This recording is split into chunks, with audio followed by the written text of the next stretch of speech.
Talk Shoes. Recorded live. Welcome to the Lost Lowdown, podcast number 81, with your hosts, Claude and Justin.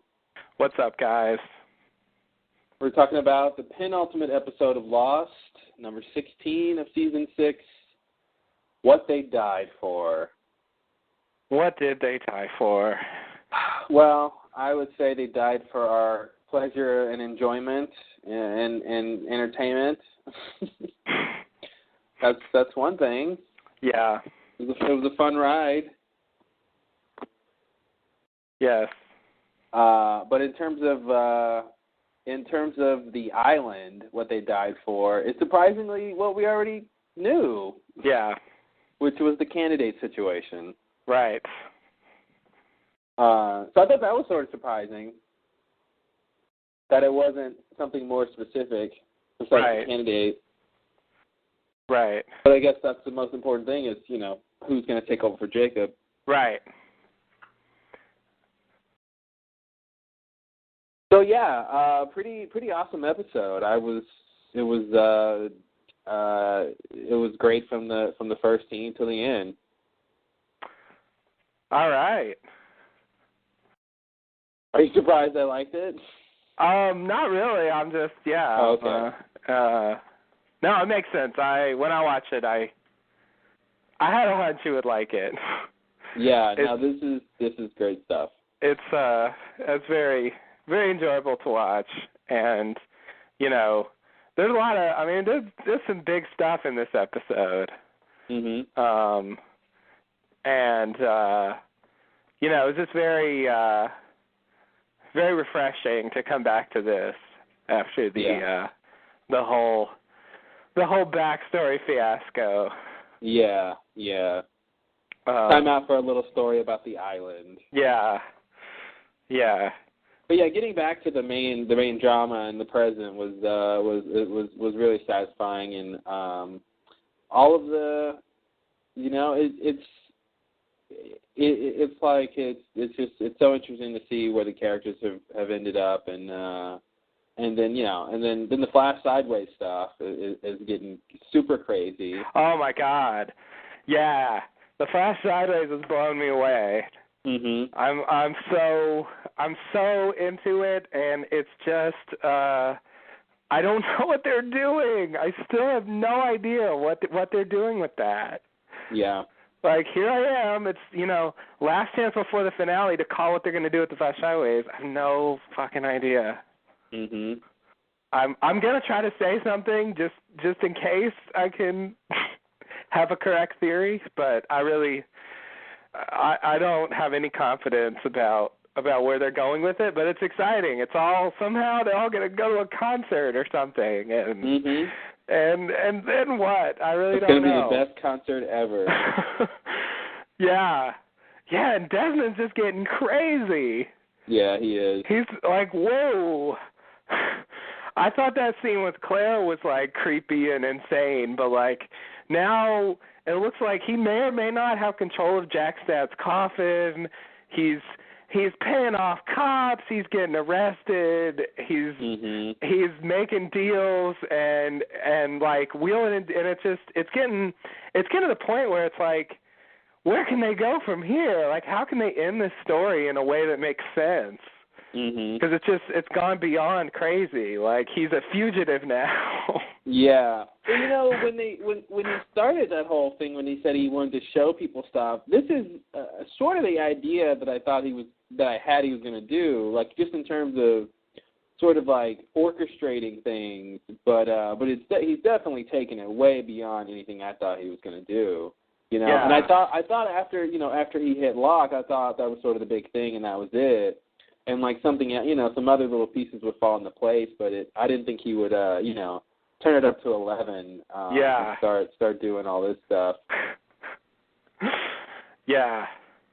Exactly. But it's definitely exciting to see what's going on. And I don't know if I have any great ideas of what's going to happen, but maybe something will come to me on the fly. Yeah. I have a pseudo half theory. I guess mainly just because I think You know, I mean, we saw Desmond go meet Penny. I think, you know, I think he still cares about her to some extent. And I mean, you know, hitting people with wheelchairs and paying off dirty cops and you know, becoming a fugitive is not something he can do and then guarantee himself a secure life after this. So I really feel like this has to go somewhere pretty crazy. Yeah. Well, that definitely seems to be. You know, it seems like there's no turning back from what he's doing.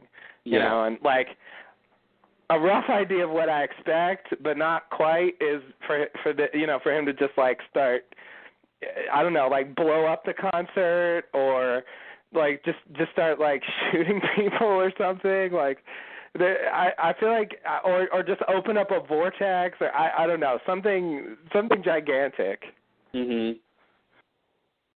Yeah, I feel like it might not be.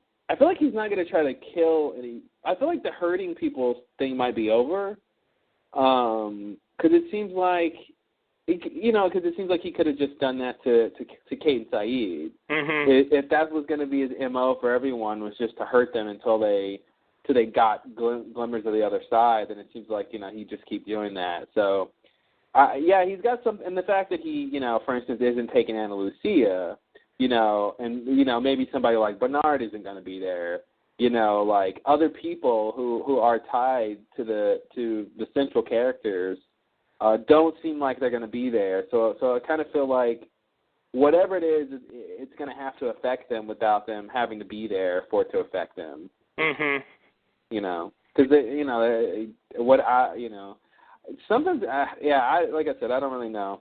I can't really, I feel like I haven't had enough time since this past episode, since this current episode we're talking about, to really figure out any great ideas. But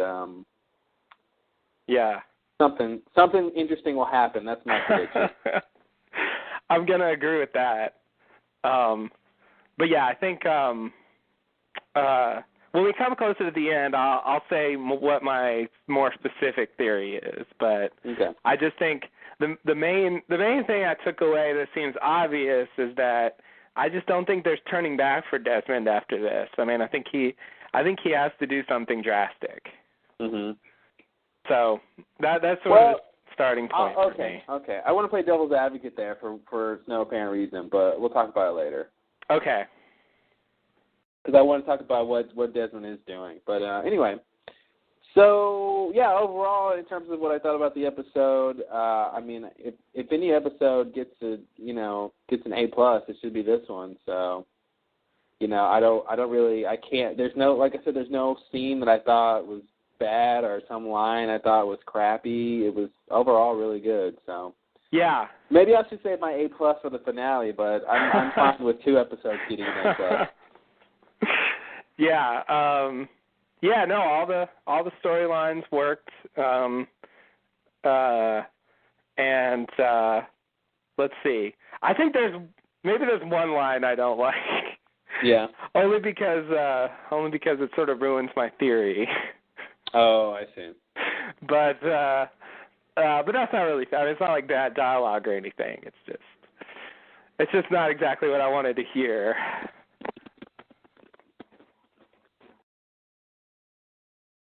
But I also enjoyed it, and it's definitely. I mean, yeah, I would give it an A as well. I think seeing Jack take over, become Jacob, that's like the kind of thing that I could only begin to even sort of imagine when I started watching this show.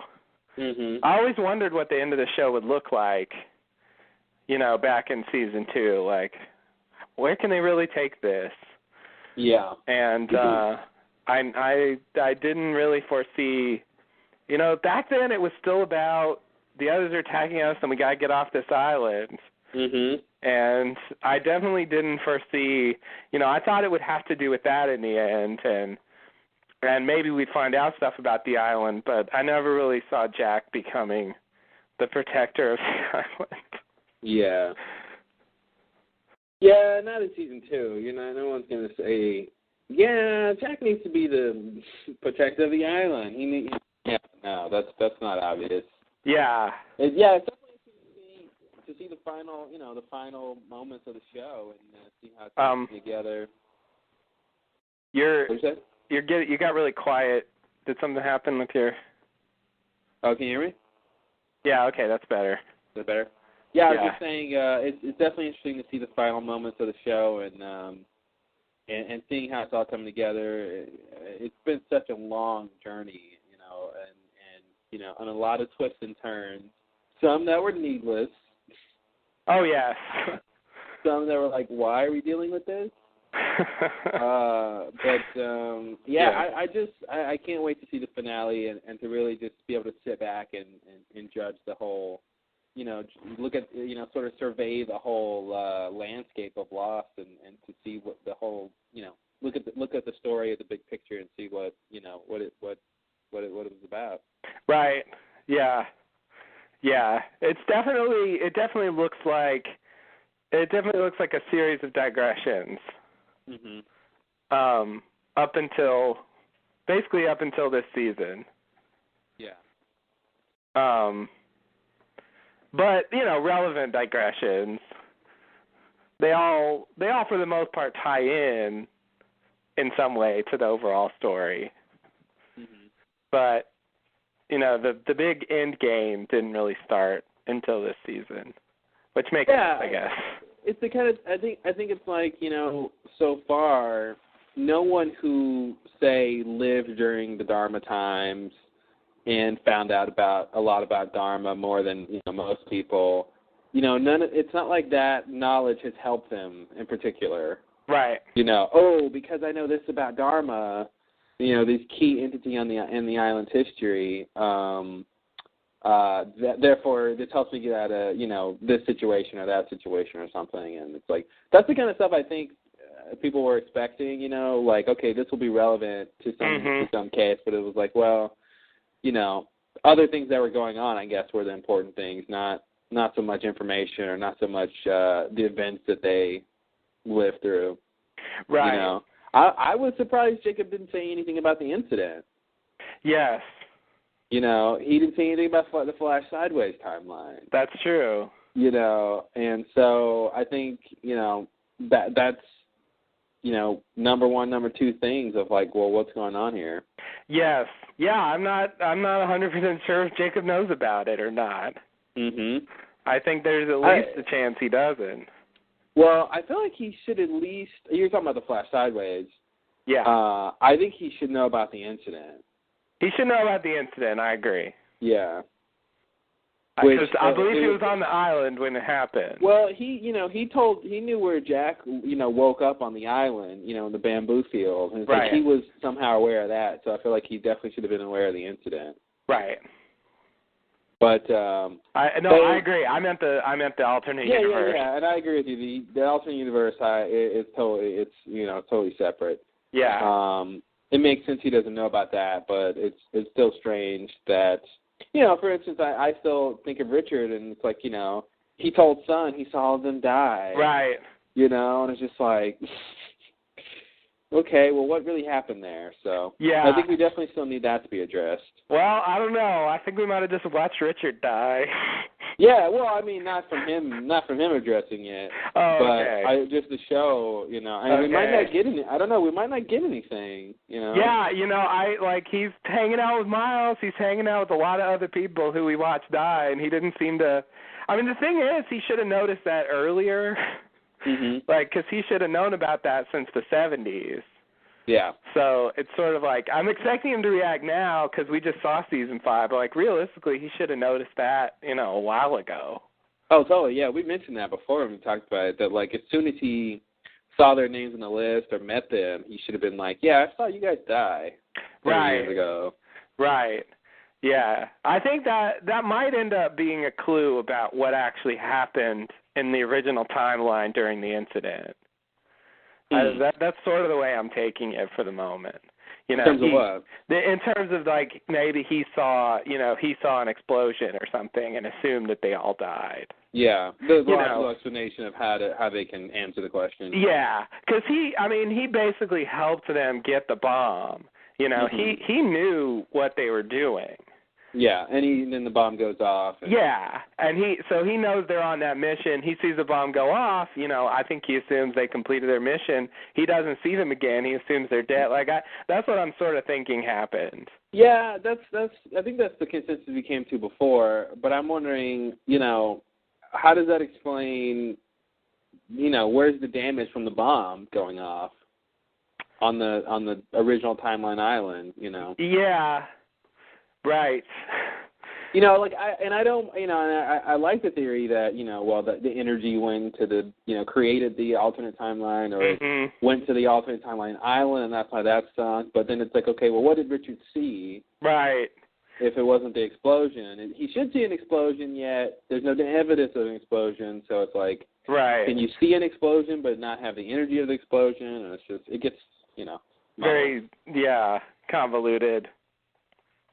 Yeah, and possibly just a line they should have cut or something. But there's various ways that could go. I actually have heard, I might have said this before, we might have had this whole conversation before, Probably. I don't know, that I believe they were originally, there is evidence on the DVD that they were originally going to end season 5 with Richard on a hill or something seeing an explosion. Okay. In the distance. Like that was going to be the ending of season 5 originally, instead of Juliet. I think they filmed it even. I think you can see it in one of the extra features on the season 5 DVD. Oh yeah, okay.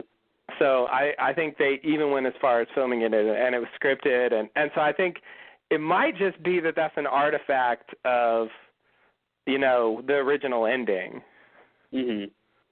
And that it doesn't have any larger significance. Well, we'll see. If they never bring it up, then that'll be the answer. Yeah, pretty much. I'm assuming we're gonna find out a little more about what happened with the bomb. Yeah, I think it's you know, no small coincidence that we haven't heard anything else about Jughead exploding, and, you know, we haven't seen Juliet in the Flash Sideways. Right. You know, and she's sort of the beginning of that. Yes. Of all that stuff. So yeah. I definitely think that's coming. You know, she's got to show, and Lucia showed up. Yes. You know, and it's like, so they got to have Juliet. If she's not David's mother, then I just, you know, I don't know what's going on. Yeah, like, I agree. Who else could be David's mother, right? I mean, to me, the only other reasonable candidate is Sarah, just Jack's old wife. But I feel like there's no point in keeping that secret. Yeah, exactly. You know, even if they couldn't get the actress, I think they could have easily told us that was who his mother was, and it's just kind of, it just seems like a total pointless thing to do if they're not going to have the reveal be a character we care about more. Yeah, that actress is on Modern Family now. She's really good there. I like her so much better than that than her Sarah character. Oh yeah. But I agree. I think it's definitely got to be somebody interesting, worth the save. They're all about symmetry, especially this season. Yes. And I think there's some symmetry in having Juliet be at the beginning of the season, you know, into last season, and then showing up at the end of this season. Right. And having her come back and you know, then bringing up the incident again that way. Yes, and I'm still expecting her and Sawyer to meet as well. Yeah, it'd be interesting to see what's up there. Like Juliet and Jack had their relationship, kind of like Kate and Jack did in the original timeline, and then, you know, in the Flash Sideways, you know, Jack and Juliet get a divorce or whatever, and then, you know, they leave with some note of, you know, hopefulness with Juliet and Sawyer. Right. You know, who didn't get to finish their romance in the original timeline, something like that. Yeah. I mean, is that not just good writing? It's just like, that's what you want, right? It's Yeah. Like you want the sort of those second chances for the characters you like. Yes, You exactly. know? Exactly. And that's that's the best thing about The Flash Sideways. It gives them the opportunity to do stuff that, they just cannot possibly do on the island anymore. Mhm. But in a different way, so that it's interesting. Yeah, and in a way that feels very real, and hopefully, and I think we'll have obviously like real consequences. So it's like they get to have this dream world. Yet it's not like anyone's just going to wake up and right, and it didn't really matter what we saw. You know. It'll actually be important. So it's pretty another stroke of genius on their part in terms of how they structured the season. Exactly. Same with the last couple seasons, of course. That's a big thing. The format of Lost is so important to the show. Yeah. And it's I think that's another thing that makes it stand apart is the changing formats and stuff like that. I think that was a big thing about seasons 4, 5, and 6. They all have different devices underneath them. Yeah, I mean, but just the first big device of the Flash Sideways. I mean, the flashbacks were can't even say that. I'm thinking Flash Sideways all the time now. The flashbacks, the first 3 seasons of just structuring that was a huge deal. Yeah. And then they kept evolving, their format, and it's pretty cool to see that. Yeah. Yeah, the Flash Sideways are still kind of functioning like flashbacks in a way, but they've sort of changed, and they're doing stuff with what the show has done overall. But yeah, like you said, in a way that it makes sense. Like this is the kind of thing that would be if they did one episode where Hurley has a dream like this, it would be totally crappy. But they've just completely given a big, maybe a third of the season to developing it, and it's clear that it's real. Yeah. So it's just a matter of seeing what where they have it end up, but it's got enough weight that it doesn't just feel like a fanciful thing that they just kind of messed around with. Totally. And that's sort of what makes it work. So yeah, I agree. It's not the same as the original characters, getting what they want, but it's some kind of, second best thing.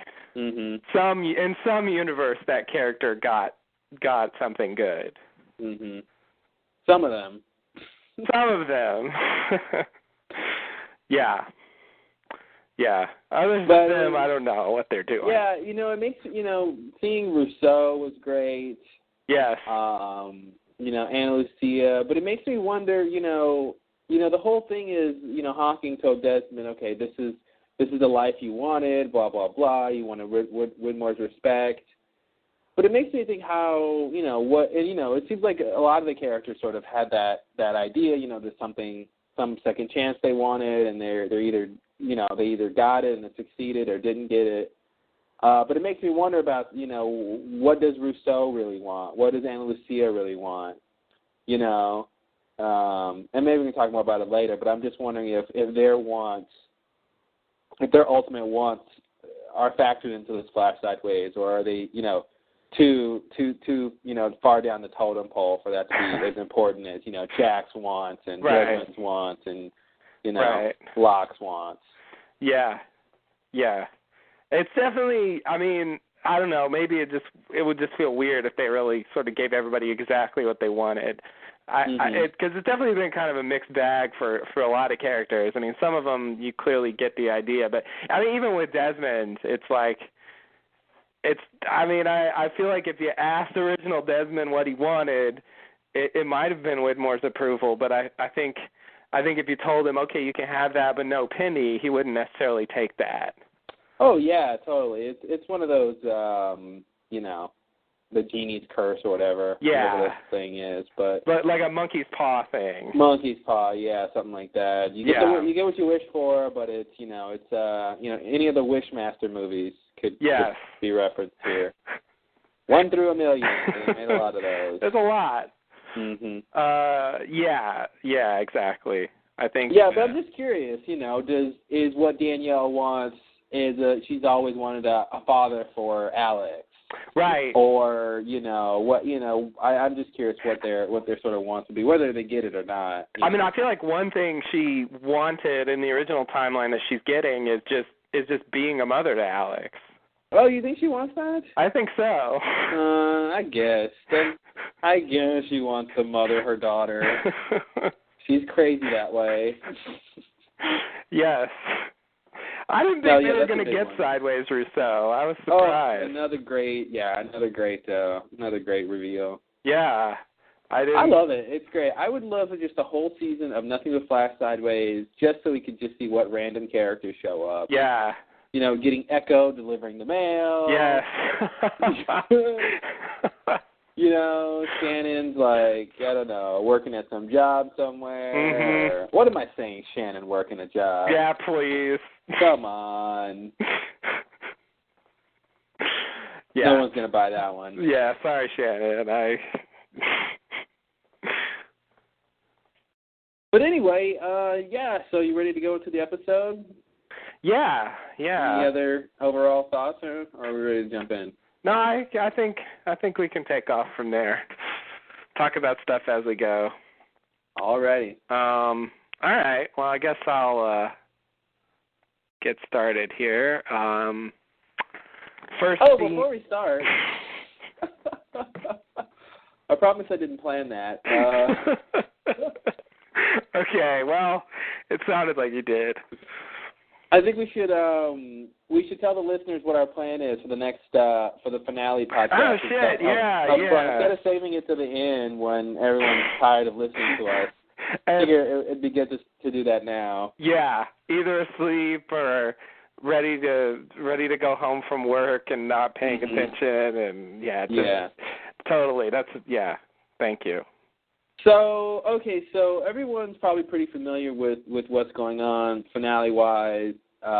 Saturday they're re-airing the pilot, and then of course this coming Sunday, the 23rd. Yes. They're having the big 2.5-hour finale, with the I guess series recap before that. And then the Jimmy Kimmel Live extravaganza after that.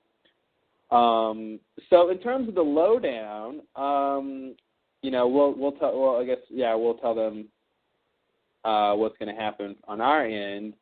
So what Justin and I decided to do to make this last couple of hours of Lost more exciting is Saturday during the pilot.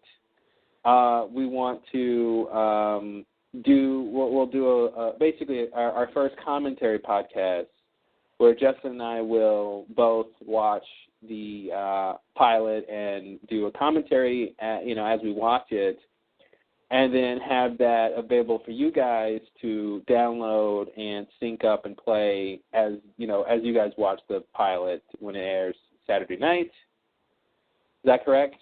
Yes. So that's the first thing. That's the first big Lost Lowdown finale podcast extravaganza sweepstake contest giveaway. So that's Saturday, and so why don't you tell them what we're doing Sunday for the big finale? Okay, well, on Sunday, which is the day the finale airs, we are planning to do a live initial reaction podcast after, I guess after the whole Lost block is over. So that on the West Coast, I guess. So that'll be, I think, 3:30 on the East Coast. It's going to be a late night, folks. It's going to be a late night. We're hedging our bets that everyone, of course, is going to be up for the finale, and that most people will probably want to watch the Jimmy Kimmel extravaganza after that. I hope it's an extravaganza. I keep advertising it as such. Hope it's not just a hoopla.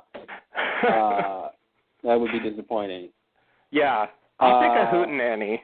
A hootenanny? That implies dancing. If they want to go retro. Oh, okay. That's why I don't know if it's going to be dancing. Well, there might be some dancing. A non-dancing hootenanny then. Which is no, okay. And so we'll of course keep you guys updated. Go to the website lostlowdown.com. We will be posting, the times and where to be if you guys want to participate in the live stuff, and we'll post it on the forum too, of course. TLOV.net. And with all the details and the call information and all that kind of stuff. But that's the general overview of what to expect, and you can plan your lives accordingly. Which means don't do anything but listen to Lost Lowdown. That was the subtext there. Right. I caught that. Then, but thank you for making it clear. For the people in the back who couldn't hear the subtext. Right. That's how subtext works. So then with the actual podcast about the finale, so Sunday night we're going to jump on after the Lost block is over and try to do a reaction podcast where we're just sort of picking our mind up off the ground from it having been exploded. Yeah. And then looking at those pieces and trying to determine what we think. I'm going to try to read the brain matter. Brain entrails, yeah. Yes. And so, we would love for you guys to join us for that. And, definitely we'll be getting, we want your guys' reaction too. And so it'll be fun, I think. Absolutely. And it won't be our full podcast. We're just going to react basically to the finale. And I would say plan for, an hour.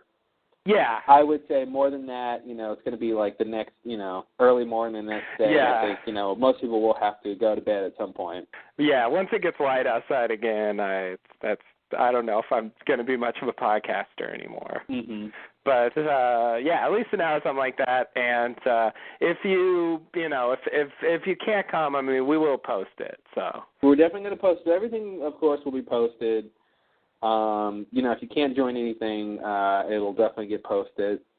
So that's Saturday, and then Saturday is the pilot commentary. Sunday is the initial reaction for the finale, and then afterwards, we will of course be doing our usual podcast, which will be scene by scene, of course, analysis on the finale, and we're going to probably start recording Tuesday. Yes.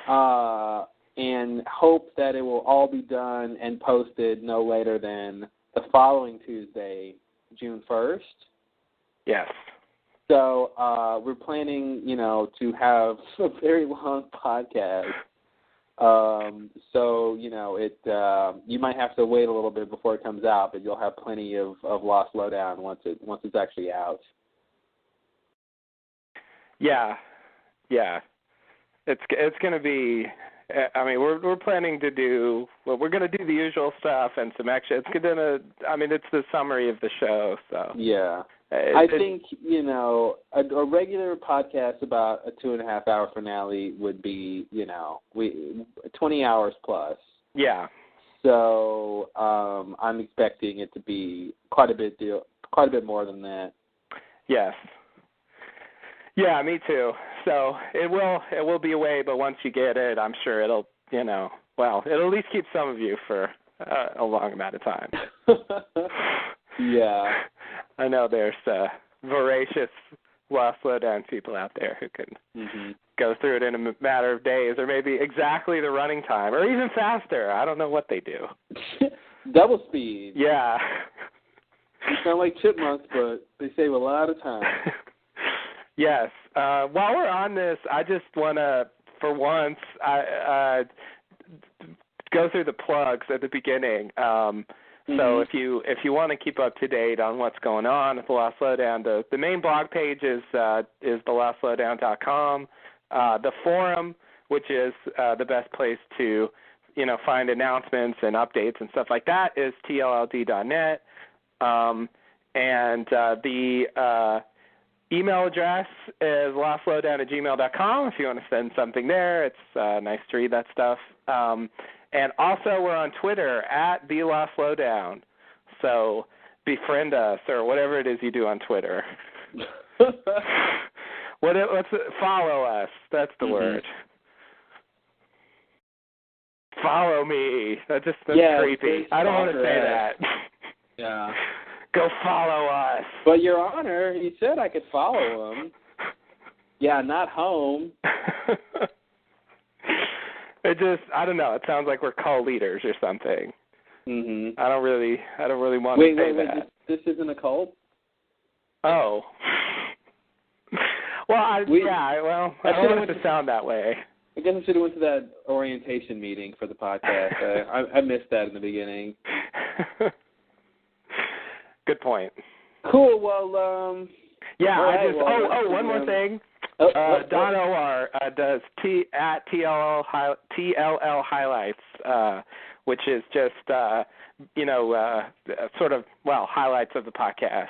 Little tiny sentences that somehow encapsulate the entire podcast.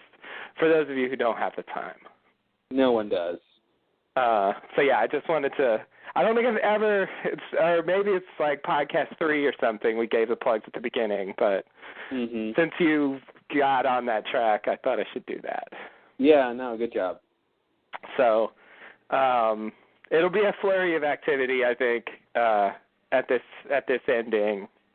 So it's a good time for Lost and the Lost Lowdown. Well said. Like I wrote that down for you and told you to say it. It is. It is just like that. But I didn't. That's true. That was totally natural, wasn't it? I think it was. I like how no one knows what to think. And then people were like, why are they making a big deal about something that doesn't matter? Let's hear the talk. Yeah, let's just, you ready to go to the scene by scene? Yes, let's talk about Lost. That's what we do. That should have been our intro for the scene by scene. Oh, yeah. That should have been our tagline all this time. It's a little late for that. Is it too late to come up with taglines for the podcast? I think so. I mean, I guess we can use it from now on. Let's talk about Lost. Man, now that I think about it, it sounds a little corny. It's totally corny. Yeah. But, corny. Why not? Corny works sometimes. Yeah. All right, well, you have the wheel. Okay. The donkey wheel. It's only half a donkey wheel. So the first scene of this episode is a flash sideways. Jack's eye opens. Jack gets out of bed. Jack goes into the bathroom and notices that his neck is bleeding. Then David comes in and says he made breakfast. At the breakfast table, David verifies that Jack's coming to the concert tonight. David's mom is coming as well. Then Claire comes out and says good morning and sits at the table. Then Jack's phone rings, and a man on the phone tells Jack they found his father's coffin. It's going to arrive in L.A. by the end of the day. Then we see that the man on the phone is Desmond Hume. Nice. Yeah, good first scene. Yes, very nice. So the cut on Jack's neck looks like it's getting bigger, or at least it's bleeding more. It's definitely bleeding more. It was kind of it seemed more like a scrape in LAX, and now it's looking like an open wound. Mhm. I thought that was weird. I don't know what they're doing with that. My quick prediction here is that I feel like Jack's going to get a cut on his neck in the original timeline. And the cut on his neck in the Flash Sideways is sort of getting worse as they get closer and closer to whatever culmination of the two timelines will occur. Okay. That's Yeah. what I think's going on. I don't. Jack might be dead by the end of the show. So maybe, maybe Locke cuts his neck or something, like he does to Zoe. Right. Something crazy like that. Yeah. Let me see some weird, foreshadowing of that. Yeah. I mean, it seems like I've heard a lot of people say that the time that there's bleed through. It seems like some kind of metaphor for that. Yeah. I'm still, I guess because I'm worried about how that would come out, I'm still resistant to the idea that the Flash Sideways is the ending. That we're going to see, whatever happens in the finale on the island, and then somehow from there it goes to LAX, the Flash Sideways LAX. Mm-hmm. Like that's, I guess if they did it right, maybe I could like it, but initially that doesn't sound great to me, so I'm sort of resistant to that kind of idea. I want to say there's something else there. I don't really know how they're going to link up, but I think they're going to link up some way. Yeah. I don't know what it's going to look like. I don't know if it's going to be the Flash Sideways going to the main timeline or vice versa or what. Right. I'm not sure either. Yeah. But I do think the idea of the neck is supposed to be related to the connection between the timelines. Yeah. I'm definitely prepared to say that, and I think I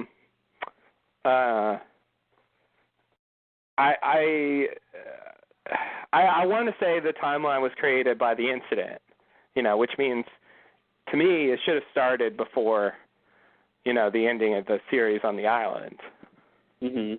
So that's sort of why I don't see them proceeding from the end of the series to there. But, I could be wrong about that, I guess. Because I don't really have an explanation for the cut, and the idea that Jack just gets cut on the island, and then, that's at least an explanation. Yeah. Because it's like Jack, I love stuff like this, because Jack has this cut on his neck, but he never talks about it. Mhm. He just kind of notices. It's like, why is my neck bleeding all the time? He doesn't seem to ask that question. Well, he's only a doctor. Yeah, that's true. Why would he be interested in strange medical phenomena? When you put it that way, never My mind. neck is bleeding. There's a rational explanation for it. I learned about this in medical school. Yeah. Yeah, Jack. This is a Jack who doesn't ask a lot of questions. True. True. Yeah. So I don't know. Maybe that does hint that it is somehow Island Jack. I mean, yeah. There's clearly something there. Yeah. So, yeah, more David. David's all about Jack. Man, he's in love with that guy. David is in love with Jack. It's something happened. Jack just showed a little bit of interest in his son, and it's like night and day. It was weird to me. He just pops into his bathroom. Mm-hmm. I'm like, a little privacy, please. A little knock on the door, Right. Yeah. Jack likes to walk out of the shower before he Yes, finishes drying off. So he does. He doesn't even towel off. He just puts a shirt on. Put a shirt on. That's my towel. It's a new shirt. You're right. No. I think I almost feel like the kid's playing it a little bit too much, but it's not that big a deal. Yeah. Yeah. No, I sort of like it, but it's kind of ridiculous. Yeah, it is sort of ridiculous. It's like he went from like resentful and like bitter to like your father of the year in like I don't know what, a few days. Like, yeah.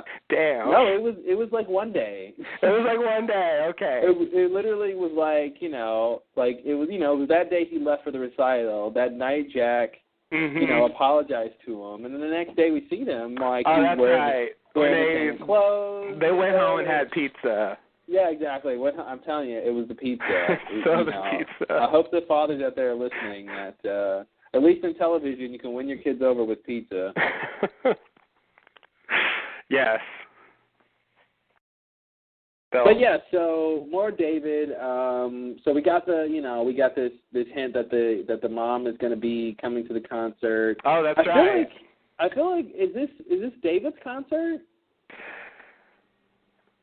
And then Desmond and the other gang are coming to David's concert. Well, yeah. So I inferred that because Miles has a line about it later. I inferred that somehow.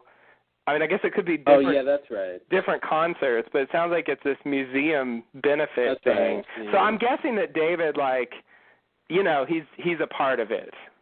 Okay. That they have this, young piano players of America or something, and maybe even the thing Jack saw was him winning some competition to play at the concert or something like that. That's that's sort of what I'm imagining. It's not like they're all there to see David, but he's going to be part of this benefit concert. Well, yeah. I figured it would be something he was playing in, but more more for a recital for kids or something. But I forgot about the Miles line.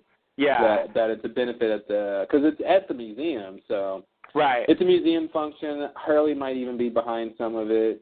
Yeah. That's true. Miss Whitmore might be involved. Oh, yeah. Miss Hawking / Whitmore might be She's involved. She's all about concerts. She's all about it. She's all about benefits and planning and stuff like that. So I wouldn't be surprised if she shows up. Okay. Yeah. Yeah, and I guess we could see Dan too. Yeah. Natural time for him to show Dan's up. got to be there. Well, Charlotte's going to be there, so Dan's got to be there. Charlotte's going to be there. Yeah. Oh man. Yeah. Yeah. So it's coalescing there, and yeah, we're going to see David's mom's finally going to be at a place. So, and it's a place. It's a place where they're going. Mm-hmm. So I think we're finally set up to see it. Yeah. And yeah, I'm betting it all on Juliet at this point. It has to be. If there's not any other characters that it would make sense to be, right? I mean, everyone's either spoken for, or obviously not the mother. Right.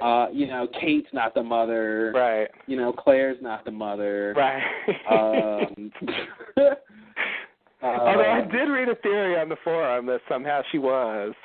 I saw that theory, and I responded to that theory with just the idea that because I think the theory said that David was Aaron specifically. Oh, David is Aaron. Okay. Which is just who is in her womb if David is Aaron? That's scary. Yeah, exactly. Who's in there? If that's Aaron, then who's in your womb? Oh, please ask that question on the show. Oh man, that'd be so great. No. His name is Aaron David Shepard. And he's Aaron. So who are you, baby? Yeah.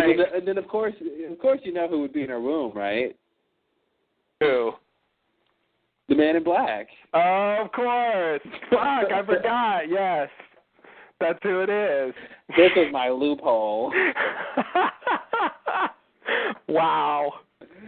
Yeah, he took Immaculate Conception to a new extreme. What a loophole. Yeah. Jacob took my body, so I'll just gestate a new one. Wow, maybe that would explain why he sort of recruited Claire. Yep, there it is. Oh man, did we just solve the show? I think we kind of did. Nice, with a little assist from poster on the forum. Thanks. Yes. Yeah. Thanks. Yeah. That was a good one. Yeah. So Aaron, Claire is carrying Man in Black. Yeah. That is a fantastic crackpot theory. Yeah, you heard it here first, folks. If it's true, we said it first. Yeah, I'll just say I don't believe it. But if it's true, I don't believe it either, 100%. but it would be amazing if they actually did that. It's so over the top, and I know they're going to do something over the top, but I think it might be too over the top for them. Yeah. Because of course the implications of that are ridiculous. Right. But just the idea is interesting. It is. It makes Claire's pregnancy creepy. Mhm. And it would just be disturbing to sort of end the show with like, MIB reborn. Yeah. Yeah, exactly. She goes into labor, and we somehow we we end with the baby being born, but we know it's MIB. Yeah. Oh, that'd be so crazy. Yeah, that would be that. Wow. Yeah. Well, let's hope it doesn't happen. Yeah, I really don't think it will, but it's No. I don't know. It's an interesting theory that I wouldn't have come up with. Yeah, on my crazy. Okay, so the other thing, so Jack gets a call about his coffin, but of course we find out it's Desmond. Yes. I really love this reveal because I think this was the only time a character disguised their voice and there was an actual reason for it. Oh, right. You know what I mean? They didn't have to play, it wasn't just contrivance so they could have the reveal. It was like he's actually got a real reason to just sort of talk like a, Oceanic representative or whatever. Yeah. Yeah. So I thought that was cool. Yeah. Yeah. I agree. It's nice to have a point. Mm-hmm. And they he's on the phone too, so like it makes sense that his voice sounds a little weird anyway. Mm-hmm. And then when they cut over to him, it's not like his face pops out of something or whatever. It's just, it's like he changes all of a sudden, where it's like, okay, now you're done pretending because they've done the surprise. Exactly. Yeah, they just cut to him and he's still doing the same kind of thing. Yeah. Yeah. It was well done. So I personally think that Desmond might actually get the coffin. I was just thinking that, and I think he doesn't have it. I think it's like I feel like you could write like that he might have the tenacity and the resources to get it, but I feel like since unless Oceanic really did just find it, I feel like they sort of did really lose it, and it is just sort of a lost cause, and that he's just using this idea that as a ploy to get Jack someplace specific. Mm-hmm. Because the concert is that night, right? And then he's telling him, the coffin's going to be here that night, by the end of the day. So, part of me just thinks it's a ploy that he really doesn't have it. But I think it would be interesting if he somehow did have it. But I don't know what they get out of, him actually showing up at the coffin. I don't know what they get out of it either. But I guess. Basically because the way Desmond comes off in this episode where he's just like setting up these kind of giant things, I'm thinking that they might actually have him, wheel and like Oceanic really did find the coffin, but they have him wheel and deal behind the scenes and somehow get a hold of it. And, and so he really has it. I don't know where they go from there, but I think for me the big thing is I want to see a Jack and Christian scene, and I don't really know how getting the coffin makes that happen. But it's, if Christian's in the coffin, at least he's somewhere in the area. Yeah, that's a good point. I definitely would love to see a Jack and Christian scene. So anything that gets us close to that is something I like to see happen. Yeah. And I think it seems like Jack's going to the concert already. He doesn't need Desmond to push him to go. So it seems to me like Desmond is doing something that has to do with the coffin. Well, yeah, but that's the thing. I guess that seems like it counters your point, though. If he's already coming to the concert, then, or maybe it's just counters my point, because it seems like because you would agree he wants him to come to the concert, right? Or do you think he's got something separate planned for Jack? No, I think he wants him to go to the concert.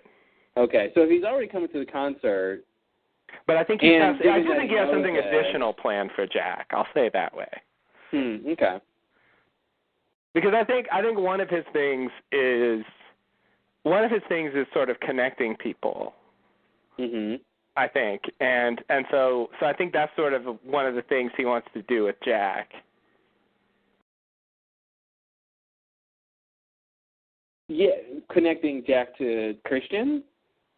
Yeah. Okay. Part of it though is what's the reasonability that that doesn't even knows about Jack's issue with his dad? Like, how much does he know about that? Because I feel like he's got to know about that to plan something that's specific for Jack. Right. Yeah. I mean, I think the way they're playing it, it seems like he knows stuff about the people. But I mean, he can only know what Island Desmond knows, right? Or are you saying I think he knows more than that. You think he knows more than that? I could be wrong, but I'm getting the sense he knows more than Island Desmond. Like, I still kind of think that he set up Claire and Jack to meet. Okay. And I don't think Desmond had a clue about that. Yeah, that's interesting. So you think Alana was just lying when she said she was already looking for him?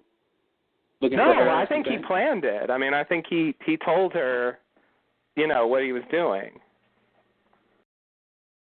Well, that means she's being somewhat dishonest, though. She didn't say. I mean, she made it seem like her law office was independently looking for Claire. Right. Already. Right. So if Desmond put her up to it, then that's not true. No, I think it's a coincidence, but I think Desmond got Claire there. The coincidence is that Desmond knew Alana already. Uh-huh. And the coincidence that Alana was already looking for Claire? Yeah. That Desmond knew Alana, and Alana is Jack's lawyer, overseeing the will. Mhm. So how is Desmond doing all this on purpose if there's coincidences? He's bringing them together.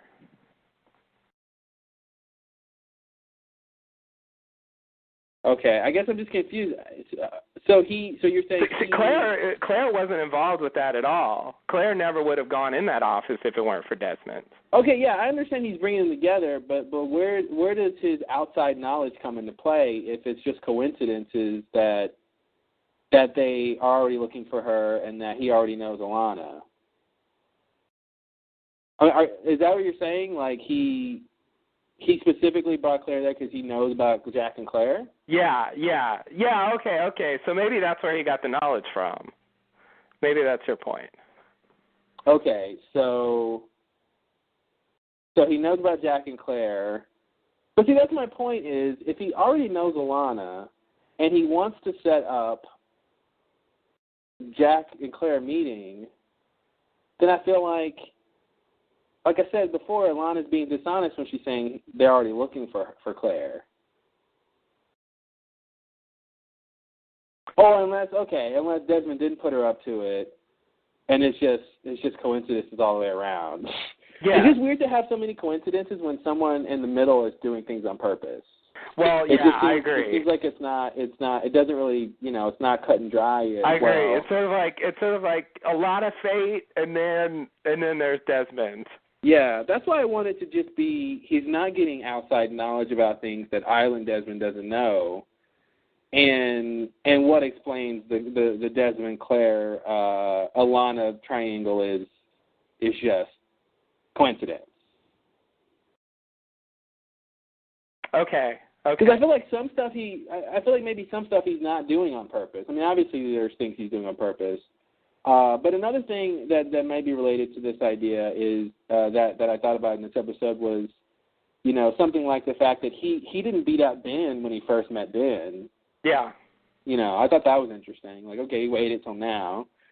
But anyway, I didn't really get the sense Desmond knew more than Island Desmond would know, You know, like he recognizes people that he knew from the island, like Ana Lucia and stuff like that. And I assumed he was just limited by that knowledge. He didn't know Ana Lucia. He never met her. Because he ran away before she came back, and she was dead before he came back. I assume he had heard about her or something like that. Okay, he could have heard about her, I guess, but he never knew her personally. Yeah. And I think also he has that line, she's not ready yet. I agree. I'm making a leap, but I'm basically assuming that Desmond's actions are purposeful ever since he touched Penny and asked George for the manifest. I'm taking it that what we see him do with those people is purposeful, and like I feel like he I don't know how much he knew about Hurley and Libby. Like I feel like he is sort of getting people together, and I don't know, maybe he doesn't even know why he's doing it, but I think yeah, that was the thing. Like with Hurley and Libby, they found each other. Yeah. He didn't really do anything but just watch them. Well, he encouraged Hurley to go find her again. Yeah. Oh, yeah, that's true. To the whole island, ask her where she knew you from. Yeah. Yeah. Yeah. So he didn't make them meet initially. So again, it's like coincidence plus Desmond pushing it along. Mhm. And I think that's sort of the pattern. So I think he's doing things purposely, and I don't quite want to say he knows all, like everything. I don't think he does, but I do think that, if characters have these connections that they need to make, he's going to facilitate it whether he knows why he's doing it or not. Yeah, but I think it should be explained how he knows what to do. Like, even if it does, to me, it doesn't make any sense that he, for instance, doesn't know Ana Lucia, but knows Ana Lucia. Like, you know what I mean? Like, what is your idea of the information he has about say, a character like her, or these other characters that he doesn't have direct island interactions with? Like, is he just doing this, and he just is? It's just subconscious or something, or are you thinking sort of more along the lines that he's got some versions of memories of her, maybe not his own memories, but like does he know about her that she was just on the island, or does he know specific things about her time on the island? I'm really not sure. It's hard to say based on what we've seen. It comes across like he knows more than original Desmond to me, but it's also that he's just kind of driven for this mission. So it may not be that he knows more, but that he instinctively knows that he has to do certain things. So like my general sense is that he doesn't know specific stuff, but he sort of knows who the key people are, and he has this sense of the ways in which he needs to, get them all together. Yeah. I I definitely agree with that interpretation. It just seems like they've been showing us that that what people think and feel about the Flash Sideways or the alternate timeline is predicated on actual memories. It's like they see the flashes of whatever, and therefore that sort of opens them up. So it's just weird to me if he's having some other thing happen to him, which he is the special one. I mean, that's the thing. I do think Desmond is different. Yeah. I do think he's got, he's recruiting people, but I think he really is somehow more enlightened than anyone else, even the other people having the flashes. Mhm. I don't know why. I don't have a specific explanation for that. That's just the way it's coming across to me. Yeah. So I mean, I don't really know. I don't really know if we're ever going to find out exactly what he knows and why. But I guess what I'm saying is I think it's at least within the realm of what they've shown us that he's trying to get Jack's dad's coffin back to him, or trying to get Jack's dad's coffin back to him. Mhm. Yeah, I think that's very likely. But it's partially wishful thinking because I want to see it. Mm-hmm. I want to see what they do with that plot line. But it could all just be misdirection, and he's just trying to get Jack to be somewhere other than the concert, maybe. I don't know. Those things are possible. All right, well,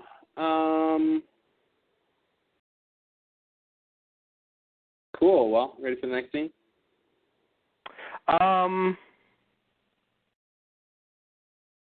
Let me see. Yeah.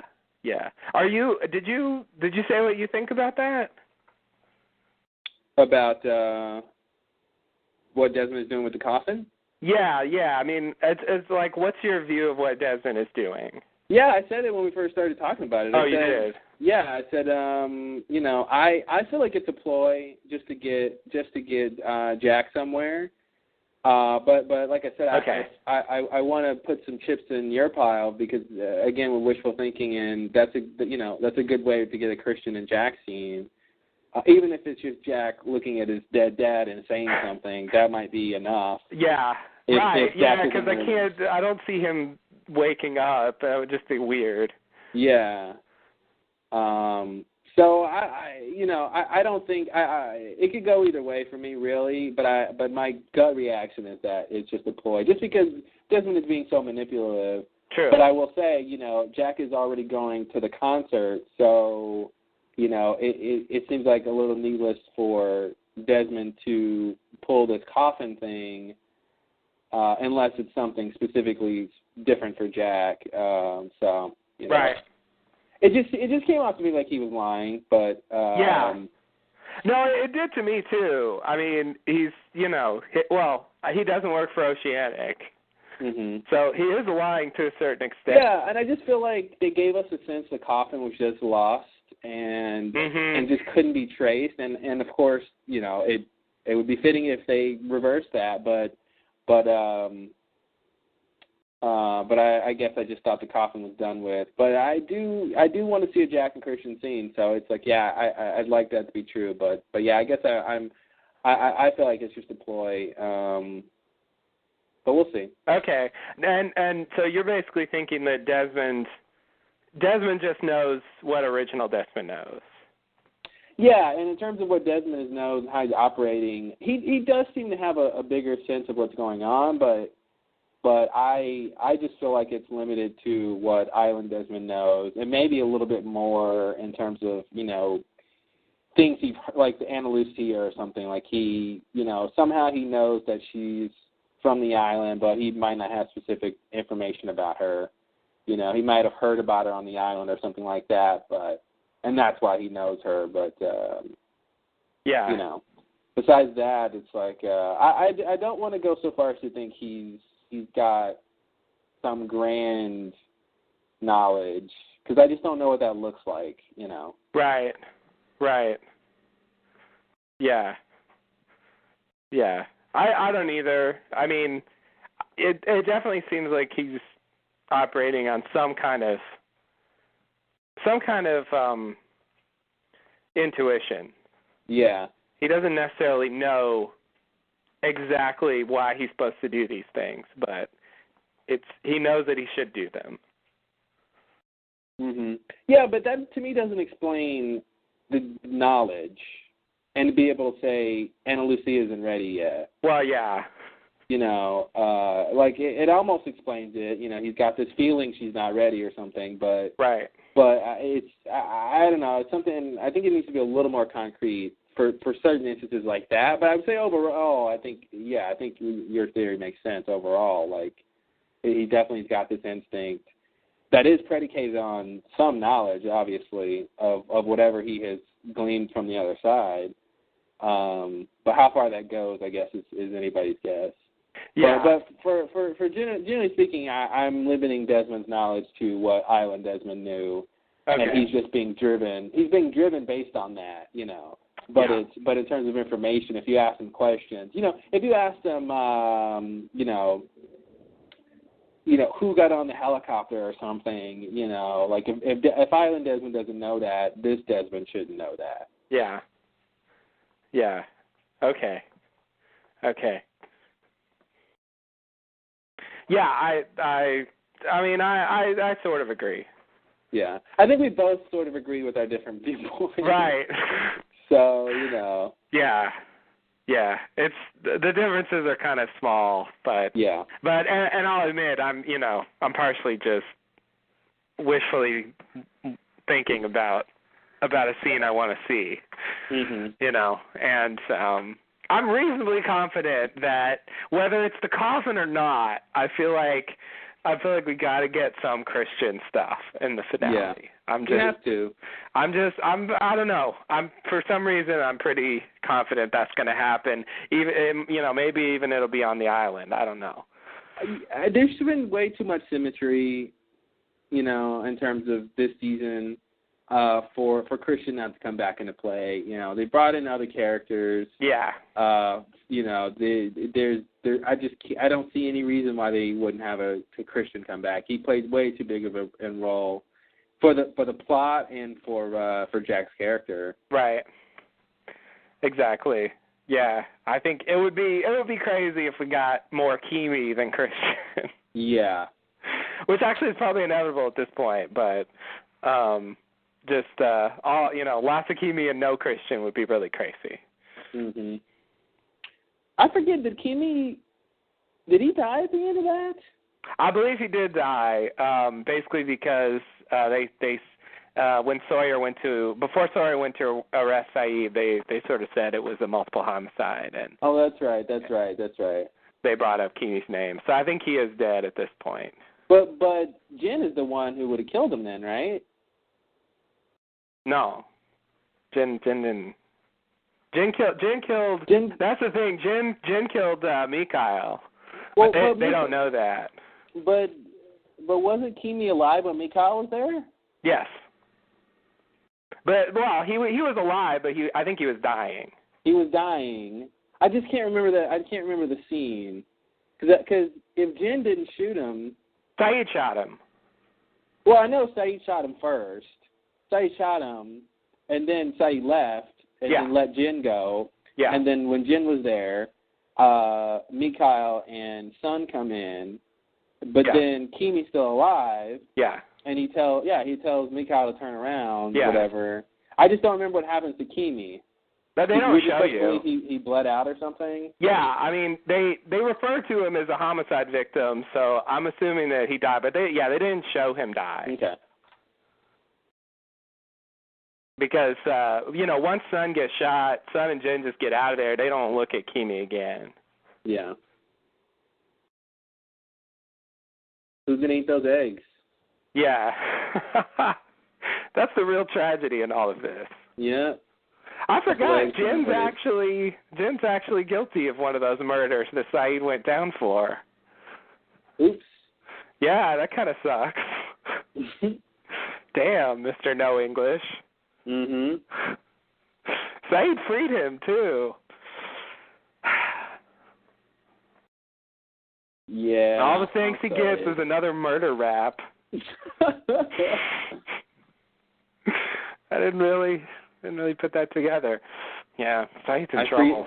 I freed a Korean guy from a refrigerator unit, and all I got was this lousy T-shirt. Yes. We've all been there. True. It's a common situation. Yeah. All right. Well, next scene. Okay. Next scene, we go back to the island. Jack stitches Kate's bullet wound. Kate laments that Jen and Sun had a kid, and Jen never met her. Kate says that Locke did this to them, and they're going to have to kill him. Jack says, I know. Lost. Boom. I love this scene. I think this was the scene where I said, oh shit, like 3 times before the Lost title came up. I was just like, oh man, this is just so crazy. Because when Kate says, Locke did this to them, I'm like, oh shit. Like here's the actual aftermath of, okay, now what are they going to do? what are they going to do about what just happened? And then she's like, we have to kill him, Jack. And I'm like, oh, shit, they're going to go try to kill Locke. Okay. And then Jack's like, I know. And that was my other oh, shit of just like, oh, no, Jack's on the same page. This is going to be crazy. Yeah, I didn't, for some reason, that was not my thought that would be their first reaction to go to kill Locke. Mine either, actually. Even though that's obvious. It was just, to me, I thought it was just going to be, they got to keep surviving and got to keep doing other stuff. But, right.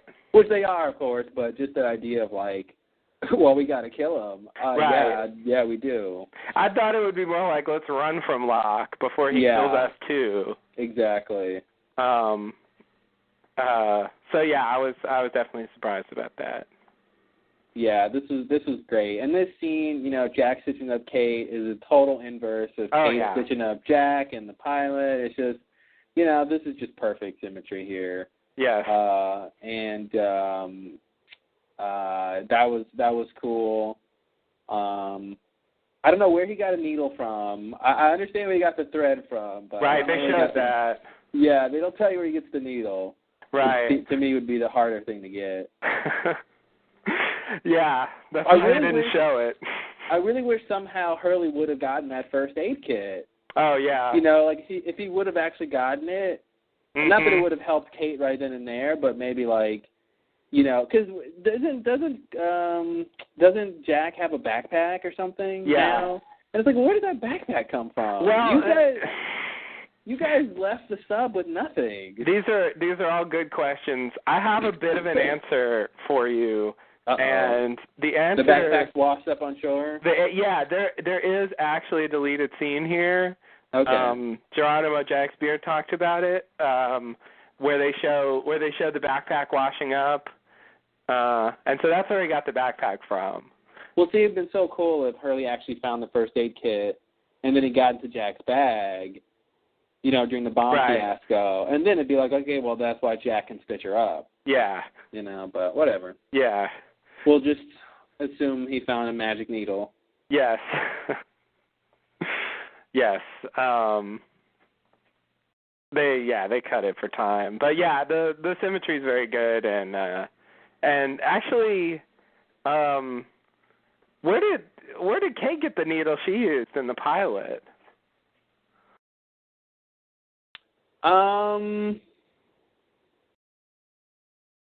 Jack had something. Didn't he come to her with some stuff? Oh, did he have it already? Like he found it in the wreckage or something? That was when you could find anything you wanted in the wreckage. That's right. All you had to do was think about what you wanted and go look for it, and it would be there. Like a pregnancy test. Or, the plane wreckage was like the magic box. Yeah, exactly. That was the magic box. I want a blue tarp. Yep. Oh, there's a blue tarp. You can have as many blue tarps as you want. And torches, more torches than you can possibly imagine. Yeah, the FAA federal guidelines state that, a plane has to have X amount of blue tarps and torches for every transatlantic or Pacific flight. I hadn't heard about that. Is that new regulation? Well, it was around 2004, I think. Okay. It got instituted, yeah. Okay. Around September 2004. I see. Good timing. Yeah. It's really useful. I don't know. We wouldn't have had a beach camp if it weren't for that regulation. Yeah. Comes in handy. It really does. So, yeah, anyway, it's one of those things. They did at least show how he got the thread. That's more than I would have expected, actually. Yeah. So, it was just it's a good. I don't know. It's. I don't think Kate's ever been shot before. It's surprising, right? Yeah. Yeah, I guess she has, and I feel like she has, but I can't think of when it would have been. Yeah, I mean, maybe I'm forgetting something, but I don't think she's been shot. She's been like, she's had a lot of guns pointed at her, and she's been in a lot of gunfights. Yeah. And she's been around people who got shot, but I don't think she herself Like, she was there, like, when Mikhail shot Saeed. She was right by there. I mean, Sawyer's been shot multiple times, I think. But yeah, I think this is the first time. That's why it was shocking when she got shot in the episode before last. It's like, oh shit, really? Because I sort of got used to her being invincible. Yeah, totally.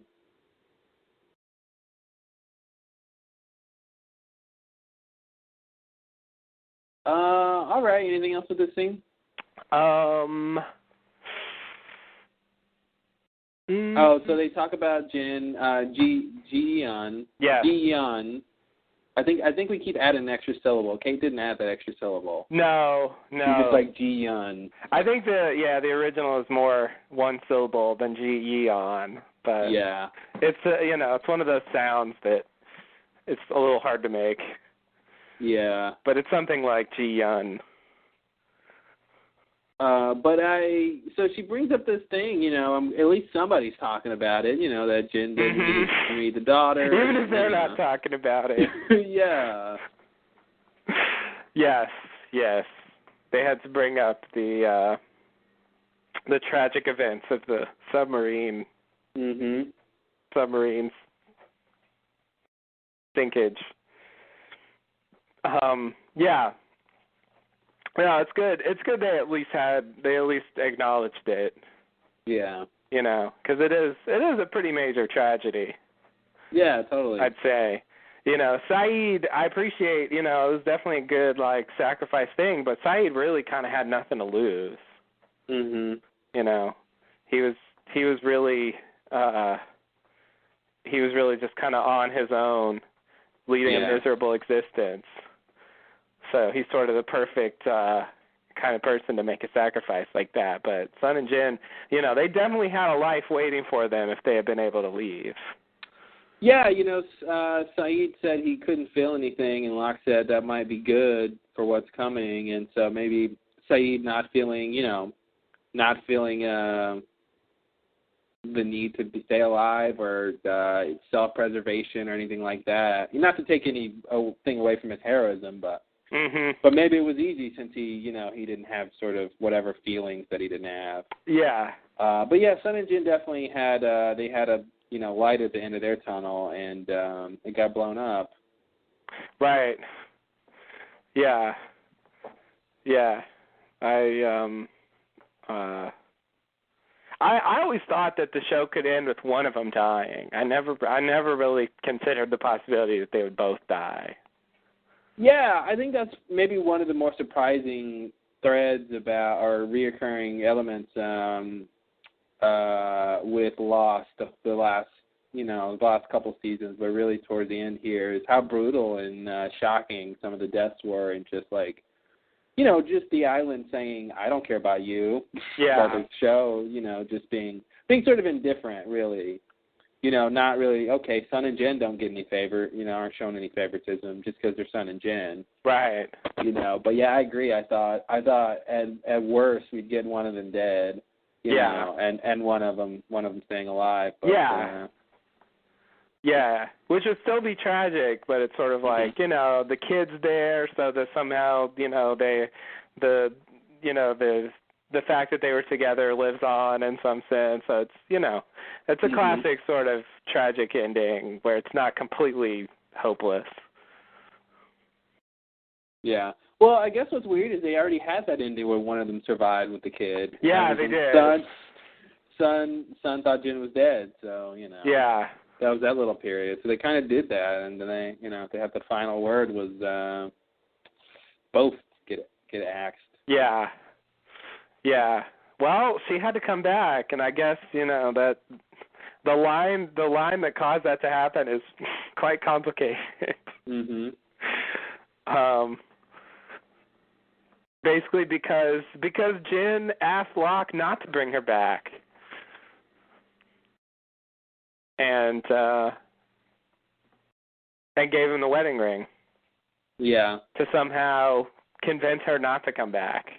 Which, when you think about it, that's such a weird logic because it'd almost be like if and I don't remember if he knew this. He probably didn't know this. Well, he could have maybe assumed that Sun thought he was dead, which would, I think, be the greater impetus for her not to come. It's a lie, but, it would make her have no reason to come find him if she continues to think he's dead. But once he gives her proof that he's alive via the wedding ring, there's the incentive to come get him. Yeah. So it kind of backfired. It totally did. Yeah. Again, it seems like that's ironic. Mhm. Tragically ironic, I guess. Yeah.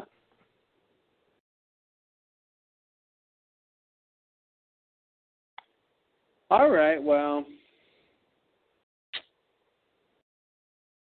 we got a lot out of this 5-minute scene. We really did. Yeah, I didn't expect to get that much, but it was a good scene. I enjoyed it. Very good way to pick back up where they left off.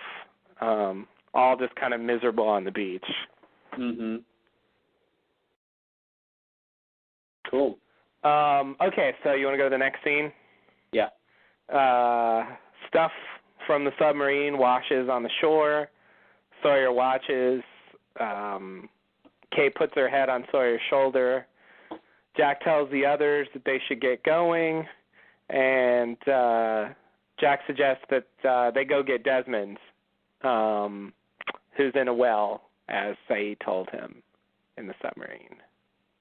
All right, well, pretty straightforward scene. Gonna need some Sayid. Some Desmond? Some Desmond.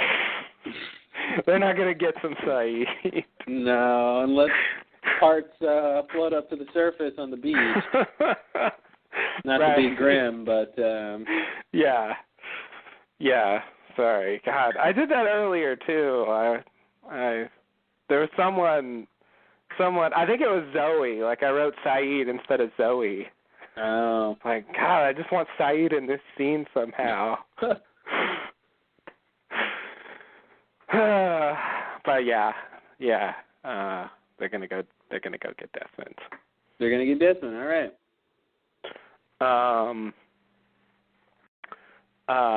Okay, so next scene is a flash sideways. Some students welcome back Mr. Locke. We see Desmond in his car watching Locke wheel around again, and he starts the car. Then Ben runs in front of the car and yells for someone to call the police and tries to make a citizen's arrest. Desmond gets out of the car and punches Ben in the face. Desmond says he's not there to hurt Locke. He's there to help him let go. Ben asks Desmond who he is. Desmond punches Ben a few more times in the face, which triggers Ben to have a flash of Desmond hitting Ben in the face on the docks in the original timeline. Then Desmond throws Ben down and drives away. All right. Well, he's 2 for 2 at the, the Washington Tustin High School? Yes. He's just, he's Mr. Violence over here. Why is it that it's only, like, nerdy, studious characters who are the only ones who ever say, I'm making a citizen's arrest? It's never, it's never like the cool, guy or, right. the bad guy. Yeah, you're not going to hear Sayid saying that. No, he would never say that. I'm making a citizen's arrest. It's just such a weird thing to say, Yeah, and it's just... it feels like when you're saying that, you really don't have any power in the scene. Yeah, exactly. It's like you're having less power because you're saying it. Yeah, it makes you look even more helpless. Mhm. Yeah, it was it's ridiculous. I'm gonna arrest you, mister. Yeah, I think I can take you. I have a doctorate in European history. Yeah, the whole thing was crazy. It's like, wow, Ben is just confronting this guy who did a hit and run. Hey, you should see what he does to people who don't refill the coffee maker. Right? Wow. Good point. No, I really love this scene. Ben has a lot of tenacity. And yeah, this was cool. Like I said before, though, I thought it was a little weird that Desmond, you know, and I guess that's the big question of the scene, you know, is Desmond punching him? Does Desmond knows what punching him is going to do to him? Is the big question for me. Yeah. I mean, it comes off like he does. It does. Especially because it's a fine line, because it's like the punching triggers a flash of punching because that's what the flashes do. Mm-hmm. They trigger a flash of something related to what they're experiencing. Yeah. But again, the fact that he keeps punching Ben in the face, it's like he was subdued, Desmond. Well, but that's the thing. I feel like he's punching him to trigger this, and he doesn't know when it's triggered. You know. Yes. He can't really tell, except for when, you know, Ben's eyes go wide. Right. But you know, it's more subtle than the punching will allow. Right. But that's the thing, you know, that was their big last scene together, you know, big last event in there between Desmond and Ben was, of course, you know, Desmond beating Ben when Ben tries to kill Penny and on the dock there. So it was definitely, you know, apropos for this to be the ignition of the you know, of Ben's memories or whatever, the catalyst, I should say. But it's so strange because I really want to figure out if Desmond specifically knows that, like, is he punching Ben specifically because he knows that he and Ben had a punching fight before, you know. Yeah. That's a good, or it's just kind of like hitting Locke in the wheelchair, like, because I don't think, you know, I don't think Locke ever got hit with a car in a wheelchair. So. Yeah, and it's like, yeah, exactly. This seems really specific, and it seems like, you know, with Locke, it seems like, okay, he's just going to hit him, and the trauma will trigger whatever. The same like the thing with Charlie. Yeah. You know, it didn't come off like Charlie specifically made Desmond, you know, drive the car into the water because of the looking glass, you know, scenario. Yeah. You know, that seemed like more of a coincidence. But this, you know, he says, "You want to know who I am," and he's punching him. And I just wonder, and it's such a minor point, of course, but that's what we do here. I just wonder if we live in the minor point. We do. We live in the minor point. And my point is, I'm wondering if I guess I probably already said it, but is he punching him just to trigger something, or is he punching him because he knows what it's going to trigger, which is the punching of the Flash, the alternate timeline? Right.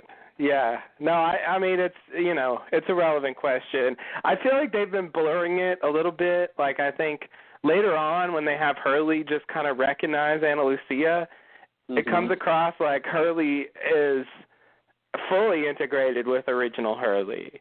Yeah. Because he's kind of casually like, hey, Ana Lucia's coming with us. Like, this is someone who I think he's probably never met before in the alternate timeline. That's I was trying to figure out if he had met her or not. I mean, I think they could have met before, you know, and I almost feel like, you know, when Desmond was planning this with Hurley, Ana Lucia might have been there, because obviously Desmond needed to have set this up prior with her anyway.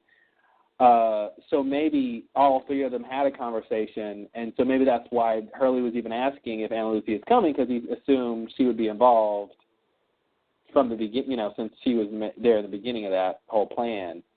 So I think it is possible they could have met before. I think her line, you know, do I know you, Tubby, is the one that makes it seem like, okay, well, they haven't met. Yeah, that's probably the line that tells you. Yeah, right. But I don't know. It sort of came off to me like maybe Hurley had known about her before that he just saw her. You know, like Desmond said, you know, Officer Ana Lucia Cortez is going to do blah blah blah. Mm-hmm. You know, over the phone to Hurley or something, and Hurley hears that name, knows who she is, and so when he sees her, assumes she's going to come. So yeah, I don't know. It is weird that if he saw her for the first time and he's instantly integrated, you know, or he's already integrated and he instantly recognizes her, and anything Right. she wants to come. Because I think in a lot of cases with people having flashes, it comes across like, they remember stuff and they get these, flashes of memory from the island, and so they sort of have this sense of their other life, but like they haven't, for the most part, they haven't taken it so far that they just know all the details. Yeah. And I think for Hurley, Ana Lucia is a pretty insignificant detail in his memory. Well, I would say it might be a little high because she died when Libby died. Oh, that's true. That's a good So point. I think that puts her in the in the Libby category, with the whole thing with Michael killing both of them. So Yeah, that's true. That's true. She's higher at least for that, but yeah, you're right. I forgot that's how she died. Yeah, it's amazing what we can forget about. Yeah, I know. That's the first thing we talked about in this podcast, really. Mm-hmm. That episode where that happens, and I feel like in some way that triggered the last Lowdown. Yeah, totally. I think the blast door map hatched the idea, but I think it was Michael shooting them that it was like, okay, we got to talk about this. Yeah, we got to start podcasting. Yeah. No, it was so great to see Ana Lucia. I know we're sort of skipping ahead here, but it was I like Michelle Rodriguez. I think she's an interesting actress. She's got a specific kind of characteristic about her that's interesting, and anyway, I like Ana Lucia too, and it was great to see her, even if she is a dirty cop. I know. I know. It's like, wow, Ana Lucia's not looking too good in the flashlight. Yeah, totally. I almost was thinking she was going to throw in some line about a baby, or this will get my baby through college. Not that her kid is old, but just like some hint that she's using the money for something to do with the baby she never got to have. Right. Yeah. But that's a little too much, I think, for that quick scene. Yeah. It's kind of a brief cameo. Yeah. But it was nice that they actually brought her back as herself rather than Hurley seeing a ghost. Yeah, totally. I was really surprised. I didn't expect it. It was, again, I know that's what they're doing with these Flash Sideways, but a lot of these characters, it doesn't pop into my head that, we're going to see them now. Mhm. So it was definitely a nice surprise. So the couple things I want to say about this Ben scene. First of all, like they play it like Desmond is there to hit Locke again. Yeah. Like I don't know what we're supposed to think. Again, minor point. I don't know what we're supposed to think he's there to do. Once he beats Ben up, he just leaves. I guess now that he's assaulted someone, he can't necessarily just hang around still, but it comes across like he's satisfied with, getting Ben to have some kind of memory. Also, like what he does to Ben reverberates over to Locke. Mhm. So, I don't think he necessarily knows that that's going to happen, but it's like he's doing all this stuff that's just making the right coincidences happen. Yeah,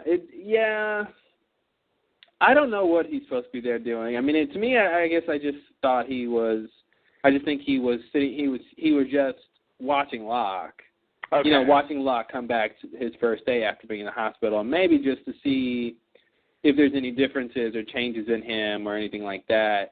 I think that's sort of the explanation for the scene. I think the real explanation is just it's a contrivance for him to beat up Ben.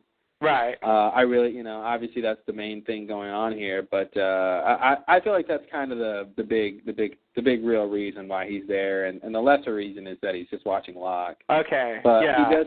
he does, because otherwise, I don't know, It's definitely it's not like he's going to attack Locke again or anything like that.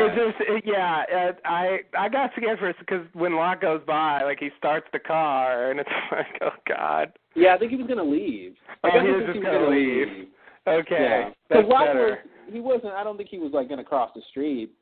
He was already sort of going into school, so I don't think Desmond drives his car up on the campus lawn or something like. Yeah, didn't need that much.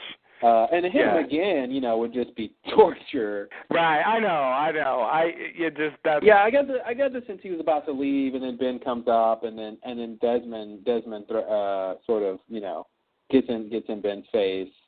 Right. But again, like in the end, he said, "You want to know who I am?" And it's like he almost seems like he was there, waiting to punch Ben. Yeah, right. He wasn't. Right. It's one of those kind of scenes. Yeah. Yeah. I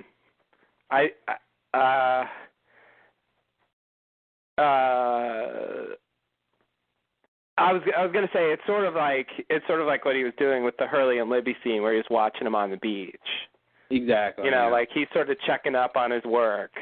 Mm-hmm. Making sure that it's going over the way he wants it to. So it makes sense that he's watching him. It's just kind of, it's like I think he's in the same car. Like it's just kind of bad, to do a hit and run and then hang out there later. Yeah, it's not the same car, I hope. Oh, it's not? I thought it was. I don't know, but I just hope it's not. Okay. I mean, shouldn't that car have been damaged, and then it was a rental car anyway, and so, I don't know. I guess it's only been a day or two or something, but... Yeah. Actually, it should have been longer. Locke was just in surgery. When did this guy get out? Oh, yeah, you're right. It should be a few days later. I would imagine major surgery, a week minimum, they keep you in the hospital. Something like that? I mean, I know the timeline should be a couple days. Yeah. It just seems like any real hospital would be like, No, I think realistically you're right, but I think it's compressed. Yeah. Because the timeline is totally crazy. I mean, it's particularly the thing with Sun and Locke into the hospital at the same time. Yeah. That maybe in the Flash Sideways, time doesn't scatter quite right. Oh, okay. Yes. The other thing I wanted to note about this scene is that Ben's flash of Desmond hitting him on the docks, that's like maybe 2 weeks before the present in the original timeline. Mm-hmm. So I believe that's as late in the original timeline as we've been so far. In terms of what? Time? I don't know. What do you mean? You said that's as late as we've been in the original timeline? In terms of the flashes, sorry. The flashes that people are seeing? Yes. Oh, okay, and the flash sideways? Okay, that's what you mean. Right, yeah, like we talked about the stuff they're seeing before, and like Desmond saw, his son and stuff like that, and that was sort of the latest. Mm-hmm. But then there was that whole thing with Sun and Locke, and it's him, and it wasn't clear to me at least what whether to infer that she had seen really late in the show, or which is to say maybe a week later than what Ben is seeing here, or if that was too much and she was just remembering regular Locke or something. Mm-hmm. But I think the only thing is that Ben's flash is still pre-incident, so we haven't quite crossed that barrier yet. Yeah. So maybe that's significant, but it's pretty late. I mean, it's it's getting... Well, like I said, I think it's significant that it's the most recent memory. Well, I guess that's not necessarily true. We haven't seen it yet. But the most pivotal moment we've seen that Desmond and Ben have had on the island, or on the main timeline. Yeah. I guess Ben's still alive, Desmond's still alive, so there could be some more interaction between them. But barring that, I think that's the most recent at least. So. Yeah, it's the last time they met. Yeah, and specifically, like, that ties in because, right after that, Desmond's in the hospital, and then he's kidnapped by Widmore. Right. And taken directly to the island. So. Yeah, and Ben gets on a deer and goes right to the island as well. Mm-hmm. Mm-hmm. So they're both. That was for both of them. Really, that's kind of the last thing they did before they went to the island. Yeah. It's weird because it feels like that was a long time ago. But that was so long ago. the time has gotten really, really short, long at the end. Yeah. You know, I remember talking about that at the beginning of the show. It's like it was 2004 for like 3 seasons, and it was like, damn. You know, with the flash forwards, they brought it up to date. Mm-hmm. You know, but now again they're in 2007. Yeah, I think it's weird for Desmond, who's punching Ben in the Flash sideways, to be remembering events that happened in a parallel universe in the future. Right. You know. Right. Right. I mean that's what all the memories are, sort of, more or less. Mhm. Most of them. I guess I can't go that far because like the plane at this point is like, I don't know, a week and a half ago or something. Yeah. So there's some stuff, I guess, that this is sort of past, but most of the island memories they've had are deeper than a week and a half. Yeah. So I think they're always doing that, and again, it is coming across like they're parallel. They're parallel but shifted. Mhm. You know, so that's another reason why I want to say that. I mean, it doesn't really make sense, but I want to say that it starts when the incident happened, and it starts on the plane. What's it? The alternate timeline. So the alternate timeline starts when the incident happens, Yeah. and it starts on the plane. Yeah.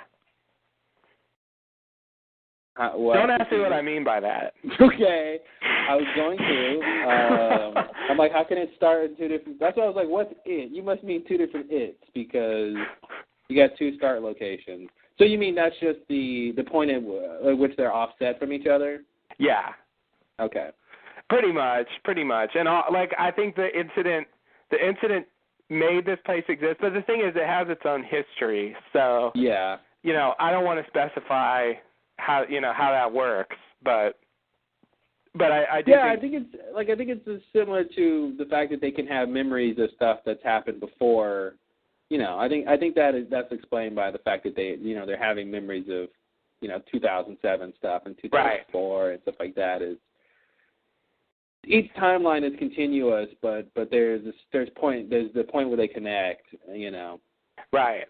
Because at least by virtue of how one of them was created or something like that. Right. Yeah. And we haven't seen anything past the incident yet.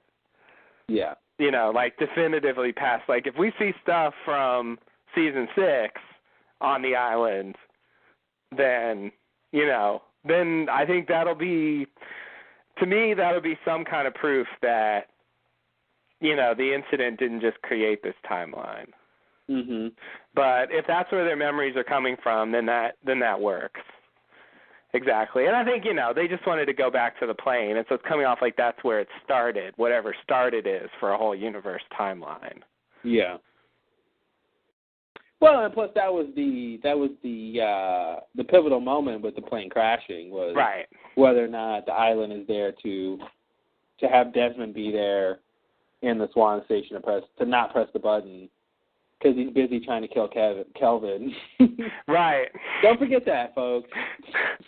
That's what I love. Is like he was busy with dealing with Kelvin's bullshit. Right. Kelvin was like, "Oh, I had you. You're the sucker. You're gonna press the button. I'm leaving." Yeah. He just fixed Desmond's boat on the side. Mhm. I mean, the whole reason they had that boat available this season to use is Kelvin's hard work. Kelvin's hard work still paying off. Military trained, American military, right there, folks. That's right. Well done. Well done. He even taught Saeed how to torture people. Yeah, that's true. Oh man, Kelvin goes way back. Yeah, he's I swear, the only thing we're missing with Kelvin is the Rosinski days. Him and Rosinski and the Swan. That has to go on the list of things we wish they would have showed, because I don't think there's any way we're going to see that. Oh no! At this point, so yeah. But I would have loved an episode or a scene with them hanging out at the Swan Station, and Kelvin just wanting to kill Rosinski every moment that he's there. He just has to be obnoxious that whole time. I know, exactly. Yeah. I don't think Kelvin would really want to deal with Rosinski. No. And his bullshit. But yeah, that's one of those great lost scenes that we'll probably never see. Yeah, the scenes that never were. We should do a top 10. Yeah. There's a lot of those actually. It's kind of cool to me how they've developed this story that they've left out a lot of significant parts of. Mhm. You know, I kind of like that in a way, but it would have been nice to see, those actors actually get together in the Swan Station and just get a sense of what it was like for them. Yeah. Because you only see the two sides of it. Post Radzinski dead, Kelvin alone, and like pre-Kelvin on the island, Radzinski by himself before the Swan's even built. So there's just a giant hole there. What? Where the Swan Station was? You're correct. Yes, that is what I meant. Or at least it should have been. Yeah. All right, well. What else? Where are we? We're still in Desmond punching Ben? Yes. Woo! Yes, but I think I'm done. I just wanted to observe how late the memory was, because I think that's at least sort of a clue about the memories. Yeah. Because it hasn't been, they haven't come down definitively on where the memories stop. So I'm just using those to gauge, how far they can go. Yeah. Well, I think it, like I said, everybody knows I feel like there's going to be some culmination or connection between the Flash Sideways and the main timeline, and I think it makes sense anyone in the Flash Sideways hasn't had memories beyond that point. So beyond the incident, I guess. So I think that makes sense somehow. Yeah. It seems like if that's the genesis of that universe, then I mean, even though it has its own history and they're getting memories from the future, it seems like that somehow still makes sense that they haven't remembered anything past that. Right. Yeah, like in my head, I put the timelines next to each other, and 2004 alternate timeline is next to 2007 original timeline. Mm-hmm. And so when you look at it that way, the memories aren't later. Yeah. They're in the right direction, if that's how they line up. So that's sort of why I want to say they sync up like that as well. Because it makes the memories still in the past. They're just kind of offset from each other. Yeah. All right. Well, next scene. Okay. Oh, forgot. I want to mention it was nice to hear Ben say, "I will not let you hurt Mr. Locke again." Oh. Ben coming to Locke's defense is, something interesting about that, considering he killed Locke. Right, and tried to kill him another time or two. Yeah. And, psychologically tortured him. I got to say, Jack and Locke are obviously the two main characters with different opinions and viewpoints and who are sort of, their stories overlap, of course. But man, Ben and Locke, I don't know who's stronger. I don't know which pair is stronger because Ben and Locke have some history. Absolutely. They've got some really strong ties too. So it's pretty crazy that they managed to have, Locke have these really strong connections to both characters. Yeah, I agree. It's a different thing than his thing with Jack, but I feel like Jack and Locke are sort of the big totem pole relationship. But I think Ben and Locke is a very significant, slightly smaller one than that. Mhm. And I think you know, a bit below that is Ben and Saeed. Mhm. You know, because they had a lot of history as well. Yeah, totally. You know, but I mean, from the time that, you know, Ben was in the hatch, he was messing around with Locke relentlessly until the moment he murdered him, really. Mhm. I came for you, John. Yes. I'll never forget when Ben tries to crawl through the air duct and he falls I know. and gets knocked out. And I still don't know if he's faking or not. I know. It looked so fake. It was so like, fake. You're not that clumsy. Stop it. Exactly. It was ridiculous. And then, yeah, we still don't know if he's the one who, you know, he goes into the computer room. Mhm.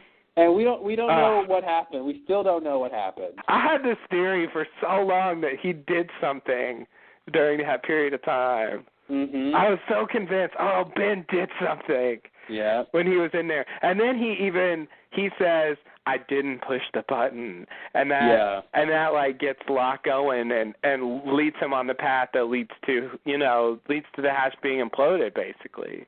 Mhm. You know, and it's like, I think Ben has to have been lying because we know what happens when you don't push the button. Exactly. Yeah. And, you know, Ben lies, so it's not crazy. But again, it's like, what the fuck was Ben doing? Like, yeah. Why is he pushing Locke like that? I don't know what he's even trying to accomplish. It's almost like he just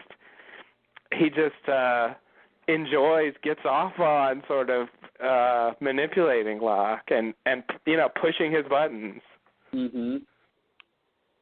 And he knows that Locke is somehow tortured about the button, and it doesn't feel like a good enough destiny for him. And, you know, hearing Ben say that it does nothing is just, you know, something he really doesn't want to hear. Yeah. You know, so and it's like Ben zeroed in on him instantly as someone he could manipulate. Totally. And continue to do so up to bringing his dad to the island and, you know, trying to kill him and then teaming up with him eventually to go find, you know, the cabin and then to move the island and Mhm. Oh man. Locke moved the island. No, he didn't.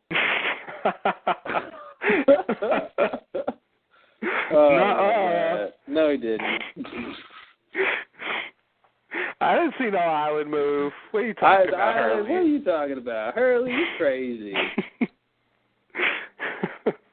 Oh, that's great. Yeah. Classic overly skeptical Jack. Mhm. All right, that's Jack. Full on denial. Look, Jack. There's men of science, and there's the island you just saw disappear. Mhm. Sometimes you gotta actually believe your eyes. Yeah. All right. Well, I think that's all I had for this scene. I just wanted to say that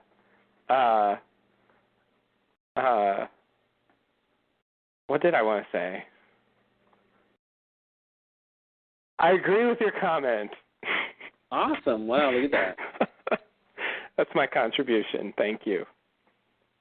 We'll be here all week, folks. It's a good observation because it is interesting to have him, especially because like this guy's a hit and run. He's potentially he is dangerous. He's been like, it's kind of amazing to me that little Dr. Linus like just runs in front of his car and like as nerdy as he looks. It's kind of amazing to me. Yeah, he's actually willing to like put himself on the line like that. I was impressed. Yeah, totally. So okay, next scene. Yep. Back to the island. Ben, Miles, and Richard. Finally, back to Ben, Miles, and Richard. Wow, it's been a while. Ooh, yeah. They're walking to the barracks. They still haven't gotten there yet. You guys aren't there yet? Jeez. It's taking a while, we find out. It must be, because it's been like 5 episodes. Yeah. Richard asks Ben how much explosive Ben has. Ben reveals that the explosives are hidden in his secret room behind the bookcase. Then they finally arrive at the barracks, Miles has a little moment. Ben's curious. Miles doesn't want to say.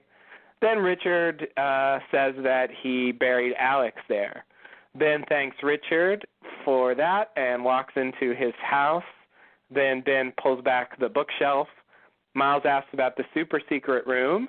Ben says it's where I was told I could summon the monster. That's before I realized that it was the one summoning me. Then Ben opens a safe. Ben asks how much explosive to bring. Richard wants to blow it to hell, so they're taking it all. Then they hear noise from the house. They go to investigate, and they find Zoe and Charles Widmore. Boom. Hello. So, I don't know about you, but when Ben told them he hid the C4 in his secret room, I was thinking, okay, well, that's not there. I totally thought it would not be there. Oh, Since really? he was telling us it was going to be there before we saw it, I thought it was going to be like, okay, well, plan B, because somehow someone found my secret, because Locke lived there, and, all this stuff happened, since Ben's been there, I thought. So I'm like, well, there's no guarantee it's still there. Oh, wow. I never suspected that it wasn't there. I just thought, I don't know. I just thought they were telling us where it is. Yeah, but it's like, why tell us where it is when they're going to show us in next scene? Mm-hmm. And I still don't have the answer, but they did it. Yeah. I think they definitely tried to make clear that somehow, for whatever reason, it took a while to get to the barracks because there's been a lot of travel on the islands. I forgot to mention, we did get confirmation in this episode that Jack and Hurley and Kate and Sawyer washed up on the main island. Yes, totally.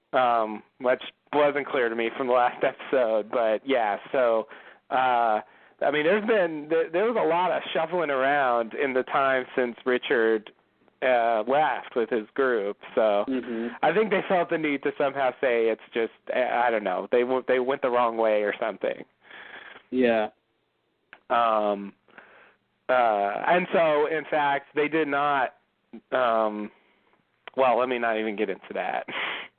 I'll wait on that until later. So we find out an answer to a mystery that I hadn't even thought about, which is what happened to Alex's body. Yep. The question no one was asking. It never even occurred to me that was an issue. But, yeah, I guess in Season 4, they did kind of just leave it there. So, it being her body? Yeah. Okay. It being her body. And Ben just leaves the island right away, and I guess most of the rest of them do, and except some of them start time traveling. So it seems like Ben forgot. Yeah. He was never, even when he was digging Locke's grave, it wasn't like he was saying, "Oops, I never dug a grave for Alex." Or when he gets back to the island, it wasn't. Even he's going back and he's claiming he wants to be judged for letting Alex die. He still doesn't say, "Oh, I got to go bury her." Yeah, that's true. I got to go find out what happened to my daughter's body. So, yeah, so he wasn't thinking about it, so we weren't thinking about it. Yes. He was, you're right. But just in case someone asked, we find out that Richard at some point came in and did the burial. Yeah. Well, that was nice. Put her under the Menards fence. Why next to the fence? It was such an unceremonious place. It was like, she's right here. Yeah. See that ground that looks the same as the rest of the ground? They have a close-up of her grave, and it's just like, it's not marked. It's, there's just nothing there. There obviously doesn't look like a grave was dug there. And it was so weird. At first, when Miles was getting his sense, his spidey sense or whatever of Alex's body, I thought that's where she was shot, because she was standing next to the fence when Keamy shot her. Right. I think, from what I remember, if maybe I'm remembering wrong, but I don't know. I thought she was shot near the fence at first. I'm thinking, oh, okay, he's just. It was relatively near the fence. Yeah. But it's like, well, I guess Richard didn't move her very far. Mhm. I'll bury you right here. Yes. And you'd think Dharma, where would Dharma bury people? Like, did any? I mean, I feel like somebody must have died during the Dharma days, before the Purge, of course. Right. Right. You know, from Hostiles, from Smokey. Mhm. You know. Anyway. Yeah. No, people definitely died, but there doesn't seem to be a Dharma cemetery. The other thing is, Alex was another. It seems like she should get a Colleen funeral. Oh, no one got the Colleen funeral except for Colleen. I think that's clear. I agree. That was the first time they did it and the last time they did it. They're like, this is too much work. That was just for Colleen. This is why the Vikings stopped doing it. Right. Too much. All right, we tried it. Mhm. It's not working. Yeah, that's one of those others cultural themes that did not get developed much. Yeah. Yeah. Much like their judicial system. Mhm. You know, the whole judging Juliet. Yeah. Which sounds like a TV show. About a judge named Juliet. Judging Juliet, yeah, it does. I don't want to hear it, mister. I don't want to hear it. Guilty. You're out of order. No, you're out of order. Any other courtroom stereotypes we can throw in here? Something about handling the truth. Right. Yes.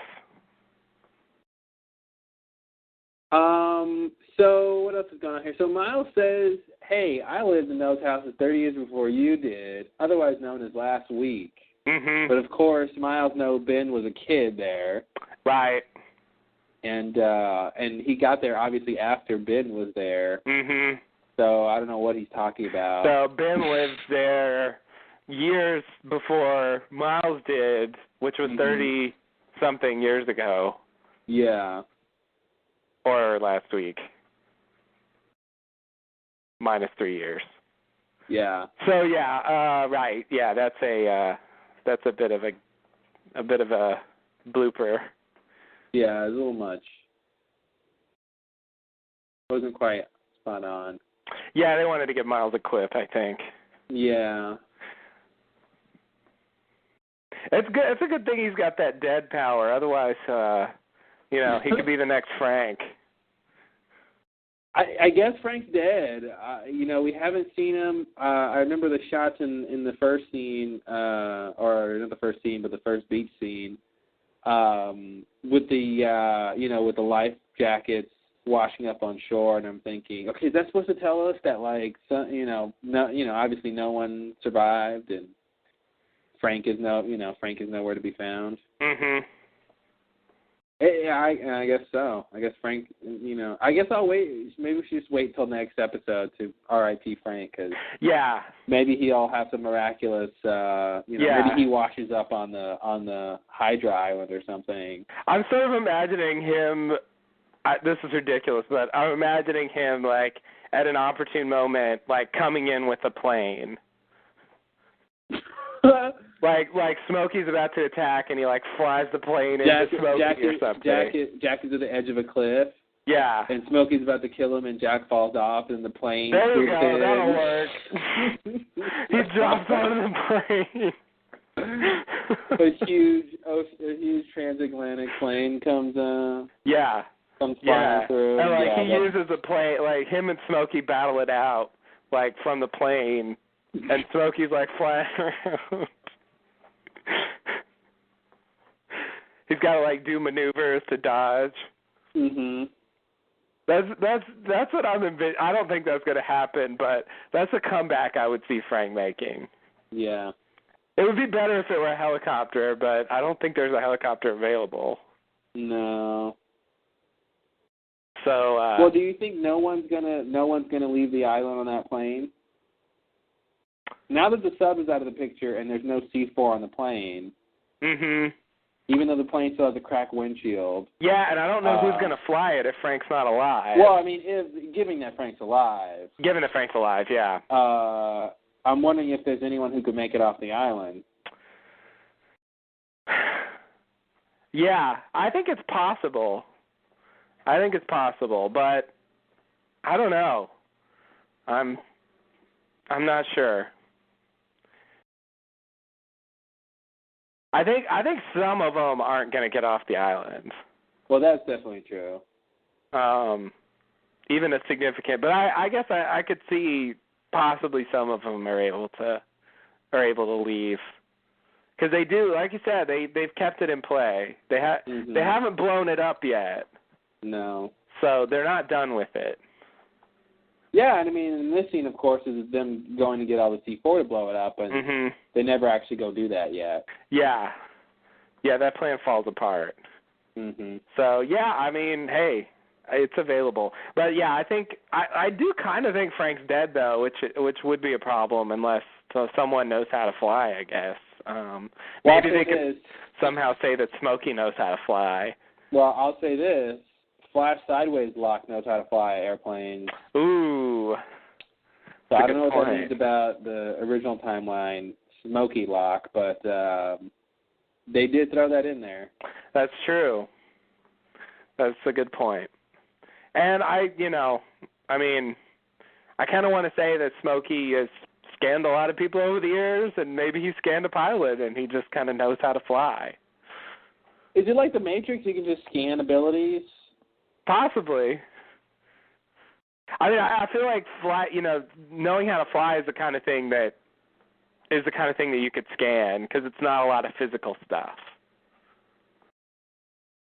Yeah, but it's a lot about knowing what to do when. Yeah. And if he hasn't scanned anyone with, in certain situations, he wouldn't know what to do. Right. And with that plane, he wouldn't necessarily know what buttons to press. He could get a general sense maybe, but he wouldn't necessarily know unless he scanned somebody who flew that plane, which would be Frank, I guess. Which would be Frank, or I guess the co-pilot, if he can scan dead people. Yeah. Which he should be able to, right? Which I think he can, based on Locke. Yeah. And Christian. So, interesting. So, yeah, it would be weird if Smokey was actually piloting the plane. But, until they blow it up, it's available. Yeah. I think. So, I do think that we should wait until they actually either say Frank's dead or just never show him again. Yeah. And then we'll officially say he's gone. But for the moment, I think he's kind of a question mark. All right, so we move to the next part of this scene when they go into Ben's house, and he opens up the secret room, and then they talk about the tunnel, the wall or whatever with the hieroglyphs on it. Where Ben went to go summon Smokey. So, okay, let's talk about that for a second. Okay. Since we thought about that, we brought that up somewhat recently. Yes. And I'm glad they made at least a comment about it. So he said someone told him that is where he could summon the monster. Right. So who told him that? Right, and when he said that, I thought, well, I don't know who else told you. The only person I could think of would be Richard. And since Richard was standing there, I expected him to make some comment. Yeah. But it just kind of passes. Yeah, I feel like Smokey should have been the one to tell him that. From what he says, he goes, that's before I realized that it was summoning me. It was the one summoning me. Like, it made me feel like maybe Smokey appeared to Ben as somebody, some apparition, and told him this, but it was really Smokey telling, the same way, the same thing with the Locke doppelganger scenario, but for Ben. I see. Yeah. And okay. So now he's realizing that, that dead person, whoever he saw, who told him that, or whoever it was, maybe his actually mom, even.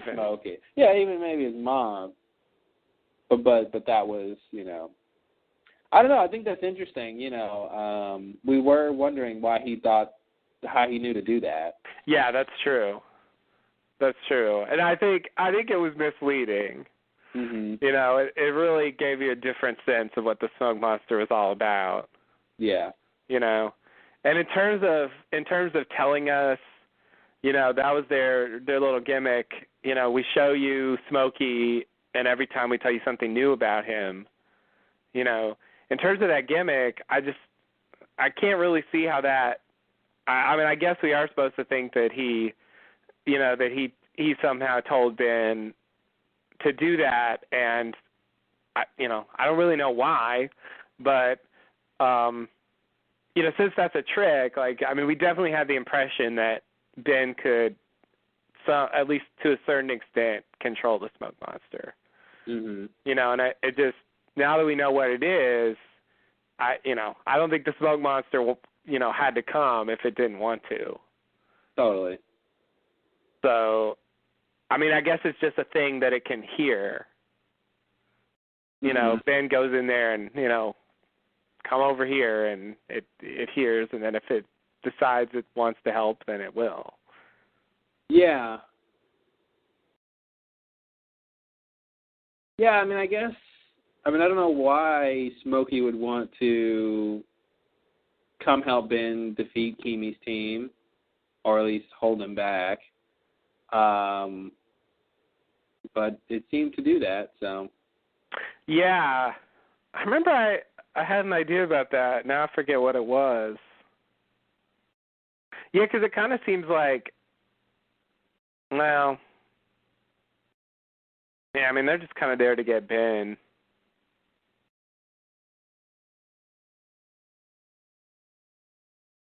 Unless Smokey appeared to Ben as, say, Ben's mother, and then the mother tells Ben, if you're ever in trouble, go summon Smokey at this place. Which I think begs the question, was that place, did Ben already know about that wall before he was told this? Or was he told this afterwards and then he found the wall? I'm just wondering about we talked a long time ago about the placement of that. The secret room, yeah. Yeah, because it's a Dharma house. Yeah. Which raises all sorts of bizarre questions about what Dharma was doing building that thing there. Yeah. So maybe something like Dharma built it there, didn't know about the secret, that they built it on top of a spot that connected to the tunnels, or the whatever hieroglyphic temple related stuff is. And then at some point, then the purge or something, and then, when Ben moves in there, he decides to pick that house because he's told by his mother or somebody, who's really Smokey, that that's a good place to be, and there's a secret tunnel system, and you can go summon the Smoke Monster there. Mm-hmm. I don't know about the logistics, but long story short, maybe it's as simple as he was told he could go do there if he was in trouble, because maybe Smokey was planning to use Ben for a long time. Right. So he wanted to protect Ben. Yeah. Yeah, it could be as simple as that, since he did end up using Ben in a vital way. Mm-hmm. Still is. What? Still is. Still is, and Keamy's team were specifically there for Ben. Yeah. So, that part pretty much works, if he had the long-term plan in place already. Yeah, I think it makes sense. Which I think he kind of did, although I still don't quite know exactly what he wanted to happen versus what did happen. Mm-hmm. It worked out for him, at least so far, but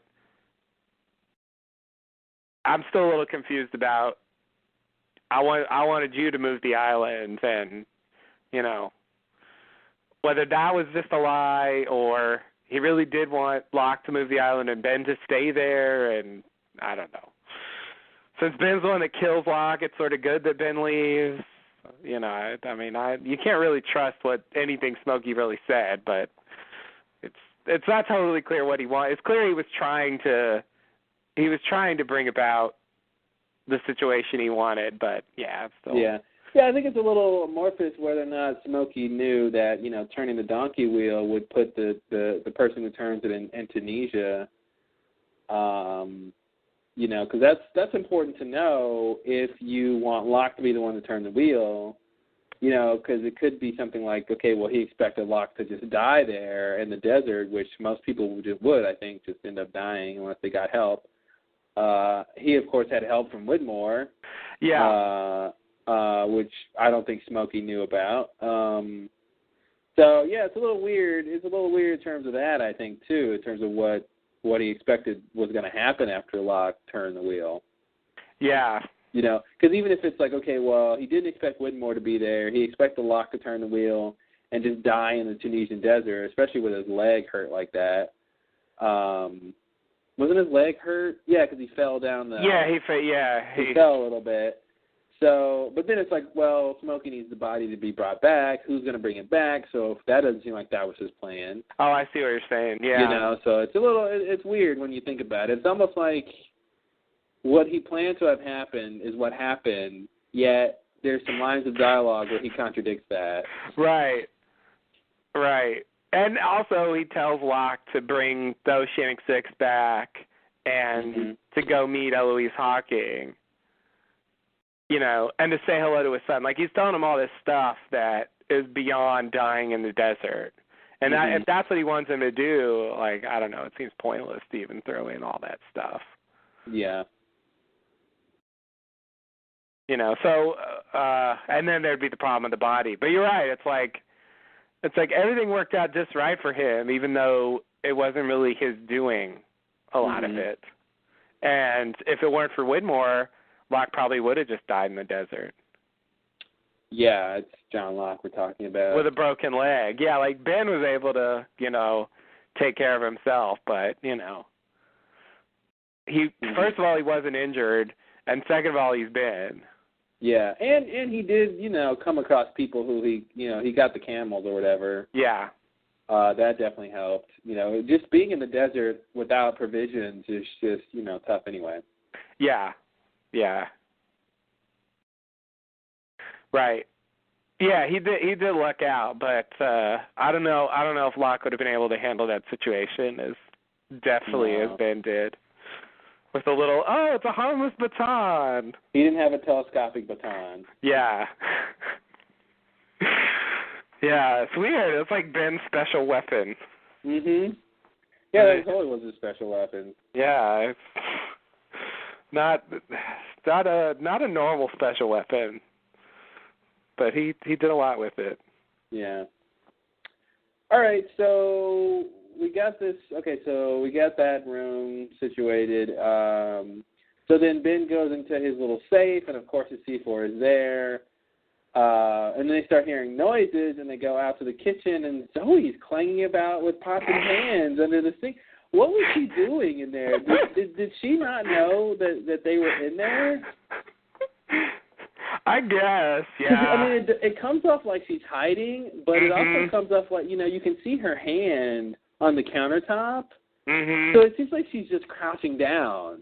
Yeah. Like she doesn't even know anyone's there, and she's just crouching down, and it's like, yeah. Zoe. I know. Again, Zoe. Geez. We told you not to get into those cleaning products. She's always trying to get into the pots and pans, clanking it out. Yeah, I don't know what she's supposed to be doing. That was weird. I'm just... Okay, Charles, I'm going to go in the kitchen and get the pans.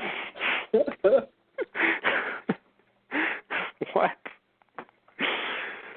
Yeah, I don't know. You're right. It's like she's hiding, but she's looking for something, but don't ask what. Don't ask Let's what. just move on. Yeah. That was weird. And then we get Widmore's entrance. Hello, Benjamin. Yeah, that was great. Yes. I love that asking permission to come in after he's already come in. Right. But I just love that idea of, if Ben says no. No, you can't. Go outside. Yeah. Yeah, that would just be awkward. All yeah, right, this was the reunion that I was waiting for. Yeah, this is a nice one. So wait, when's the last time Ben has seen Widmore, or when they last seen each other? In person, I Yeah. think it's when Ben visited Widmore in his little loft apartment place and told him he was going to kill Penny. But he talked to Widmore, and he called him to say he was going to kill Penny right before he did it. So yeah, that was the last time he talked to him. But the last time I saw him in person was the apartment, I think. For for seeing someone who threatened to kill his daughter, Widmore holds back his anger. Yeah, you're right. You're right. Yeah, I think he is. I think he's focused on the larger mission, and he's kind of willing to put aside that for the moment. Until a couple scenes from now. Right. Right. All right. Oh, well, I mean Widmore. Yeah. That's what I meant too. Oh, okay. Well, when I just mean Penny becomes an issue later when he wants to try to save her. Yes.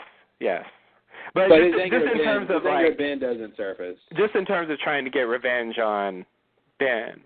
Yeah. I think he sort of puts that aside, and also it helps because Ben didn't do anything to Penny. Yeah. So Widmore, all Widmore can really get revenge for is what Ben said he was going to do, and almost did. Yeah. So that's not gonna be as big of a deal. Yeah, it's a nice bit of symmetry to have Widmore show up at Ben's house like Ben showed up at Widmore's house. Oh yeah, I forgot that's actually Ben's house.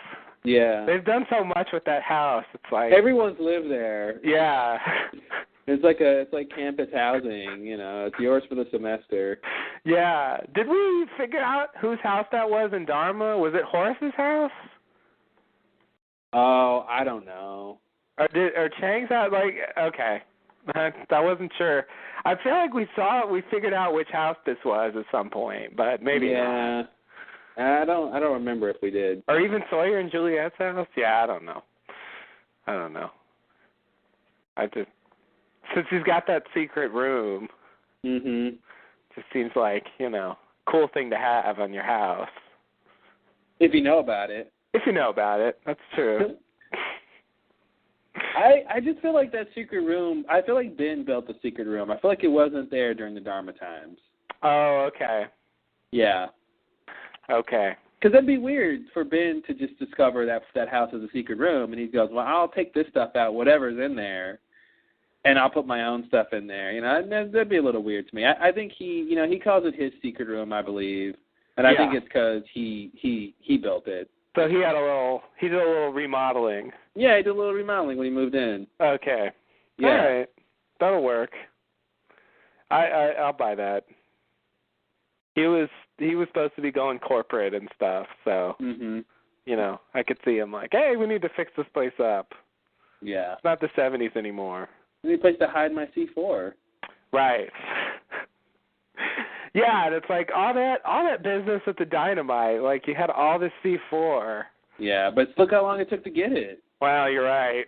I guess it's the price you pay. I guess the Black Rock was closer or something. I don't know, or on the way, or I don't know what. But well, clearly it was, since they got there really fast, and this was just... I feel like the beginning of this scene, when we first catch up to Miles and Richard and Ben again, I feel like it's a little bit of a flashback, from the point at which we left off with everybody else.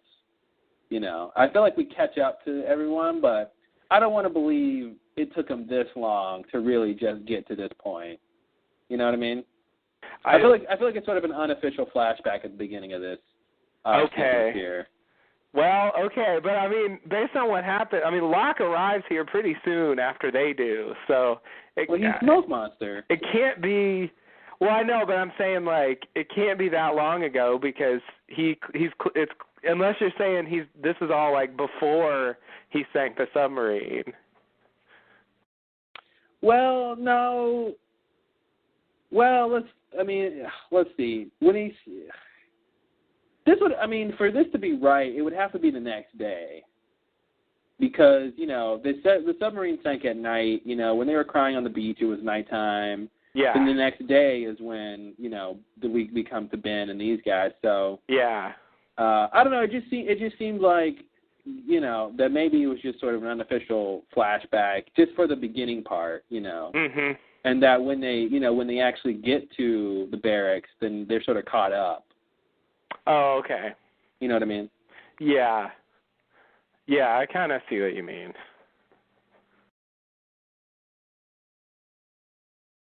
Yeah. So what else?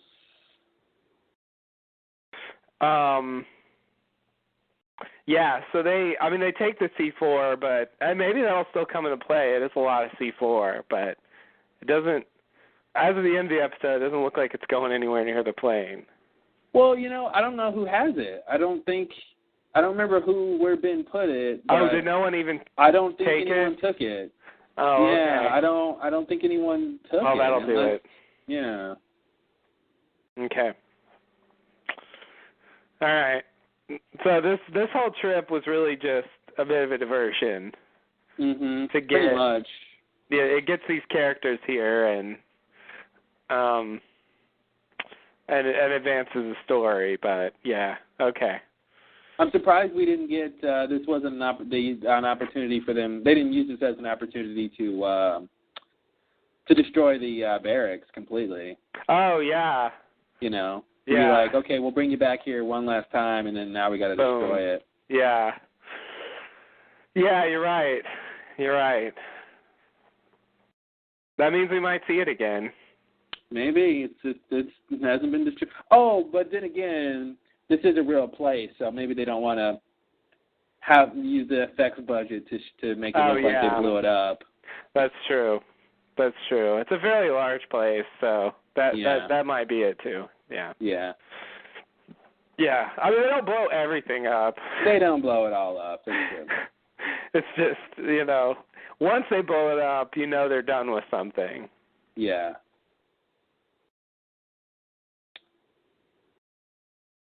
Like, they never blew up the Looking Glass station or the Tempest. Yeah. The Looking Glass flooded, though. Looking Glass flooded. Yeah, that's true. And the Tempest is a nerd.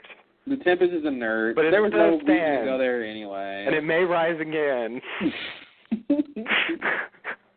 Who knows? Yeah, most of the stations they blew up. The Pearl is probably the only one that's okay. Yeah, Pearl's still there. And the Arrow, I guess, is okay. Arrow's still there, yeah. And the Staff, I guess, is okay. Yeah, the Mediclad's still there. Yeah. Yeah, so the boring ones. Right. Yeah, they blew up the useful ones. Yeah. The ones where we might say, hey, why don't they go back to there? Mhm. All right. Well, I'm ready for the next scene. Okay. Next scene, Widmore tells Zoe to get the equipment from the outrigger and then sink it. Widmore asks what they're doing. Widmore asks what they're doing? Oh, the rest of them. The others. Sorry. Richard says getting explosives to destroy the plane.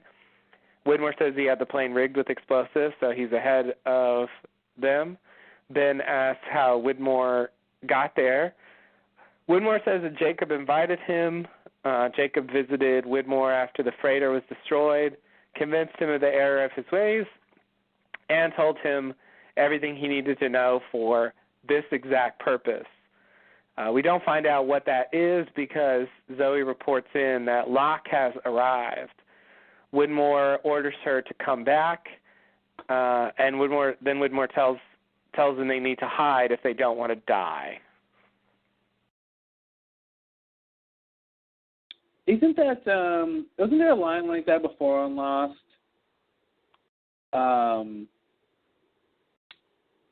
I forgot who said it, but A line like what? a line like Widmore's last line, if you don't want to die, you need to hide. Wasn't there something about you have 3 choices? Yeah, there's Russo's line.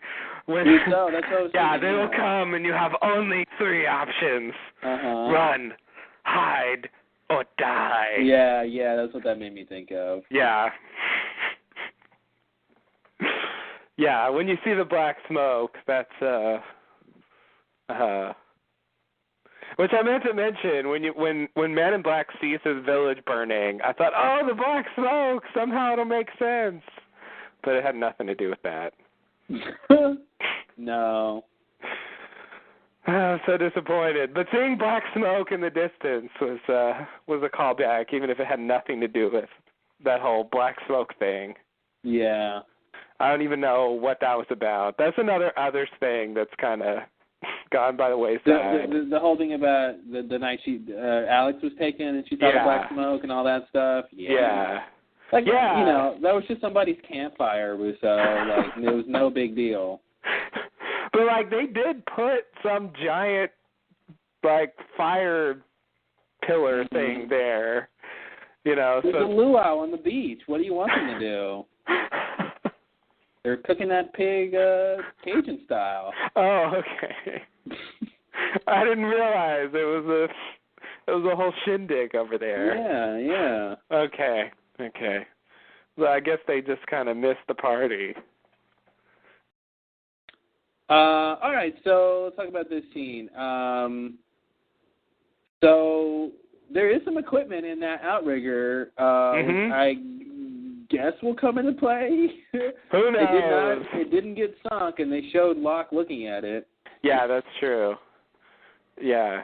And so I think Ben was saying to get the gear out of the outrigger and sink the outrigger, right? Widmore, yeah. Okay, not like go sink all the equipment. No, he says take our equipment from the outrigger and then sink it. Okay. It sounded like sink it was our equipment. Like there's some kind of direct, indirect object thing going on there. Yeah, but if you take it from the outrigger, how can you sink it? And I think for that logic to work, he should have said put the equipment in the outrigger and then sink it. Okay. But take it means sort of implies it's already in there, and so you're taking it out.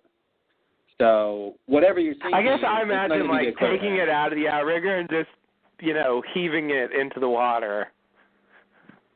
Oh, and the outrigger's not being sunk? Yeah. At all? It's the equipment being sunk. I don't think that's what he wants because that's ridiculous. But yeah, that's when he said that. That's what I thought he meant. I see. Take our equipment and then subordinate clause and sink it. Then sink it. Like it sounds like it refers to our equipment, not the outrigger. Yeah, that'd be a weird way to phrase that if that's what he meant. He should have said, throw it in the water or toss it or something. Yeah. You usually don't say sink things unless it's a boat. If you want to put something in the water, I don't know if you tell anyone to go sink that. No, you're right. On the second watch, I figured it out. Yeah. But he's British, so, who knows what they do over there. You're right. Yeah, they might sink equipment. They might. Hey, they stand on line, right? That's a good point, yes. On cue, even. On cue, yeah, on cue, that's what I meant. On cue for the loo, so, Anyway, so let's see. So Widmore tells Zoe she can leave, Ben won't shoot her, which he doesn't, but I'm like, you're playing a dangerous game with her life. Yeah. I feel like it was kind of a bluff, like he didn't really know, but he wanted her to go do it. Yeah. And just kind of, hoped he wouldn't. So Widmore asked Ben, Richard says we're getting explosive to destroy the plane. Widmore says, why would you want to do that? I don't know, Widmore. Take a guess. Why did you want to do it? Yeah, it's like that should be his first thought is, well, maybe they want to do it for the same reason I want to do it. Yeah. Come on. We know what's going on here. Yeah. So, go ahead. Yeah, so I think you're getting to the point here. Yeah. So we get to the line of him saying, okay, he's the one who had the plane rigged with explosives as soon as he got there. Yes. So that totally conflicts with my idea that Locke is the one who put the explosive on the plane, and he goes to the plane, he kills the two guys, he takes the guy's watch, and he goes on the plane and gets to see far off because he realizes, hey, the submarine is a better idea to kill the candidates. I like that theory, but I guess the new theory has to be, or the new way to piece it together must be, when he gets to the plane, he notices that the fences aren't there and deduces that means that Widmore is trying to entice him to go on the plane. Yeah. Therefore, he realizes that it must be rigged. Which at least explains the scene where he seems to look for it. Yes, it explains why he seems to look for it, and I think it's almost like he expects to find it, which I think needs to be true so he can grab the watch off the guy's arm. Yes, I do think he expects to find it, but he doesn't know where it is immediately. Yeah, it's so crazy that that he knows Widmore so well for whatever reason that he's like, okay, well, Widmore has explosives on this plane. Mm-hmm. That is so crazy. It is. Yeah. That's why I didn't think it was true. Right. Yeah, and I remember in that episode, like I had this slight feeling that maybe they would say Widmore did it. It seems problematic, which is the reason why. The other thing is, now that Widmore did it, he's back on the suspect list for killing the Ajira people. Oh, he totally is, and it's almost like, well, he's the one who did it because he said he rigged the plane as soon as he got there. Yeah. So it's like, well, it makes sense that he would have killed the people as soon as he got there. Yeah. I'm not even sure if we're ever going to find out, but that's the theory I'm going with for now. Mm-hmm. Since he was the one, basically, I figured whoever did the explosives killed the Ajira people. Yeah. So now that Widmore himself says he did it, I don't think he's lying about it. So I'm going to say he did that. So what I'm saying is, I mean, it's a little crappy, but his plan was to get the candidates, keep them in the cages with the fences around them so Smokey couldn't get to them. And then somehow, I guess he hoped that Smokey would just try to get in the plane and fly off himself and blow himself up.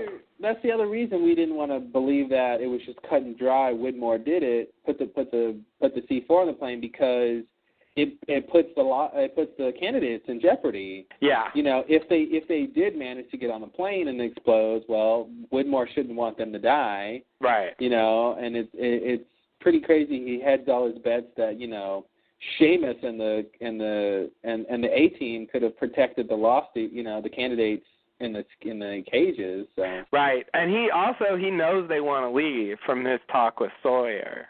Mhm. So he knows they want to leave. He knows that Smokey wants to leave. So it's like a bad plan. It's a totally bad plan. Yeah, it seems like the pragmatic thing to do would have been to just disable the plane. Yeah. Not try to kill Smokey when the plane takes off or something. Yeah. Which probably wouldn't even work. I think he could survive an explosion. I know, that's the other thing. I mean, besides the danger to killing the candidates, I don't know how well the explosion would really kill Smokey. I really don't think it would. No. He's been shown to be impervious to a number of things. And I see no particular reason that an explosion would just subvert that. No. Yeah, Widmore, bad plan. Very bad plan. Yeah. But I don't know what to do with that. And he's like, I'm 3 steps ahead of you as usual. Oh, God, I love that. I know, it was a great line.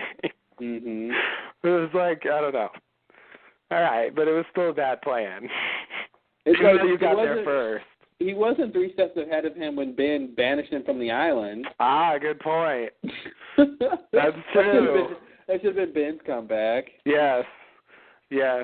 No, he hasn't always. But the other thing is he put the that's the thing. What he really should do, because he should know the explosive won't kill Smokey. It's just fucking blow up the plane. Yeah, that's what I said. He should have just blown up the plane. Oh, did you say that? Well, I don't know if I finished my point, but I was trying to say, he should have done the pragmatic thing and just blown up the plane, therefore preventing Smokey from being able to leave, which is the more important part. Yeah, exactly. Instead of trying to kill Smokey with a bomb, just blow up the plane, and at least he can't fly the plane. Yeah, totally. Because that's really what they were going to do. So you weren't, that isn't exactly what Richard and Ben and Miles are planning. Mm-hmm. Just to, plant a bomb on there. Yeah, that's not good enough. Yeah, they really want to destroy it. So I think, I don't know. That is a crazy plot. I guess they just didn't want Smokey to just have a bomb all of a sudden. Mm-hmm. So they felt the need to somehow explain that he has a bomb. Yeah. So they're like, okay, Widmore has a bomb. Why would Widmore have a bomb? Well, and then I guess that's how that happened. Yeah. Well, that's why he didn't detonate the bomb in the plane, because Smokey needed to find it. Yeah, exactly. Exactly. When you look at it from the plot, it makes sense that they did all that, But again, the Smokey put it there theory seems fine. Yeah. Except, I guess then you'd have to ask where he got that bomb, but whatever. I would have let that go. Yeah, totally. Where did he get anything he's gonna? Yeah. Yeah. All right. So then the next little part here is Widmore says Jacob invited him back. Yes. So that that gives us, I think, pretty much clear connection to the lighthouse episode. Right. So I guess that means that Widmore is Wallace or something. I don't know. Widmore or Desmond is Wallace, or somebody in that sub is Wallace. Mm-hmm. The captain of the sub or something. Yeah. I don't know. Yeah, I don't even think that's true, but I think Jacob Widmore is who Jacob was talking about. Widmore is who Jacob was talking about. I still see it as kind of a coincidence. He did try to get Widmore to come to the island, but he also wanted to show Jack the lighthouse. Mm-hmm. It seems like they just kind of happened at the same time. Yeah, I think it was a 2-for-1. I think it was well, here's something I can use to show Jack how important he is, but I do want to get Widmore to come to the island. And it's he needed. I think the way it was set up was fine. It makes sense that I need Widmore to come to the island, so I'm going to send Hurley, and I need Jack to know how important he is, so I want Jack to go, and he obviously wants both of them out of the temple. At that point. So, I think the only thing that makes it weird is that Jacob seems to make it seem like, he really didn't send them there at all for bringing Widmore. But it's I think that was part of it too. Yeah. Obviously. It seems to not have mattered at all, because there's been no comment. And that's what Jacob said. Jacob was he'll find his way. Yeah. Yeah. Yeah, Widmore seemed to get to the island. I don't know. Maybe that would have made it marginally easier for him to get there. Mm-hmm. I don't know. I think it's supposed to be somehow related. But yeah, this seems like a revelation to me. The idea that Jacob went to visit Widmore. Oh, that's pretty big. It's pretty big because we were wondering, how he's been back into why he's back in the fold, and how he knows about the candidates and all that stuff. Yes. Stuff we've talked about before. Yes, the fact that Desmond survived the electromagnetic thing. Mhm. It gives someone who was on the island for all kinds of stuff that can talk to Widmore. Yeah. And I think it's interesting, he says that Jacob convinced Widmore the error of his ways. And I think that sort of explains something I wasn't really conscious of, but subconsciously, I guess was really I'm stumbling here. My point is, I think it sort of explains, Widmore's sort of change of heart in that, we were talking before about, Widmore does he just want power? Before it just seemed Yeah. like he just wanted power of the island, and that shouldn't be the reason that he's back. And so it was nice to get that little line of, okay, well, this is why Widmore is doing this, is because he was convinced that he was wrong. Right. For the actions he was taking before. Yes. I think this sort of connects with the Widmore who sent the merciless Kimi team to extract Ben and torch the island. Mm-hmm. And planted the fake wreckage. Yeah, like that sort of ruthless, the island is mine and it will be again, Widmore, to what he seemed to be later, like when Locke comes out of the thing, Tunisia. After moving the island. After turning the wheel, yeah. Yeah, so after the freighter, and I also want to say it explains why he brought this kind of nerdy science team. How so? In addition to wanting the scientific help. But how so? he didn't bring the ruthless mercenaries that he brought on the freighter. Mhm. Keep going. That's it. I mean, what more do you want? So wait, what's your point about that? I think that's one of the errors of his ways that he's referring to. Oh, okay. It seems like he should have brought mercenaries. They would have been a lot more helpful. He shouldn't have ordered them to kill everyone.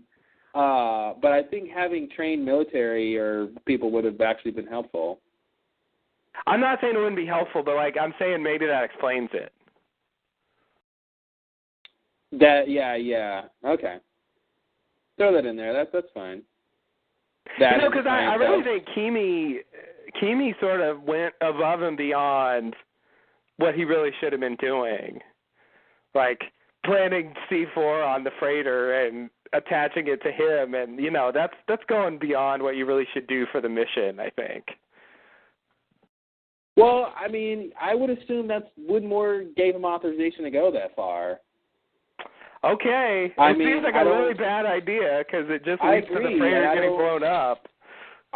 Yeah, true, and I don't know what Widmore would have thought. I mean, I don't even know what Kimi thought he was doing with that. Yeah. I feel like my idea of Kimi was that, he was told to get Benjamin Linus any way he can, and, casualties, collateral damage doesn't matter. And he was just trying to follow through that. And, of course, there is some sort of psychotic part of him that is sort of going above and beyond, too. But I feel like he's, at best, just trying to just get the mission completed. The C4, I don't know how to explain that in any context because I don't know how it helps the mission or Widmore to have, because if Widmore wanted Ben off the island, well, if Widmore just wants Ben dead, then I guess I can understand the C4 and sending Kimi to say, because basically if Kimi ends up dying, then, which means he fails to get Ben, then Ben doesn't have a way off the island. Mhm. I think maybe something like that is the idea. Yeah. Okay. But it's just kind of I don't know. It's just kind of an eject button. Yeah. Something like that. Right. Okay. I mean, I'm just trying to. So, what do you think the errors are then? I think the errors guess I don't understand. Has to do with just a larger picture of what Widmore wanted with the island, and what his motivations were in terms of going to come back to the island and protecting it, stuff like that. Okay. Not specifically like all the way down to he shouldn't have sent Kimi or.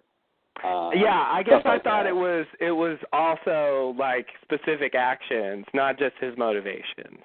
Yeah. Well, I try to imagine the scene where he's talking to Jacob, and if it was a lost scene, he wouldn't get into too much detail. Right. Right.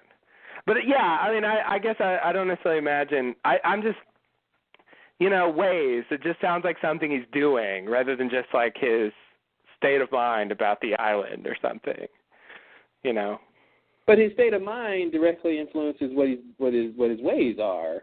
Well, I know. Yeah, so it's like if he's thinking, okay, I need to conquer the island again and be in charge. That's basically, to me, the big difference, right?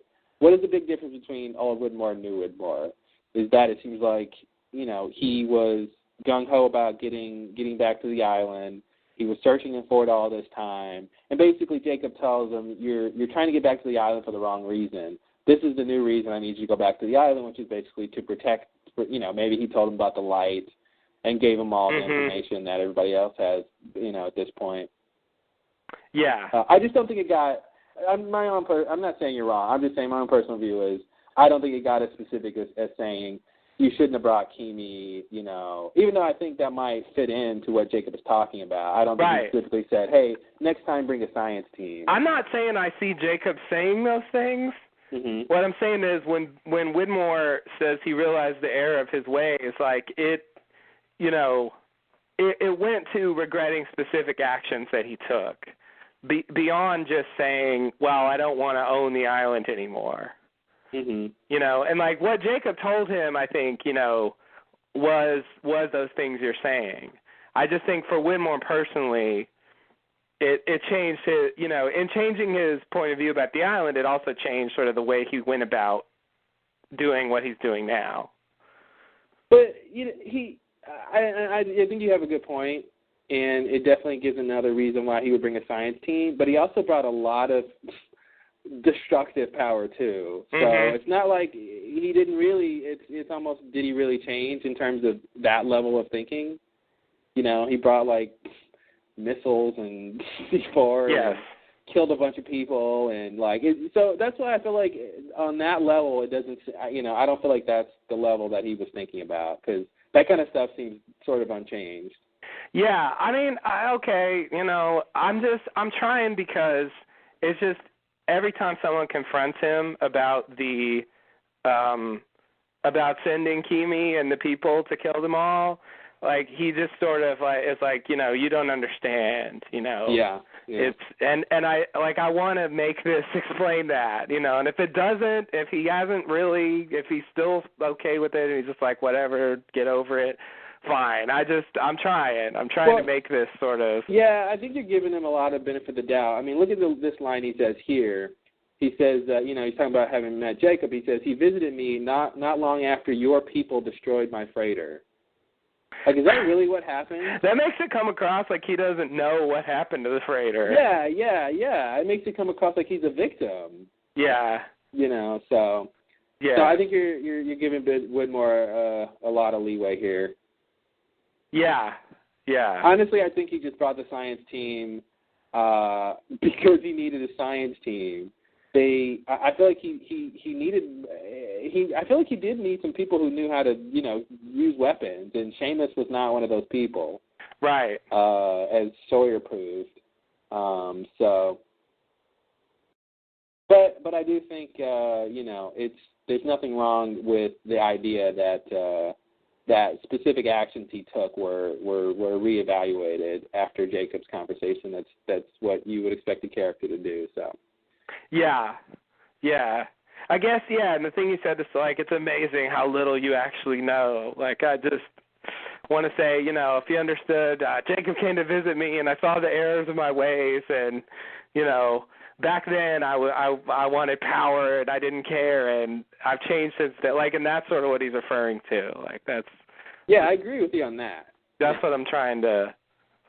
That's what I'm trying to make work. Yeah, it's extremely subtle. It's in terms of like, well, he brought a science team that isn't so good with weapons, but they do have a lot of weapons, and they may have killed a bunch of people. So it's sort of like, well, is that really a lot better than what Keamy did? I don't know. I guess not in terms of like body counts and stuff. Yeah. Assuming he killed the Ajir people. Yeah. So yeah, I just. Since Widmore has come off as a benevolent figure basically since he sent the freighter. Yeah, honestly, I really think the big picture idea is Jacob said, hey, you need to stop trying to get back to the island for yourself and get back to the island to help me, and told him what the big picture is. I think Err of My Ways, he's being poetic here, I think, a little bit.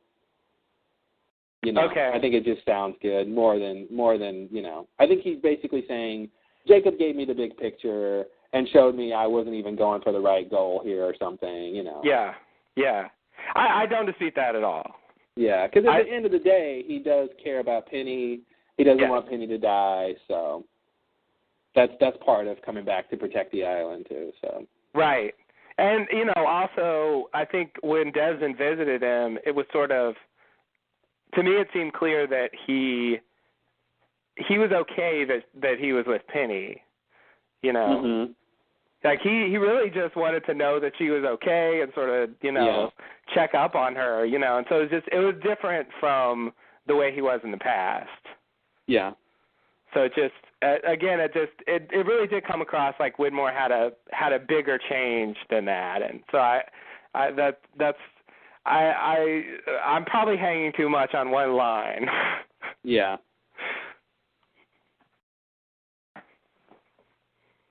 But I do think it's significant, and probably the most helpful thing I can get out of it is it sort of explains why Widmore knows stuff. Yeah. No, that's huge. Definitely explains it. God, they explain one little line. Yeah. It's like why he knows all this. Okay. Yeah. Yeah, and it also, could explain. It could explain why he knew what Locke was needed to do, and that whole thing, extent, right? Because he didn't think Locke needed to die. Yes. Well, that's true, but I don't know if Jacob thought that either. Yeah. I mean, that was a Man in Black idea. Oh, you mean just in terms of Locke needing help to get everyone back to the island? Yes. Oh, okay. Okay, yeah. Yeah. Yeah. I think the idea that Locke needed to die is not something Jacob put out there. Yeah. I'm assuming that Jacob would have been fine with Locke making it back to the island and just being a candidate. Mhm. Of course, then he wouldn't have died, but or he wouldn't have died in the same way, at least. Yeah.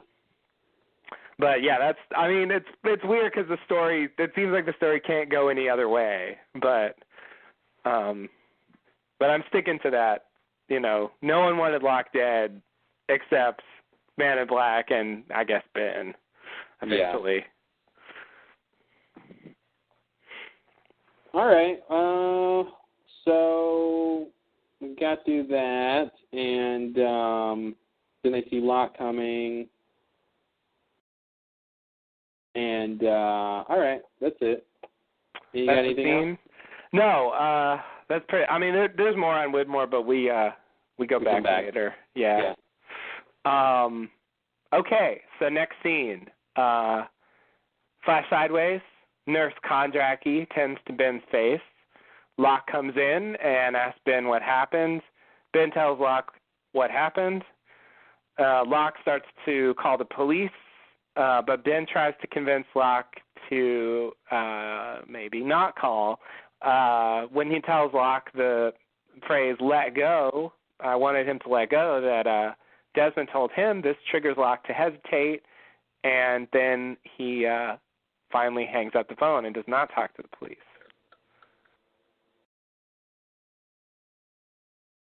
That's the scene? That's a scene, sort of. I mean, there's stuff after this. Maybe I'll just do the rest of this. Okay, that's fine. At the LAPD, Desmond asked to see a detective. Miles asked Sawyer about the concert benefit at his dad's museum that night. Sawyer says he's not going because Charlotte's going to be there. Desmond comes in and tells Sawyer about the hit and run on Locke and the assault on Ben and says he's the suspect. Then we cut to Desmond putting Sawyer into a holding cell with Saeed, and next to that is another cell containing Kate. All right. So I just want to point out weird obscure detail that the nurse that's tending Ben's face is the one that was having relations with Principal Reynolds. Oh no. It's not that easy really? to tell from the show, but according to the press release, she's Nurse Kondracki, which is what they said her name was. I gotta say, you know, when Ben says it's Dr. Linus, actually, the way she looks at him and gets up and leaves, she was so offended by that. Yeah. Did you notice her expression? Yeah, I She did. seemed to be so put off by him saying that, like, ugh, I'm gonna get you a nice pack. Yeah. It was just so weird the way she played that. It was like, how dare you? You know, or like, yeah. he's just, you know, he just, I don't know, she just seemed insulted by that somehow. Yeah. Yeah. I like that that's Ben's catchphrase. Yeah. Here you go, Mr. Linus. It's Dr. Linus, actually. Which, you know, she's the nurse at the school. She sort of should know his name. Mm-hmm. You know. And maybe that's part of why she's, you know, she's like, yeah, I know. Dr. Linus. Everybody knows. Yeah. Yeah. I mean, I think the principal knew, too. It seems like it's one of those things, like, people keep not saying it and sort of not giving him the respect that he wants. Mm-hmm. Like Napoleon. Much like Napoleon. Is it too soon to say that? Like Napoleon. Too soon to make a Napoleon joke? I don't think so. I hope not. No, I mean in terms of his Napoleon references, the similarities between Ben and Napoleon. Every other scene. Oh, okay. So many. Yeah, you're right. You know, I never made the connection until this season when they brought it up. Yeah, when they made it explicit, yeah. Yeah, never really hit me that Ben was sort of like a little Napoleon. Yeah. Yeah, it's one of those things, you know, a guy who wants power and is exiled or something. Like, yeah. There's probably other historical examples. Right. But surely. they, you know, they show you Napoleon, and it's like, oh, yeah, Napoleon. Yeah. Yeah. It's a classic kind of example of that, I guess. It's classic. It's good. All right, so, yeah, so Locke comes in, tells him he shouldn't call the cops. He's trying to make you let go. Does a good little line. Oh yeah, that's another thing. Like having Desmond say that particular phrase is what makes Locke hesitate. You know, so again, I don't know that Desmond even knew how significant that was going to be for Locke. It seemed like he was just saying that because that's what he meant. You know, and it's a fairly common phrase, but it's another thing where he says, you know, just the right thing, seemingly by accident. Mhm.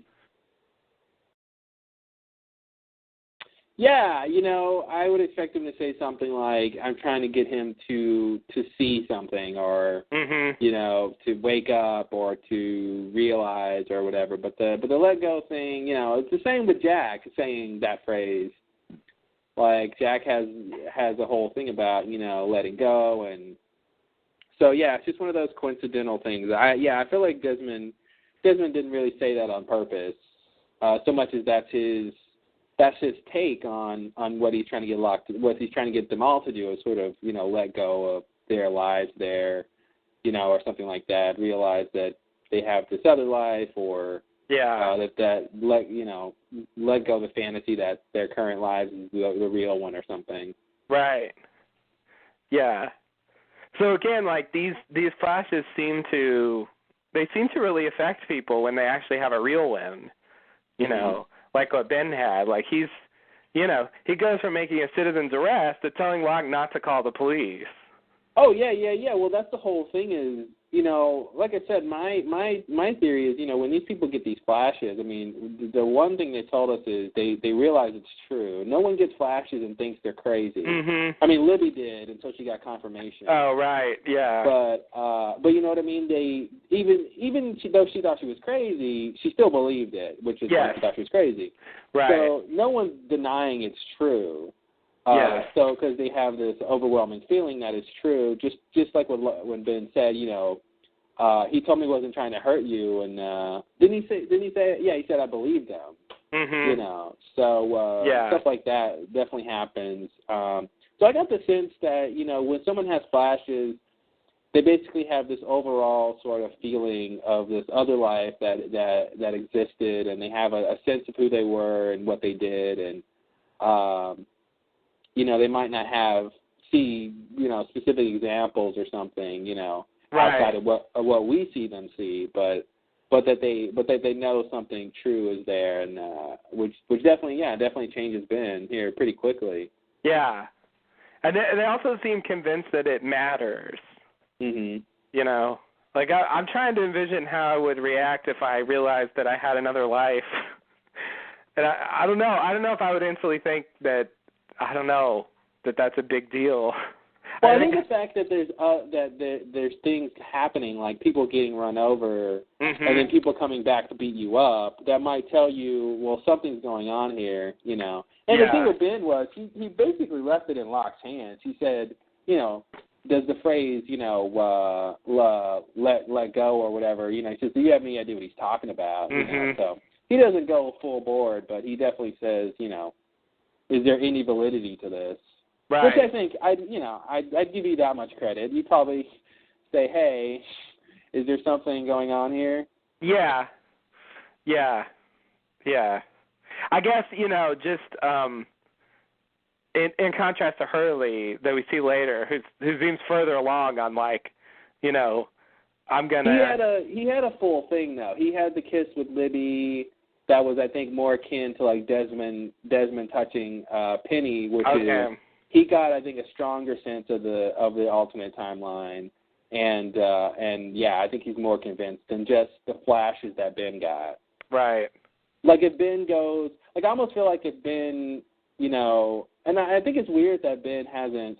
And well, let me start by saying, I think Ben and Alex, you know, they obviously have a strong connection, but I feel like, you know, other people like Hurley and Libby, when Libby sees Hurley, she's like, you know, and when Dan sees Charlotte, he's like, I already loved her, you know. So I do think something like that's at play with Ben and Alex, but I feel like given their connection, it's almost like not strong enough that he hasn't realized the other side based on just hanging out with Alex. Yeah. All these years or all this time. Yeah. I find that really weird because I'd be inclined to say that Libby and Hurley or Dan and Charlotte have much more shallow connections than, say, Ben and Alex or Sun and Jin, you know. Mm-hmm. Like it seems like their connection is I mean pretty, you know, they didn't even know each other that long. What? Maybe it has something to do with that is the you know, Sun and Jin knew each other. Yeah. Maybe it's when two people see each other after whatever, you know, the incident point, whatever that lines up to at this timeline or something like that. You know what I mean? Like, yeah.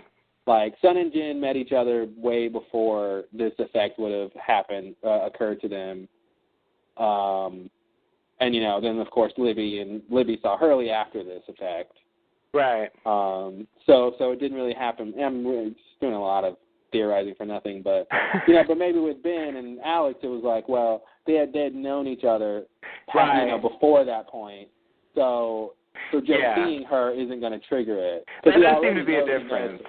Because he already knows her. He's not going to be like, you know, it's not going to affect him. Yeah. All of a sudden he wakes up and he's like, I know you. More than I already know you a lot. Mm-hmm. Yeah, it's that does seem to be the pattern because in the case of Charlotte and Libby, you know, they didn't know the other person at all. Yeah, totally. So that seems to fit. It's if they already knew each other, say before the flight, then they're not just going to suddenly have an epiphany. Yeah. They somehow need something else. Like a Scottish man pummeling their face. Yes. Sometimes that's just what you need. Yep. That's what the Irish say, isn't it? Oh. Probably not. I don't know what that means. I don't either, but I think some people out there get it. Okay. I'm sure they do. That's what the Irish say. No. Seems like Ireland, there's something Scotland, there. isn't there a thing there? Oh, there's a thing, yeah. Yeah, that's what I mean. Okay. Whatever the thing is, that's what I mean. That's what you mean. Okay. Yeah. I'll take it. It works. So, all right. What are we talking about here? The scene, Ben and Locke, and then Desmond thing. Anything else on the Ben and Locke scene? No, I think that's it. Okay. So we go over to the precinct. I gotta tell you, it seems like most everybody was on the plane, 8:15. That's one of the big coincidences that people are discovering. Right. Another one is all these people who are in the same jail or the same prison or police station. You know, you got Miles, you got Sawyer, you got Kate, you got Desmond, you got and who am I missing? Charlie and Saeed. Mhm. So there's a lot of people in one location. Yeah. And then you have Liam was there at a certain point. Right. And then you have there's this concert, which seems like the next big place where there's going to be a lot of people. Right. And we've also had the hospital. A lot of people at the hospital. Oh yeah, that's right. A lot of people was at the hospital. There's like one hospital and one police station. One school. One concert hall. One school. One concert hall. Yeah. Yeah. This is it's like Sim City, and like who's ever creating it needs to expand. Yeah. Yeah. You're right. Wow. It's like they just named their little Sim City LA. Mhm. But it's really just like a one-horse town. Yeah, exactly. Yeah, I mean that's the point of what they're doing, but yeah, it is pretty over the top with everybody going to the same place. Yeah. Considering how big LA is. It's pretty big. At least the original timeline LA. Maybe in this timeline, all that stuff with LA's history, all the like Chinatown stuff with the stealing the water and the irrigation coming down here. Maybe that didn't happen the same way, so the city isn't as big. Oh, okay. Wow, that is a theory. Damn. Little revisionist history there. Tying the plot of Chinatown to. Well, why not? It's just, it's the end of the Loft Lowdown. I gotta go out with the big guns. You're right. This is the time. Sure, why not? I don't think that's true, but I like Noah the idea. Cross didn't get to carry out his scheme. Nope. Spoiler alert. Sorry, I hope you've all seen Chinatown. If not, go see it after Left is over. Definitely go see it. All right. So we're at the police station. Anything big here besides the obvious stuff? Anything to point out? Nothing big. I guess we get. This is where we sort of learn, I think, a little more about what the concert is, unless there's two concerts, which would be weird. And for the moment, Sawyer is not going, so I feel like something's going to have to change to make Sawyer go. Mhm. Yeah, pass.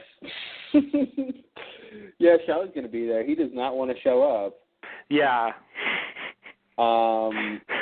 I guess I have to believe that, since it's another benefit, and it's also a concert, I really feel like Drive Shaft is going to be there with Daniel playing music. I feel like this is like the second attempt or something at getting them to play together. Oh, okay. He's finally gonna realize his dream. Mhm. Yeah.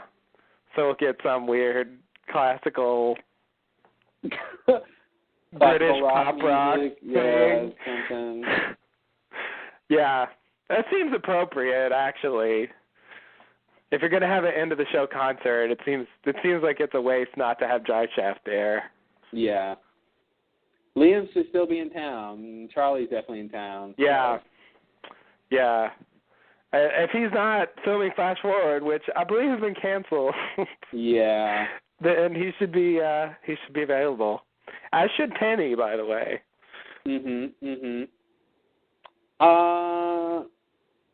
So if she shows up, and like museum function, I can totally see the Widmore family showing up.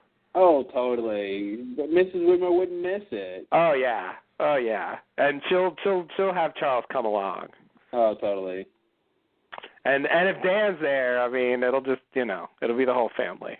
The whole family will be there. Oh yeah, and then Penny has to come, right? And then Penny has to come, exactly. Yeah. That's what I was thinking. It's sort of like the realization of the party that Miss Hawking wanted to have. Yeah. Hawking Widmore, yeah, hyphenated. Yeah. I hate to take away her name. It's that's what I've always known her as. But yeah, anyway, I think I'm really part of me is just imagining like just some kind of big bash concert festival where they all just kind of celebrate their existence together on the island or something. Like just like a big party, like almost like a lost finale party on the show. Yeah. Well, the fact that it's a benefit though makes me think. Well, if it's a benefit concert, then I guess I was just thinking it was more like the banquet. I guess something in more of a banquet setting. Mm-hmm. But at a certain point, they'd get up on stage and play a song or two. Yeah. Yeah, no, it probably starts off formal, but then, once it gets late, they turn the lights out, clear the tables off, and... So wait, maybe this is the scene we were talking about we'd love to see where all the characters get together and talk about their histories on the island. Yeah. But it'll be the Flash Sideways characters talking about what they remember from the island. Yes, exactly. Yeah. That's their way around that. Yeah. Since so many of the main island characters are dead. Mm-hmm. So they can, they can still have those memories and talk about them. Yeah, that's exactly what I'm imagining. Like, they're all drunk and, oh, man, you wouldn't believe. But, hey, Jack's not drunk, all right? You're right. Good for you, Jack. Good for you. Mm-hmm. That's what David says. Good for you, Dad. You're awesome. All right, David, enough. David, yeah, I think you and I need to spend some time apart. Yeah. I think you love me too much. As a father, I never thought I'd say that. Wow.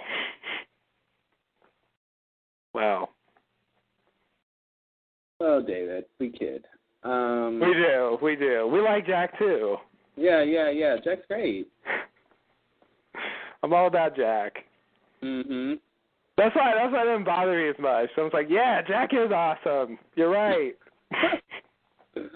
Yeah, his whole thing about making breakfast and it was cereal. Mm-hmm. I kind of like that, though. It's sort of a kid thing to say. Yeah. Although it's a kind of scene where, like, if Jack didn't point that out, like, we may have made a joke about that, but yes. That totally is plausible for that to work on TV, Oh, I made breakfast. Nobody cares what they actually make. Of course, I wouldn't even have noticed. Wouldn't have noticed. Yeah. It was only because Jack said that I paid attention. Mm-hmm. But it sort of undercuts that if you're looking and you see that they just have a box of cereal. Yeah. Because then he's already made the joke. Yeah, totally. So it's too late. Yeah. No, that was a good little scene for as little as they actually did there. Mhm. Yeah, it was cool to see Claire. Say what you will about Emily DeRavin, but there is no better Claire than she. Absolutely. She flops it down at the table with that big belly and all that hair. Mm-hmm. I'm just like, oh, Claire. Oh, Claire. Carrying high. Okay, yeah. Just kind of, it's weird to see Claire again. It's just like that wish fulfillment, like having Claire and Jack sort of together, acting like they're family. Like it's that thing that you never thought you'd see. Totally. You know, so it's absolutely. I mean, the part of Claire is sort of whatever, but she is perfect for it. I wouldn't want any other Claire. All right, well, I guess I don't have anything else about, Desmond. Desmond comes in and cons his way, or not really cons, well, sort of cons, but he's telling the truth here. His way into truthful cons. Yeah. And, it was cool. It was cool because I totally forgot about Saeed being there. And, and it was cool to see Kate there, so. Actually, again, I forgot about Kate. Oh, really? And I remember Saeed. I'll say this again. I think they'd have men and women in different areas. Oh, of course. But whatever. They wanted to make the scene. Yeah. With all of them together, they at least have them in separate holding cells. Mhm. You know, I for a second when we talked, I was like, oh, if she's in the same holding cell, that's going to be ridiculous. That's way too ridiculous. Yeah. But they put him with Saeed, and Kate's in the one next door. So yeah, we just They want to get him together. Oh, were they in? Oh, I thought they were all three in different cells. Where the guys were. I thought cells? Desmond was in Saeed's cell. Maybe I saw it wrong. Oh, yeah, I thought they were in all three different cells, but it's hard. I guess it was sort of hard to tell. Yeah. Well, I thought, I don't know. It's like, oh, there he goes in with Saeed, but yeah, who knows? Yeah. Maybe I missed it. It would make sense if there's just two cells, I think, Right. It's just the way they shot it. You see a bunch of bars, and you don't really get to see any wide angles to see who's really sort of behind which bar. And when he walks in, he does look straight ahead at Saeed. I'm looking at it now, so yeah, it looks like they're in the same cell. Okay. Well, if it at least looks like that, then I'm justified in thinking it. Yeah, it looks like that. All right, well, next scene? Yes. Let's see here. Back to the island. Jack asks Sawyer about the well. Sawyer wonders why Locke didn't kill Desmond himself. Jack suggests it might be a rule. Sawyer brings up the bomb on the sub. Jack says he's been wrong before. Sawyer says, I killed them, didn't I? Jack says, no, he killed them. Little scene, Jack and Sawyer. All right. So I was looking forward to this scene, to when Sawyer had to say whatever he was going to say to Jack about what happened on the sub. And I got to say, I wanted a bit more. I definitely understand why Jack doesn't blame Sawyer, and I think he sort of justified in his, Locke killed him, nobody else. But I don't know. I guess I wanted Sawyer to be a little more, just a bit more from him in terms of what he realizes about what happened,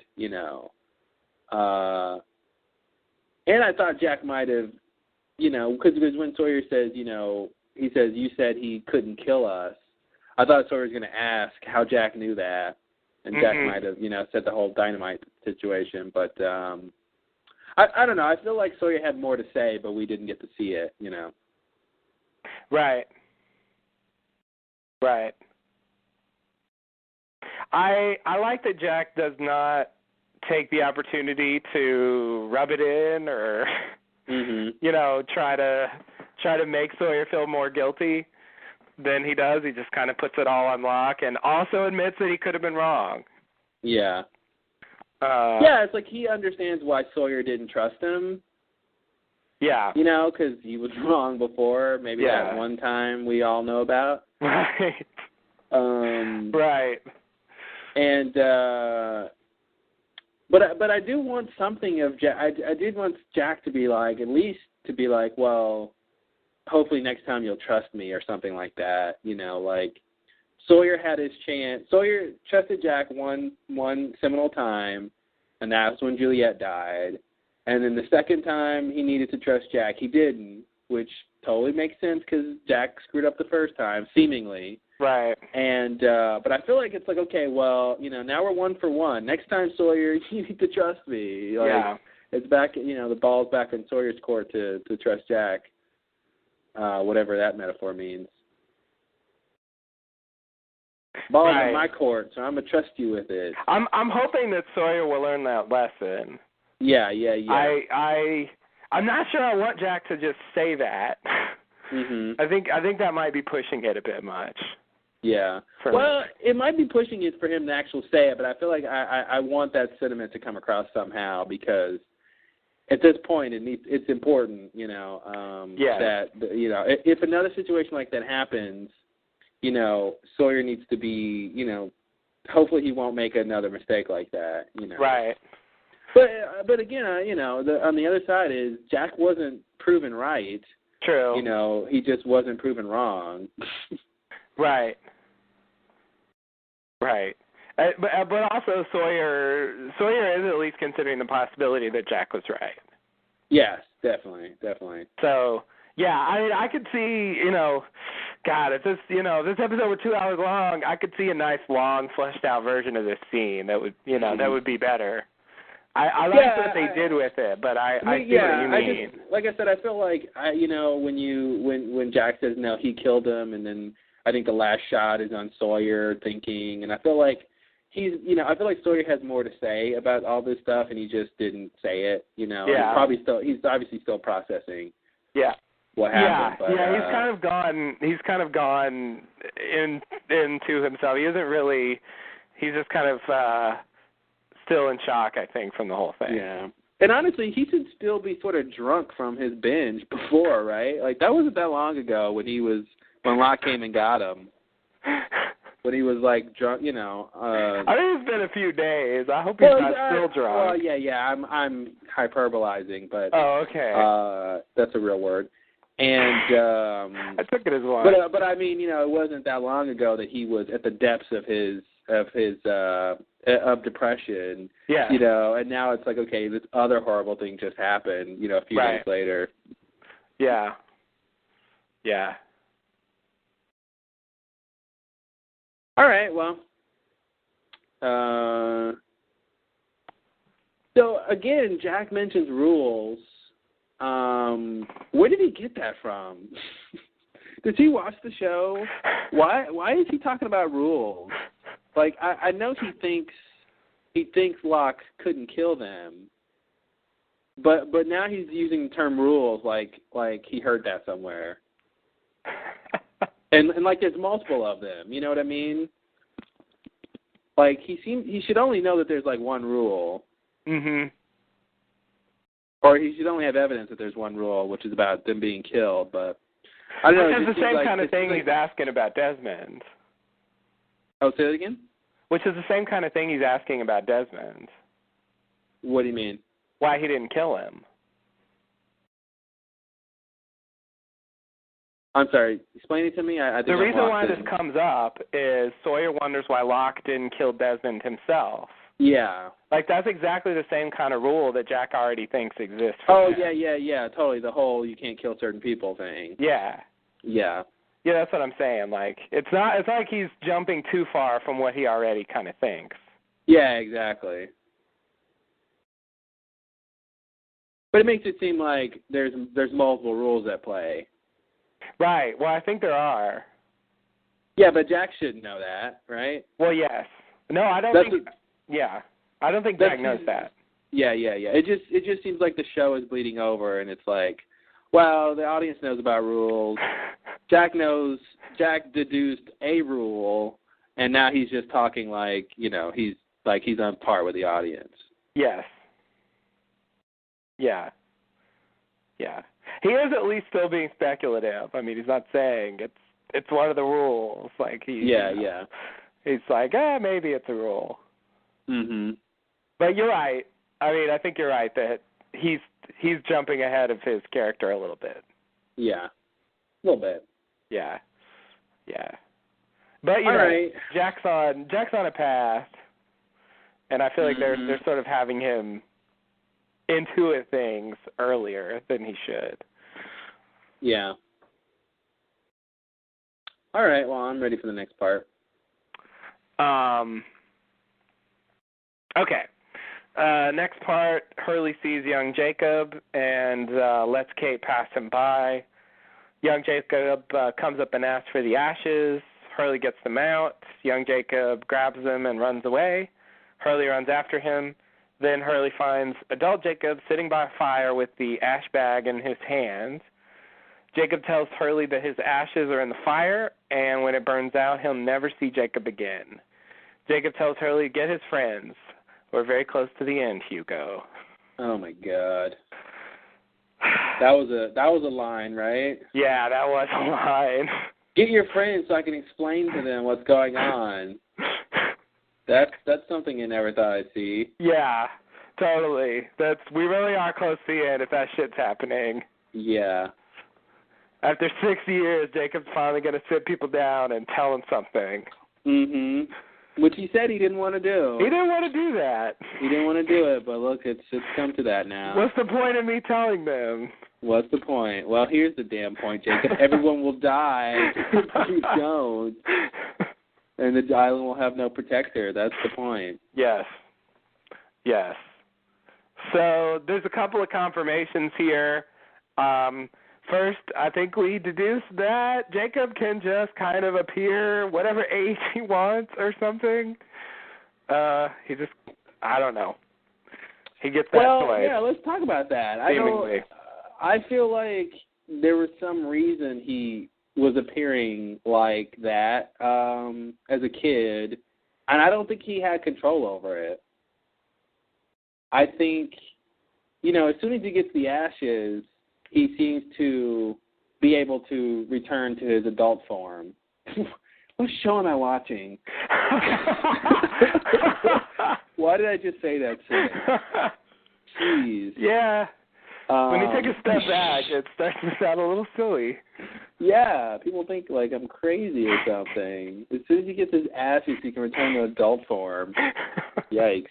What? But, so I feel like, okay, so I think it's a little weird, but I think to me what seems to have happened was after he died, he was able to appear as Hurley as his adult self for some period of time, and then for some reason he just lost the ability to do that, and he was just only able to appear as the kid version of himself, which I am glad we sort of deduced that was Jacob. I don't know who else it could be.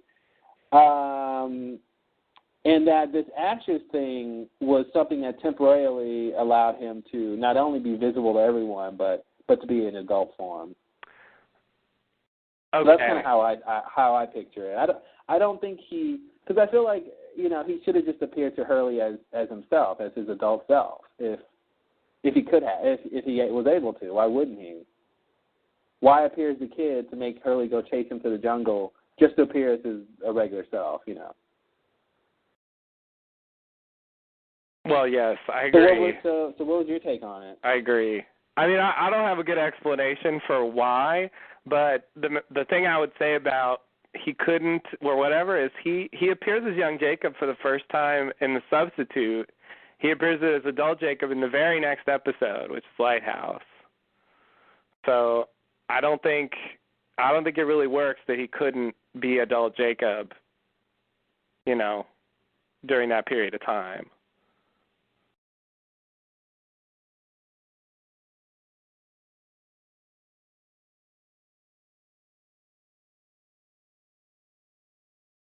Hello? Am I by myself? Oh, guys. Oh, no, I'm not. But I just don't hear anything. Okay, I'm back. Oh, you're back. Okay. So my phone has great timing. That was amazing. You were like, I don't really have a good idea. Click. Oh, that was the last thing you heard? That's the last thing I heard. God, I went through my whole thing, and then I waited for a response? waiting for a response, and I'm like, damn, was it that bad? No, I heard. I don't have a really good idea or explanation, and then click, and I'm thinking, man, that's so funny. If it's just like, oh, you don't? Well, then I'm not talking to you anymore. All right, I'm out of here. Why am I wasting my time? Exactly. This podcast is over. You don't know why Jacob looks like a kid? Screw you, buddy.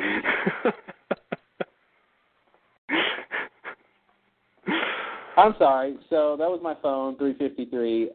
Typical. Why don't you reiterate what you said? Classic phone. Okay. So I don't have an okay. Basically, I was just going to tear down a little bit your theory that he couldn't be adult Jacob. Okay. Basically, just because the first time we see young Jacob is the substitute, and then we see adult Jacob in the lighthouse, which is the next episode. And I think chronologically, it has to be really close. And I think it has to be that we see adult Jacob after we see young Jacob. We see. What, say it again?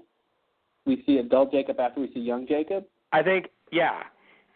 Okay. Yeah. So the idea that he couldn't, he was stuck being young Jacob or something doesn't look like it applied at that time. Okay. But after we started seeing, we haven't seen Jacob since then, right? Yes. So that was the only part where it crosses over. So that's why it seemed like to me he was stuck as young Jacob, because he just kept appearing everywhere as young Jacob, after we see him at the lighthouse. Why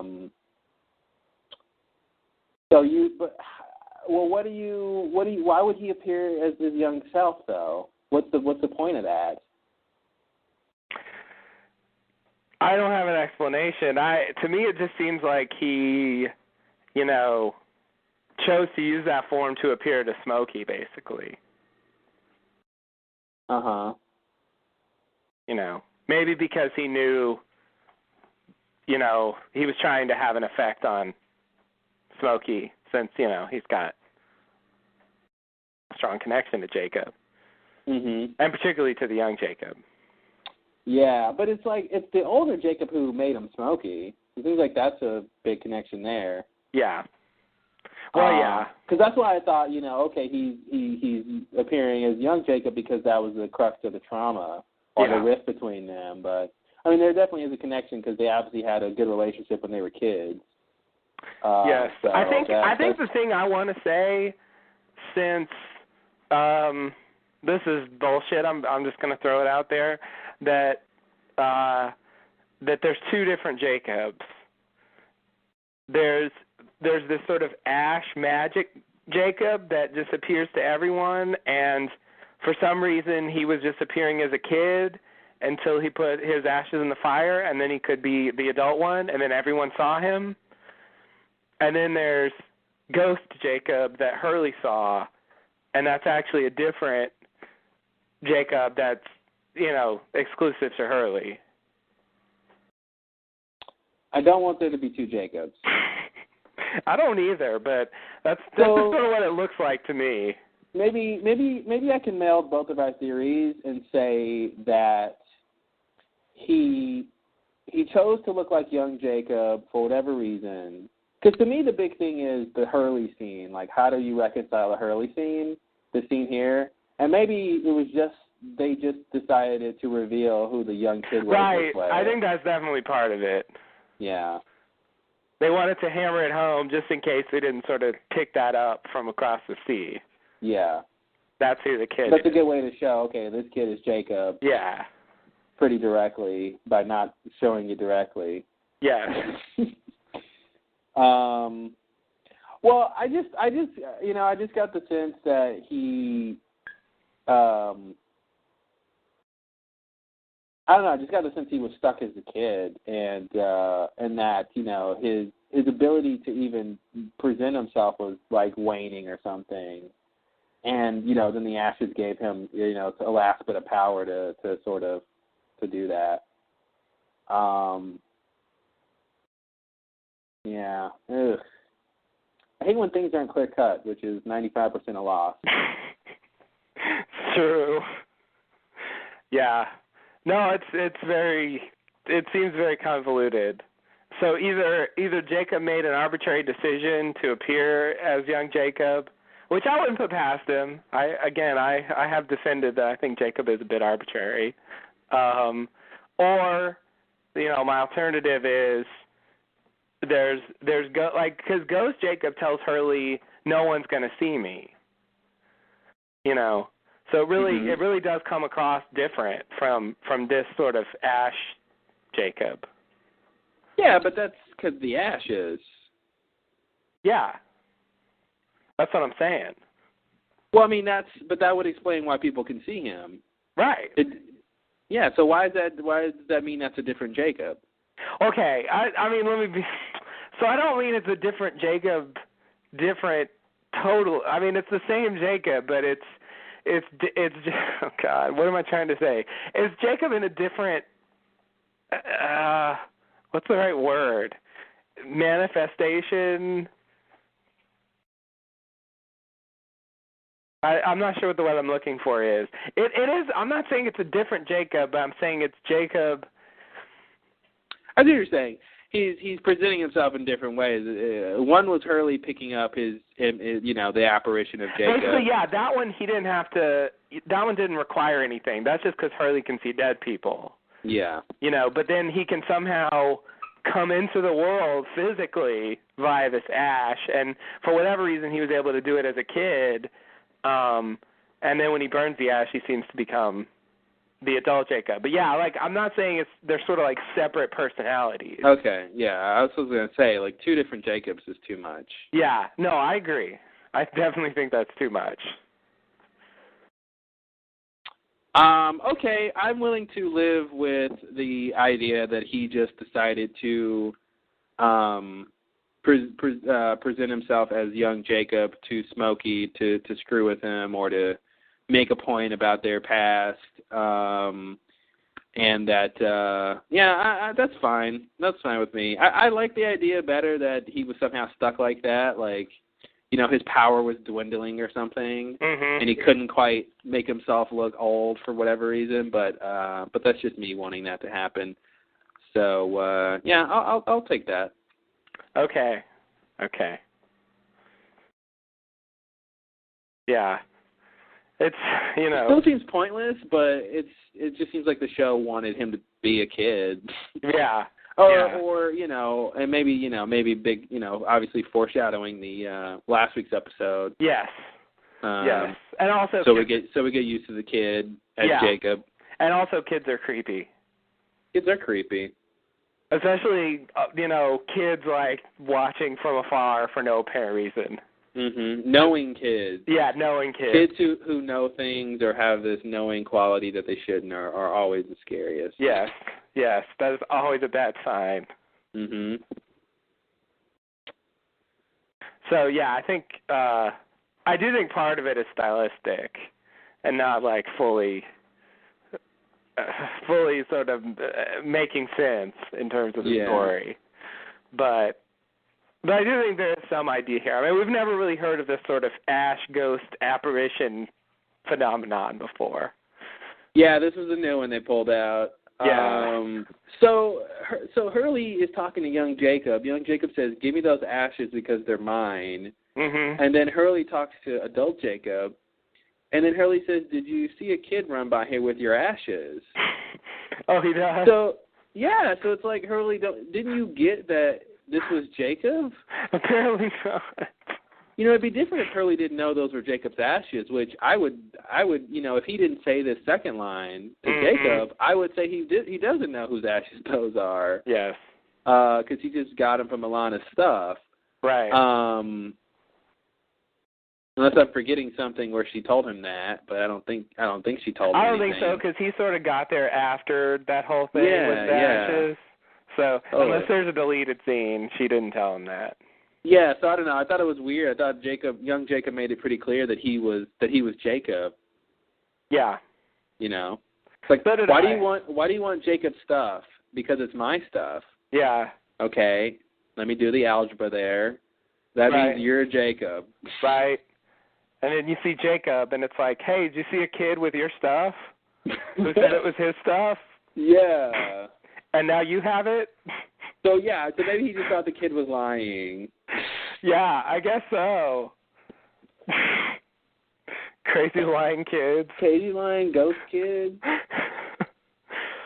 We do get confirmation that bag was Jacob's ashes. Yeah. Well, it was a very creative use of the ashes. I thought it was going to be more something against Smokey, but... so did I. But, man, if Hurley wouldn't have grabbed those ashes, what would Jacob have, what would he have done? Ooh. I don't know. Just appeared to Hurley alone and had Hurley tell everything to everybody? That would have been crappy. Hurley just to make the speech? Yeah, that would have been very crappy. Yeah. Yeah, and plus everyone needed to see Jacob. Right. We talked about that before, I think, about, people needing to hear things from him directly. Yeah. Yeah. Yeah, I think it's about time he sits everyone down and says something to them. Mm-hmm. After all that he's put them through. Definitely. I really wanted, well, okay, we're not really on that scene yet. Well, then shut up about it. Shut up about it. I love this. It's sort of bizarre, but, and also I think it's kind of one of those writing tricks of creating urgency by, once this fire burns out, you'll never see me again. Oh, it's great. Oh, it's the ticking clock phenomenon is just great. Yeah. Yeah, because otherwise it'd be like, okay, we're going to sit here all night, Jacob, and you're going to answer some questions. Because we got, God, if I could sit Jacob down, I could talk to him for days. Yeah. Trying to understand things. Well, he probably wouldn't say much because, Hurley says, where have you been? And he goes, doesn't matter. That's his default answer to things. Or doesn't matter now. That doesn't matter now. Right. Yes. No, I know. Still, though. But, yeah. If there weren't a time limit, it'd be like, okay, it doesn't matter, but we got time. Well, I like the fact that it's not only a time limit on how much they can talk to him right then and there, but it's like he's just, like, he won't be able to even appear to anyone ever again. Mm-hmm. It seems like it's sort of ambiguous, but it seems like it's not even his choice. Yeah. Like this is the last-ditch effort that he's making to appear to all of them, and he just won't be able to even appear to Hurley anymore. Yeah. Yeah, I think that's got to be true. Yeah, like this is the last of my life right here. Right. I want to say that, maybe this is pushing it, I want to say that that's why Locke kicks him into the fire. Because somehow it's like Jacob's ashes are giving him a bodily existence. Well, but then why make more ashes of him? Because I was thinking, if he kicked him into the fire, and then I was thinking maybe that's the only reason we've seen Jacob this entire time, is because his body was in the ashes or something. But I guess since Jacob puts the ashes in the fire and says, like, when they burn out, I'll be gone, like that's sort of what the intention was. But he didn't burn all the way or something. Mm-hmm. But it's weird because burning ashes is what makes him visible here. Right. Oh. Yeah, so that's weird. But it's also, like, once they're done burning, he's not appearing anymore. Yeah. So there's at least that. But, yeah, it's like putting him in the fire. Jacob should have been appearing again immediately or something. Yeah. I see what you're saying, though. I think it is on the right track, but it's just weird that... Well, yeah. It's just, I think he was trying to sort of get rid of Jacob in some final way, and I don't necessarily think Smokey knows that if you burn Jacob's ashes, Jacob can do that. That seems like a very specific thing. It does. If he was worried about that, he could have taken all the ashes and thrown them into the sea or something. He really thought Jacob was done with. Yes. All right, we're very close to the end. Yes. Not of the podcast, but not at all of the podcast. Yeah. Yeah, I love when you get to the point when you can just put in lines like that. yeah, and oof, is that a spoiler? Ooh, I guess I don't want to. I guess that's sort of a very minor spoiler, but let's just say there's a double meaning here if you know something very general about the next episode. Yes. I'll say that. Okay. Yeah. Yeah. It's fairly well known, but you may not want to know it. Yeah, everybody should. If you know it, No. which I think is most people, then they know what I'm talking about. Damon and Coffin said it on their podcast at one point. Yeah. So they didn't consider it a major spoiler. I don't really, but exactly. I think it is that. It is a reference to that. Yeah. So that was pretty cool. A little double meaning there. Yes. Yes. All right. Well, anything else?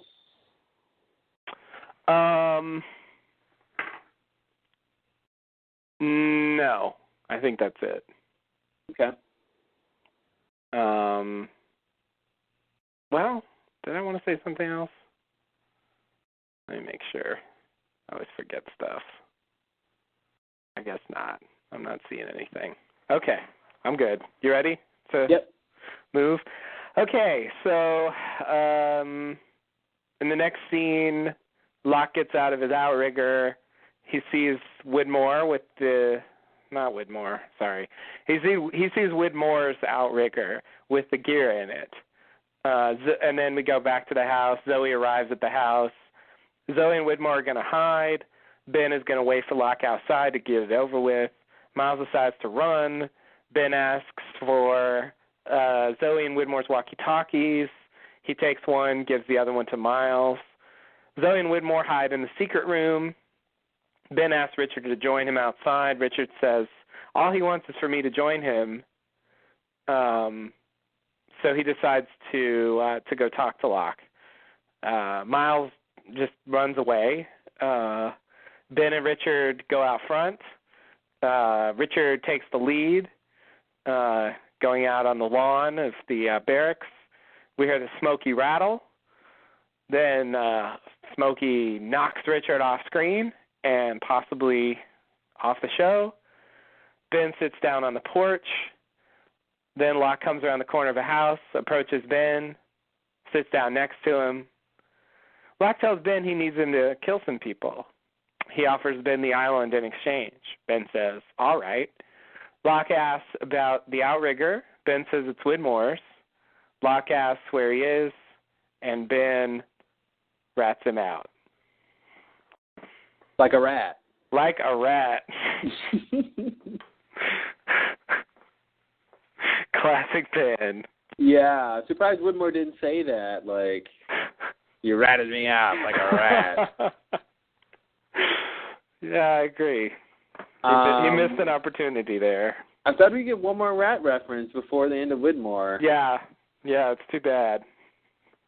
All right, so let's see what we got here. So basically, it's one of those let's split the group up again scenes. Yes. You go here, I'll go there, we'll go there. Yeah. And this merry band is done. So Widmore and Zoe go hide in Ben's secret room. Ben goes outside, as he said, and then Richard goes outside to talk to Locke. So I guess let's start here. I don't know where to start. And then Miles, of course, hightails it out of there. You know what? Miles might survive all of this because he's got that instinct that Rousseau mentioned about, staying away from trouble. You remember her thing? Precisely by avoiding these types of encounters. Exactly. I feel like Miles is on that same page of like, I'm going to get away from the drama. Yeah, Miles seems to have a kind of a Cindy thing going on as well. Like he's going to survive past all the characters. Yeah. It's going to be Miles and Cindy. Oh man, that'll be the spin-off show. Miles and Cindy raising Zach and Emma. Yes. Oh geez. Good point. That's right. They got kids.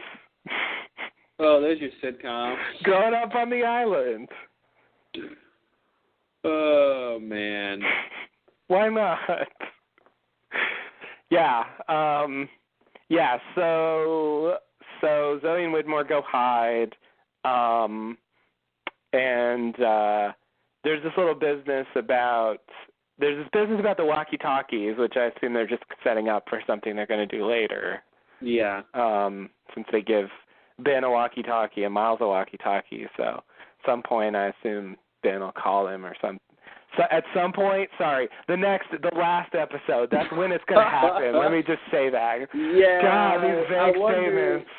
I wonder when it's going to happen. I just fell into like old Lost mode where it's just like, somewhere down the road they'll do something with that. No, I'm done with that.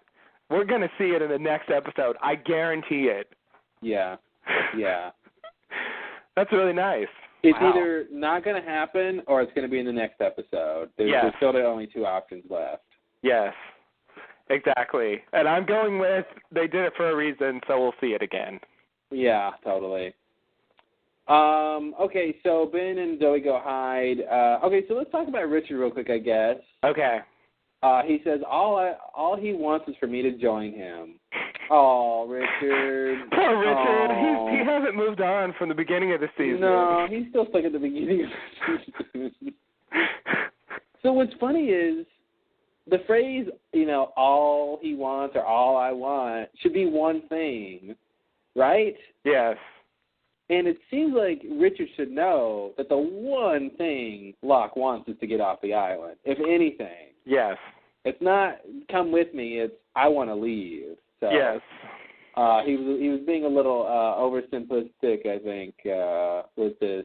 All he wants from me is to join him. Right. If I can get him to leave with me, maybe that'll get the rest of you a chance. But that's the thing, like, he's almost even saying, I'm going to leave with Locke. Yeah. Which can't be what he wants. No. Because he doesn't want Locke to leave. I thought he just meant, like, leave the area. Mm-hmm. Not, like, leave the island. Oh, okay, yeah. That makes sense. Just get him out of the area. Yeah. Yeah. So they can get away. Yeah. But I mean that buys them some time, I guess. So that's not a long-term solution. No, it's a short-term solution, absolutely. Yeah. And not really a solution at all, apparently. No. Okay, so Richard goes out and then we hear the smoky sound and then no more Richard. Bam. That was pretty dramatic. Yeah. That was that wasn't even like grabbing and smashing into a tree. That was like he got clotheslined. Yeah. Neck-wise. Yeah. You see the front end of the smoke pivot, apart like with two pieces to wrap around his neck before it actually does, and I thought that was pretty crazy. Oh, I didn't see that. Yeah, it happened so fast. The what do you call it? Like a vice or something, a clamp for him or something. But so what do you think about old Ricardus? I'm watching this scene right now. I just want to take a quick look at what you're talking about, because it happens very quickly. It's like it's super. It's almost like a horror movie moment. Mhm. Oh, I see. Yeah, it does part in the middle. Yeah. Wow. Yeah, and then he just lifts off. Wow. The good news is... Oh, go ahead. No, please. I was going to say the good news is, from what they show, it looks like Richard could easily be alive. Okay. He got launched into the air. Unless that the smoke going parting like that was supposed to be breaking his neck too. Mhm. I think he could very very well survive the fall. Yes. Without dying, he could be very injured, but not necessarily just dead. But part of me thinks he is dead. Yeah. It's a very very simple, unceremonious death. Just oops, you're dead. Bam. Yeah. Yeah. Yeah. So what do you think? I just based on the way it comes across, I want to say that he is dead. It is technically possible that he got knocked back and then he just kind of runs away or something, and we'll see him later. It's possible. Yeah, it's possible. This is cheating a little bit, but in the script, it didn't really specify whether or not he dies. It just says that the smoke monster knocks him back, and that's that. Okay. So it doesn't really say and he's dead or whatever. It just sort of, it's like that whole bit's over. Yeah. That's definitely how it comes across. And you think Smokey can actually kill Richard? I think so. I think so. I mean, I think for me, I'm going with Richard. Richard can be killed in any number of ways. He just won't age. And I guess he can't kill himself. Yeah. Yeah, but he wanted Jack to kill him, and he just kind of, it was bad that Jack was a candidate and all that stuff, but yeah, and Eloise shot Dan because he was pointing the gun at Richard. So I mean, I think the idea was definitely out there that he can be killed in a lot of standard ways. So I think Smokey, and I don't think he's a candidate. So I think Smokey can kill him. So I think he might have. I mean, it's it's the end of the show. Either we'll see him next episode or he's dead. Yeah. So I don't know. I mean, I guess I'd like Richard to maybe do a little more, but then again, they might just be done with him. Yeah. When the island's done with you, you don't get a parade. Yeah. And the mission that he was on just kind of fell apart. So it doesn't seem like he's got. I mean, all he can do really, I think, at this point is go join someone else. Yeah, he can go try to blow up the plane himself. I guess he could do that. Yeah. That might come into play there. Like, there's somebody to still go destroy the plane. Like that. Yeah, they could do that. Well, we'll wait for the R.I.P. Ricardus until next episode. Yeah. We're going to be doing a lot of R.I.P.s, I fear. Yes. I think it's worth giving him a chance to see if he's alive, because they didn't totally verify it. Yeah. So. All right. I thought it was a good little short bit of suspense. I liked that. It's not. The sudden Smokey attack is not something we see a lot. No. He just came out of nowhere. Yeah. So I sort of like that. I liked how they shot that. Okay, and then Ben. I mean, Jesus, Ben. Just the way he just like, I'm gonna go sit down now. I'm gonna sit over here. And then when Locke comes up to him and he's Ben like is just staring straight and not looking at him and trying not to pee his pants. Yeah. It was great. Such great suspense because you don't know what Locke is going to do. Right. He pulls out the knife. And you know what? I almost thought that was over the top. I'm like, yeah. I don't need to, you can't make me more afraid for Ben right now, and it's like it's almost like Locke pulls out the knife and doesn't realize he didn't even need to. Yeah. You know what I mean? There was so much tension already that it's like the knife thing was just like unnecessary. But it's his character to fiddle with the knives. But right. But in terms of him doing it to threaten Ben, it's like, yeah, you really don't need that. Yes. Yes. Yeah. Yeah. Yeah, it was great. Can I get you a glass of lemonade? You don't have any lemonade handy. What if he would have said yes? You don't want to be the man who promises to smoke Monster lemonade and can't deliver. You never do that. You never do that. Yeah, no, I think that was an empty promise. One of many that Ben's made in his life. Yeah. But yeah, the Terry O'Quinn version of Smokey is really pretty scary. Yeah. The Man in Black version of him is somehow more sympathetic, but the Terry O'Quinn version just seems like pure evil. Yeah. It's weird.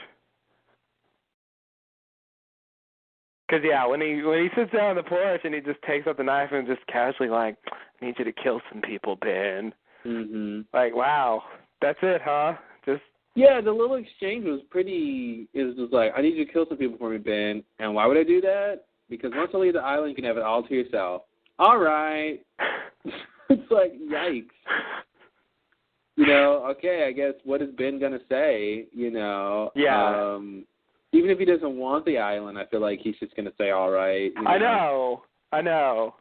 And it's he's in a position where Smokey can easily just kill him, and what's he going to do? Be like, no, sir.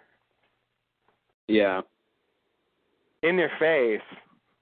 Well, to me what's strange is it seemed like 5 minutes ago Ben was ready to die, and then after seeing Richard get killed, he's like, well, maybe I'll play ball a little bit longer. Yes. No, I think, it's almost like when he decides to sit down on the porch, but even once he realizes there's an offer on the table, he's prepared to play along with it. Yeah. And see if he can make it so that he survives. Because I think he would prefer that. Yeah, he would. So yeah, I think I sort of bought it, but it's just like right away, hey Ben, want to kill some more people? I gotta say, this offer is so lonely. He's offering Ben to basically be the only person on the island. Yeah. What kind of lonely, sad existence? Ben can live out, another 20, 30, 40 years or something, on the island alone. Yay. With, nothing, no stuff, half of the places on the island have been blown up. Yeah. I guess he's got the barracks still. I guess, yeah. But that would be so sad just to waste away on the island for the next however many decades. Yeah. It doesn't seem like a great, you're alive, but, Yeah. It doesn't seem like a great alternative. Yeah. No, not at all. Not at all. All right, well, anything else you got for this scene? Nothing to do. I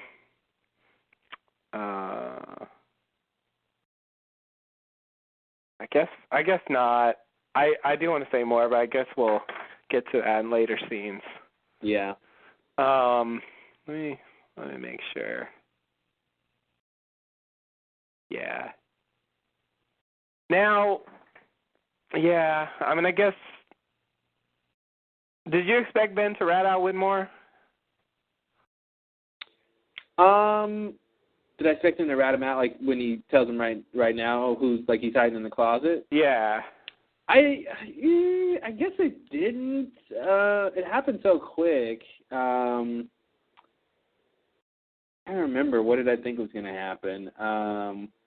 I guess what I'll say. I mean, I can't remember what I thought at that exact moment the first time when I heard that line. You know, do you know where I might find them? But I'll say that I thought during the rest of the sequence here, with Locke and Widmore and Ben and the secret room, that I thought Ben was sort of, you know, conning Locke. You know, I thought Ben wasn't necessarily portraying Widmore from the start, even though it appears like he is. I still sort of, which is something you talk about, is Ben really just outright betraying Widmore, or did they talk about some plan beforehand we didn't see? Oh, okay. You know, because I thought, you know, when he tells Smokey, okay, yeah, Widmore's hiding in my closet, then the next scene when they actually go to the closet, I'm expecting a setup at some point.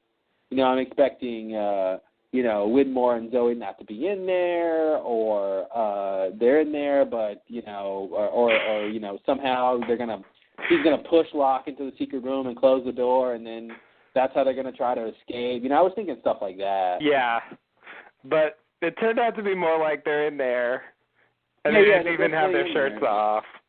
Their shirts weren't even off, but they were standing there ready to get caught. They definitely looked like. I'm like, why wouldn't they go into the secret tunnel room? Yeah, that's where they should have gone. Yeah, that would have been a lot better. Like, oops, I thought they were in here, but they're not. Yeah. You know, I thought it was going to be something like that. Yeah. Yeah, it's weird how many, like, reveals they have where it's just like, I wonder if they're there. Yes, they are. Yeah, they're here. They're just standing there. Yeah. I don't know. That's like a season 6 thing now. Yeah, Zoe didn't even have her gun pointed. She no. was just like, she was just afraid. I love her when, you know, the little shot of her when Locke comes in. She's got her, you know, she's got her hands clasped. She's wringing her hands. She's just like, you know, nervous with anticipation. Yeah. Yeah. Yeah, and they're just standing there in the dark.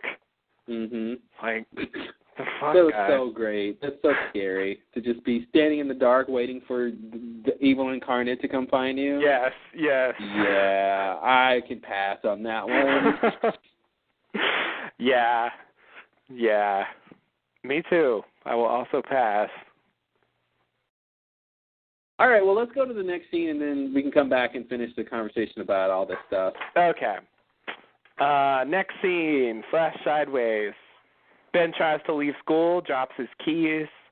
Alex notices his distress and asks him what happened. He's got a sling around his arm and his face is all beat up. Alex offers to give Ben a ride with her mother, Danielle Rousseau, who introduces herself to Ben. Alex asks if Ben can join them for dinner. Danielle enthusiastically insists, so Ben gets in the car.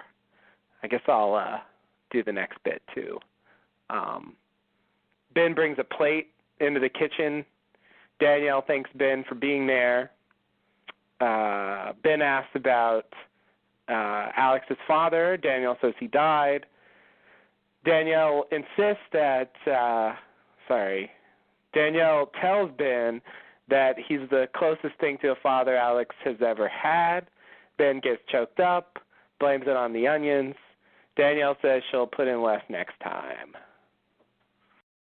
All right, so the previous little scene here for this sequence,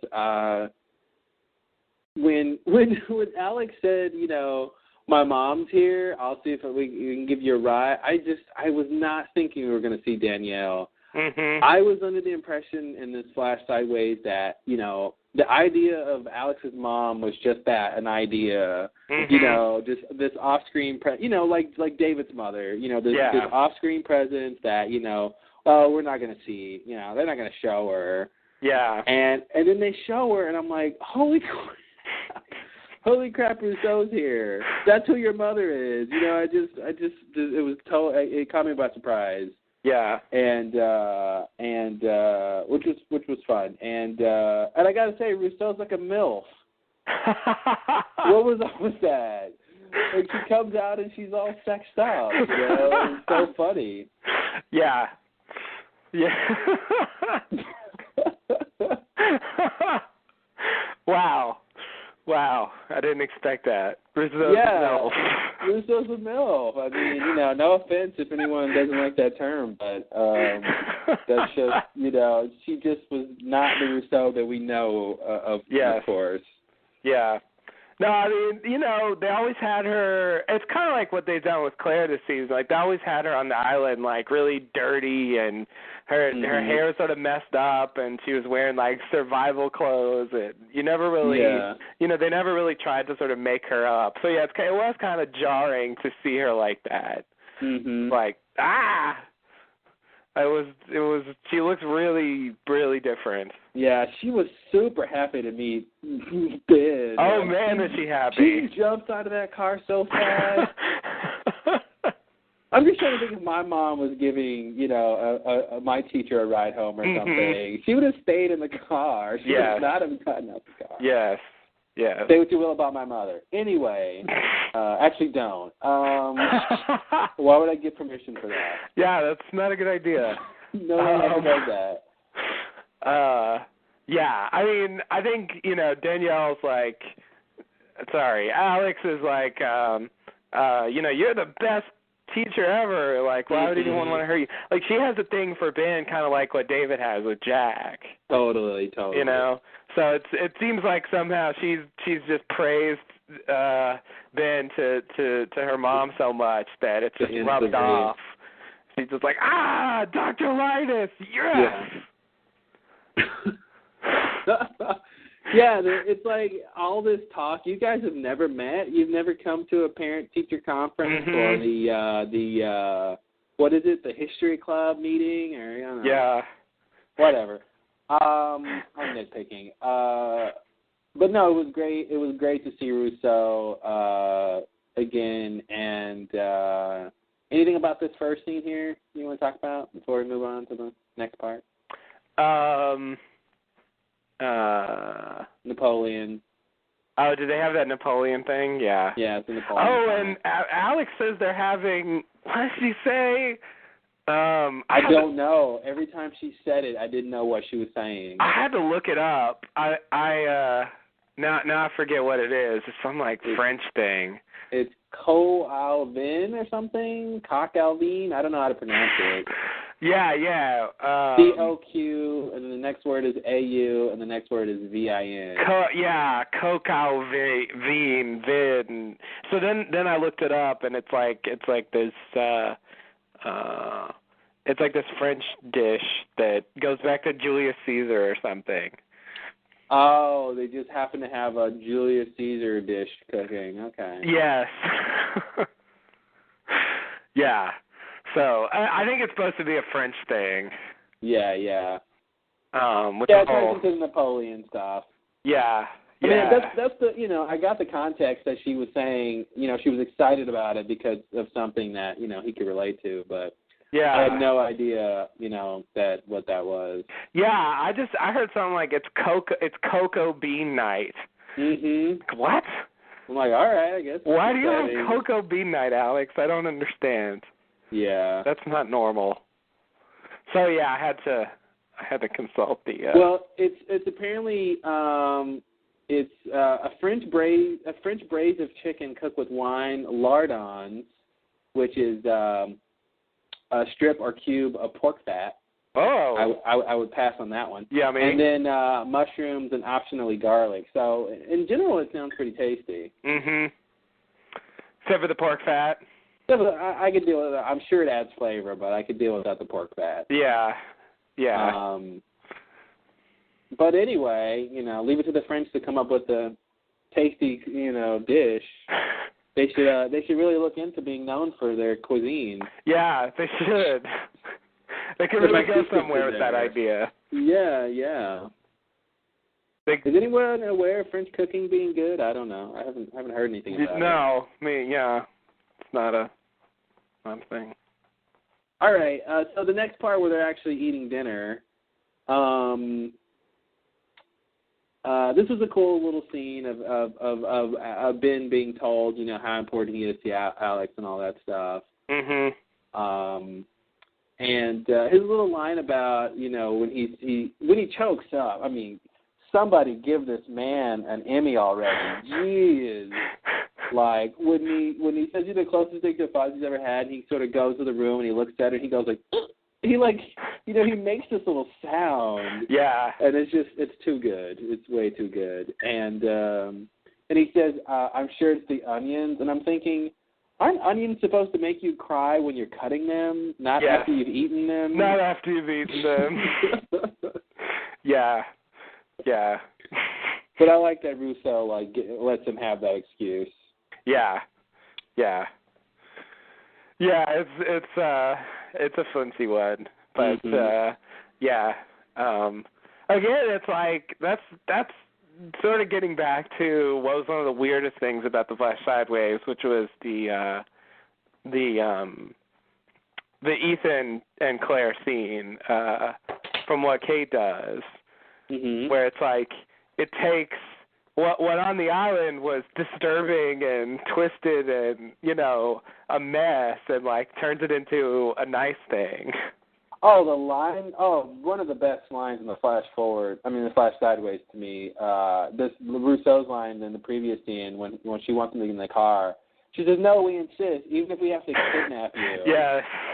I didn't notice that the first time, and when I heard that the second time, I was just floored. I'm like, oh my God, they got Russo to say that to Ben. Yeah. Oh geez, guys. That's too much. That's too good. Yeah, it's amazing. It's amazing. Even if we have to kidnap you. Oh, too good. And it reminded me too, of Jacob and Alana. Yes. Since that same phrase, the closest thing ever had to a father. Yes, that's true. I thought of that, and then I forgot Daddy about issues, right? Daddy issues. Daddy issues. Everywhere. Again. Everywhere. Yeah. I guess they didn't want to. It was weird that Robert, I guess, presumably Robert, still died. I was for half a second I was hoping for some line about Montand and how he lost his arm in a construction accident or something. I think the fact that Mikhail lost his eye in The Flash Sideways. I think in this timeline, Montand probably loses that arm too. Yeah. Oh, good point. You're right. You're probably right. Some other accident, but he might lose that arm. I think in this timeline. Yeah. I believe it now. I thought it was a crackpot theory, but yeah. No. Good point. You saved it. All right. Well, I think that's mainly everything. Anything else about this stuff? No, I think that's it. But good scene. Good little. Wow, this is a bit more than a cameo. It was a good appearance. Yeah, it was pretty nice. Danielle finally made it into the show again after her death in season 4. Even though we saw her in season 5, it was the younger version. Yeah. So it was nice they were able to get her back in, and to even get her to do all this stuff with Ben, and to really sort of deal with the big thing about her character. Just step back for a moment and think about this. This is the same woman who, in one timeline, said about Ben, he will lie, and he will lie. Just when you think he's done lying, he will lie some more. And now she's telling him, you're the closest thing my daughter's ever had to a father, and, she's really attached to you, and please have some more pork fat, Right. Yes. Only on Lost can you get those two extremes. Yeah, that's just what I love. It's like it's taking something that I didn't think. I almost want to put like Kimi and Omar in that category. Mm-hmm. Like the fact that they're still together. Like it's yeah. There's something about this Flash Sideways that it takes those things we're used to, and it just, I don't know, it presents him in a sort of nicer way.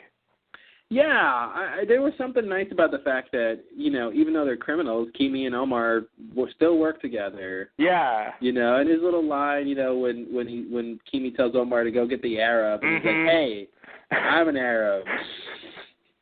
Yeah.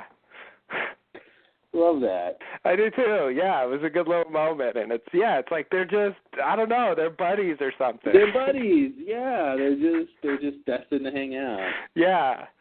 Yeah, it's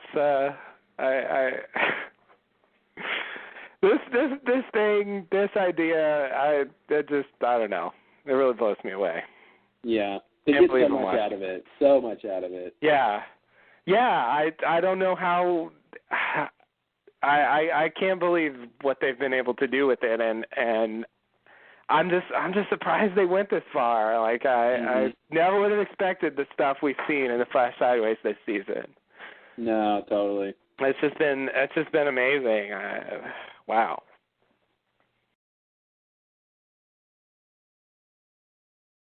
Are you ready for the next scene? Yes, I think so. Let's see here. Next scene, we go back to the island. Ben leads Locke to the secret room where Widmore and Zoe are hidden. Locke goes in, turns on the light, and we see Zoe and Widmore standing there. Yes. Ben apologizes to Charles. Locke asks Zoe who she is. Zoe starts to introduce herself. Widmore tells her not to talk to Locke. Locke slits her throat. Widmore asks why he did that. Locke says he told her not to talk to me. That made her pointless. Why you did that? Why you did that? Locke offers not to kill Penny in exchange for the reason Widmore came back there. Widmore says he brought Desmond Hume there as a measure of last resort. Widmore doesn't want to stay anymore in front of Ben. Locke tells Widmore to whisper. Widmore whispers in Locke's ear, and then Ben shoots him multiple times, saying he doesn't get to save his daughter. Locke says he already told me what I needed to know. Ben says, good. Did you say there were some other people to kill? Right. Yeah, so I don't know what's going on with Ben. I really, when he says he wants to go, he goes to open up the secret door, and then Locke is like, no, you stay here, I'll go in. And Ben's like, no, I want to go in. So I'm thinking, okay, something's up. I really don't think he wants to see murder, but maybe he does. And I think more, he just really wants to be a part of what was going on. Yeah. And then later, then he shoots Widmore, seemingly before Widmore tells Locke everything. And I'm thinking, oh, okay, he's really, sort of on Jacob's side or something, or whatever you would describe it. He's trying to prevent Locke from getting the upper hand with, via information. But then, then Locke says, well, Widmore told me everything I needed to hear. And then Ben goes, good. I thought sort of covering. And then, but of course the reason that he shoots him is a great reason for Ben. He doesn't want Widmore to try to get to save Penny. Right. So the whole time I'm trying to see if Ben is, what side Ben is playing. Is he really just Smokey's new best lackey? New best henchman? I know, he's in the right? Saeed position. This is a total Saeed position. Because if Saeed was still around, I'm sure Locke would have had Saeed. You would have told Saeed, I need you to kill some people. Yeah. Yeah. No, you're right. So I was trying to okay, is Ben conning Locke or not? And I still don't know. Right. Yeah, I don't really know either. the thing is, he did have a personal issue with Widmore. Mhm. And so I can see Ben shooting Widmore. I can see Ben shooting Widmore, period, I guess. And, you know, he might be doing it to convince Locke that he's willing to kill people. Yeah. And, you know, he sort of plays that up. He said there are other people to kill, you know. Mhm. Like, basically, I think he is conning him. Or, if not conning him, I think he's playing along with Locke because he wants to survive. At least until he figures out something else. Yeah. His next move. Basically, yeah. So you don't think he's just bloodthirsty? He's giving it all up. He doesn't care who he kills. He's just going to do whatever Locke says to survive. You like. I don't. The thing is, I feel like he had his chance to go to Locke, and he decided not to. And I just, at this point, now he's going to do it. I don't know. Well, now he has less choices, right? I mean, the choice was he can go with Alana's group or go with Locke's group, and he chose Alana's group. Well, there's no more Alana's group. Yeah, that's true. It seems like he has less choices. And his group fell apart, and now Locke is the only one who will have him again. Yeah, and he's the one who, you know. Right. But I guess what I'm saying is if Locke starts asking him to kill some other people, I think if he sees an opportunity to, you know, get away from Locke without dying, I think he'll take it. I don't think he's necessarily loyal to Locke, is what I'm saying. Yeah, I agree, and on top of that, I want to believe he's conning him specifically, at least to try to gain his trust. But yeah, you know, I think that like I said, I want to believe he was shooting Widmore not only because he wants to kill Widmore, and you know, you can't deny his line of he doesn't get to save his daughter. Yeah, as an explanation for that, but I also want to say he was trying to stop Locke from getting too much information. It did come across like that, because then Locke's like, he already told me, which sort of suggests that it's sort of like Ben was trying to stop him from giving away too much. Yeah. And he doesn't get to save his daughter. The whole point was if he tells the information, that saves his daughter. So. Well, I felt like they left on an ambiguous note, because is the deal still on or not? Because Widmore held up his end of the bargain. Yeah. He told Locke what he wanted to hear. Right. So I feel like, you know, Locke shouldn't kill Penny, but the fact that Widmore's dead, it's like, well, how do you keep a promise to a dead man? I don't know. Right. Yeah. So, I don't know. I felt like it was a little ambiguous in terms of, okay, well, where does this, you know, it's kind of like the other deal was that Sawyer had with Widmore. It's like, okay, the terms kind of changed. Does that mean we still have a deal or not? Right. Yeah. Yeah. So I don't know if Ben prevented Widmore from saving Penny. Yeah. I mean, I think at the very least he prevented Widmore from knowing he saved Penny? Yeah. Yeah, I'll buy that. From having his daughter again, you know, from having her live. Here's a question. Okay. What is the likelihood that you think Ben shot Widmore with blanks?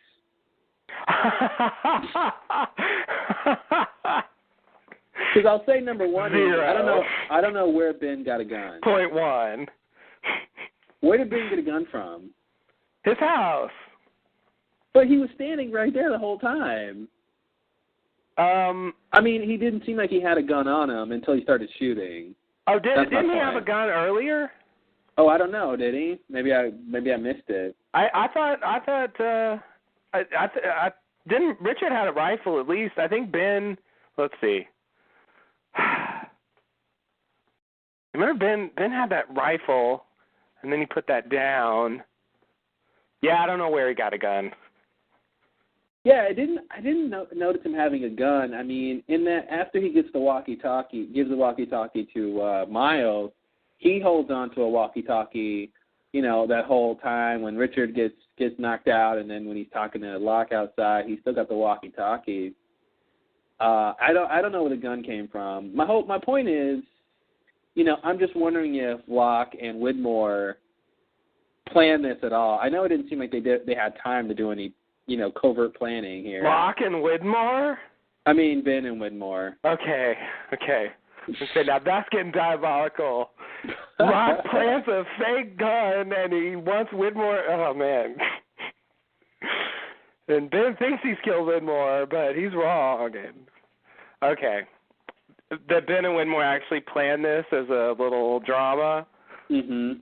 For maybe to make Locke think Widmore's out of the picture, but then he's still alive. Yeah. I'll say this: looking at the footage, you don't see any shots in Widmore. You don't see any obvious, bullet holes or bleeding. Okay. Well, maybe that was a shot. There's something. Yeah, there's something here that looks like a shot in the shoulder when he's falling down. I guess that looks like a shot. Anyway, I just thought I'd bring that up just in case, because the others had all that crap, the fake mustache and all that stuff. I thought, well, maybe Ben had a gun with blanks back there to be used at some strange point in time like this one. Right. Yeah. That would be a pretty impressive conspiracy, and I can tell you one thing: we're going to find out really soon whether you're right or not. Oh, it's so nice to be able to say. I know, I love it. It's relaxing. You want to know the answer? Wait, one episode. Mhm. It'll be in there if it's true. So yeah, I think he really shot Widmore. Okay. Personally. That's such a again unceremonious end for Widmore. It is. They did at least get Ben to shoot him, so that's sort of cosmically appropriate. And I think Widmore gave Locke. So Widmore brought Desmond to the island. He gave Locke the little bit of information that he needs, and so I think at this point, Widmore is okay to die for the end of the show. Widmore is done for. Yeah. Yeah, I can see that. So they give Ben his revenge and possibly, convincing Smokey he's willing to kill people. Mhm. To sort of help with that, and he certainly had a grudge against Widmore, so he's willing to sacrifice him to pull off his plan. Yeah, I can see that. So I think that's what's going on, but, I wouldn't be disappointed if we saw Widmore again. Mhm. I'm definitely a Widmore fan. I'm pretty surprised that Widmore would give all this up just to save Penny, though. Yeah, it's pretty amazing. Yeah, it seems like, if you're not fully committed to stopping Smokey at all costs, then you're Charles Widmore, I guess. I don't know. Yeah. Yeah. So, quick conversation about that. I mean, it does seem, his line to Jen was that if he gets off the island, everyone you care about will cease to be. Mm-hmm. When you speak like that, it sounds like it doesn't really matter. I'll say Penny, Yeah. Okay, well, she's going to cease to be, so, whatever that means, it seems to me like it should be significant. Yeah. Okay, so she gets to be alive during the zombie apocalypse or whatever it is that happens. Well, that's another thing we need to talk about at some point. The conference is scheduled to be broken talk. down automatically in 5 minutes. To extend the time by 60 minutes, press star 8.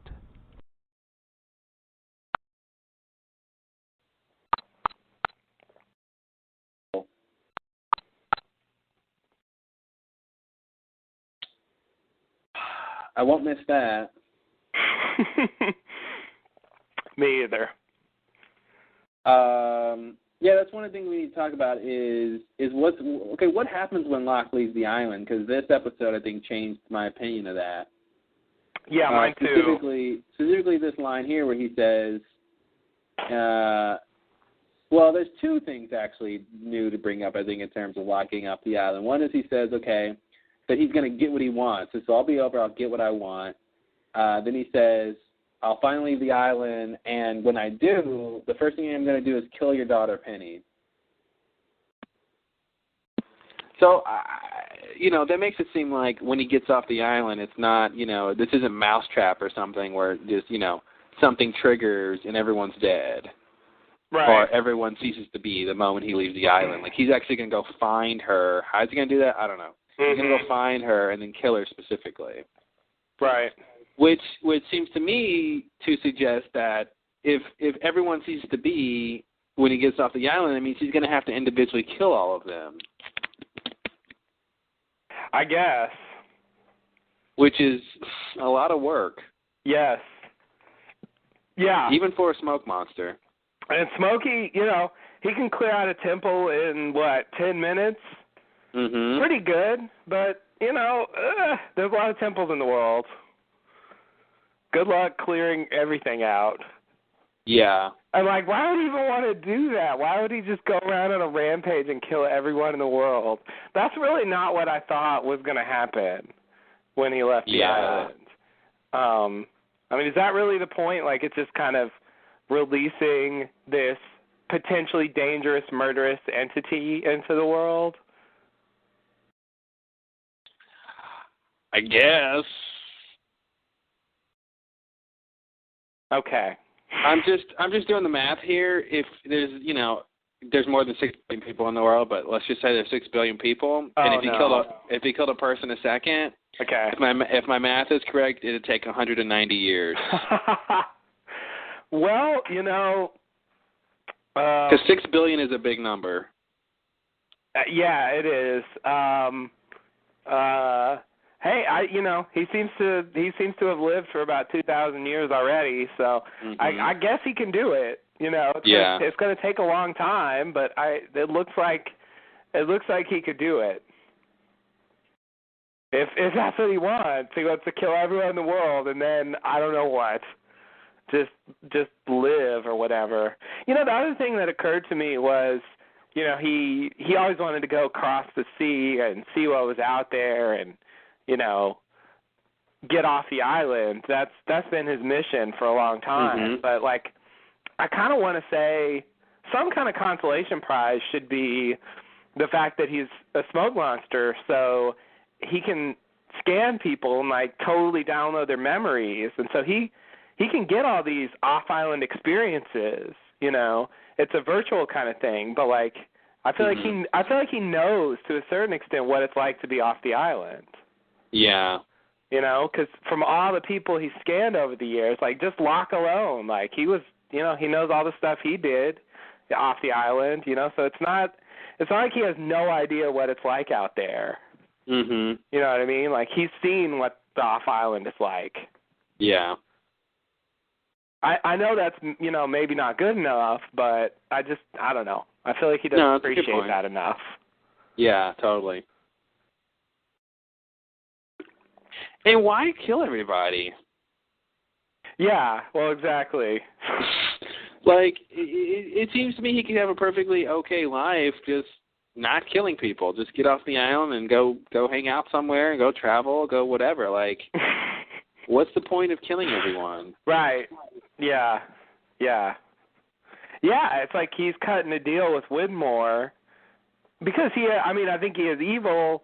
So he's like, okay, I'm going to kill Penny if you don't tell me what I want to know. Mm-hmm. And, I believe he'll do that. But that's, a specific thing. I don't know why he would just want to kill. Basically he would just, I guess live out his days in the form of John Locke or something. And, at night in his house he could turn into the smoke monster if he wants to relax or something. But yeah, I don't really see why he can't do that.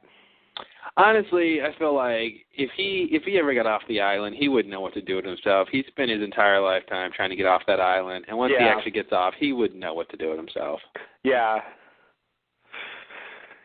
Yeah. He's gonna be like, okay, well now I'm off. Yeah, I just feel like he should. That's why I go back to that scanning thing. I feel like he should know it's not that amazing. Yeah.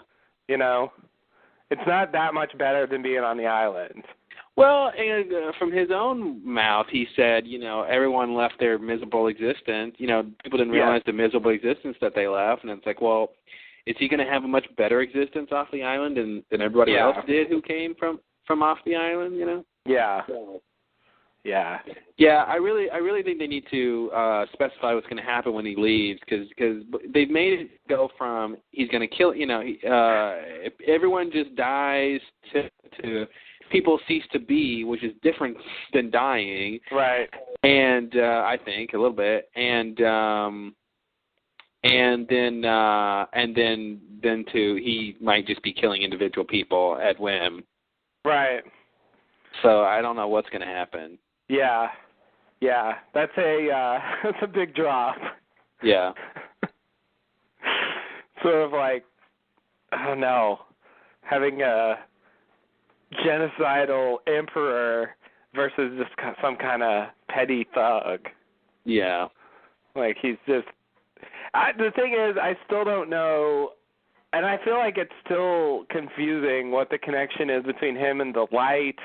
And him leaving and the light going out, Well, that was my next point I wanted to bring up. Okay. Good segue here. Is that he tells Widmore, he says, soon this will all be over. I'll get what I want, and I'll finally leave this island.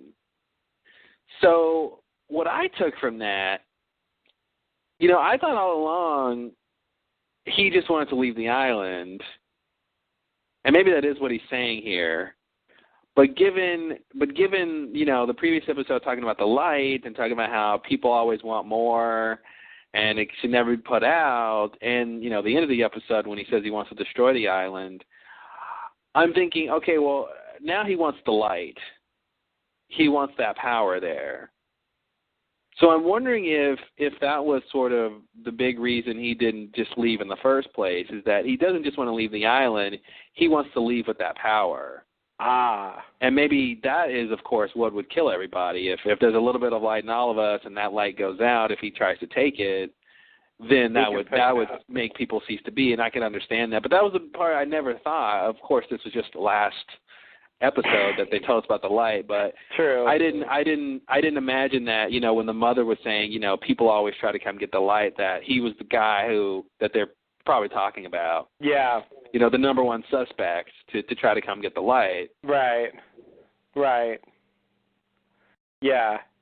I mean, certainly now it seems like that's what's going on, because it's like, well, getting off the island is a big goal, but getting the light is the ultimate goal. Yeah, you're right. So it's actually him. He's the one who's not looking for answers, but looking for power.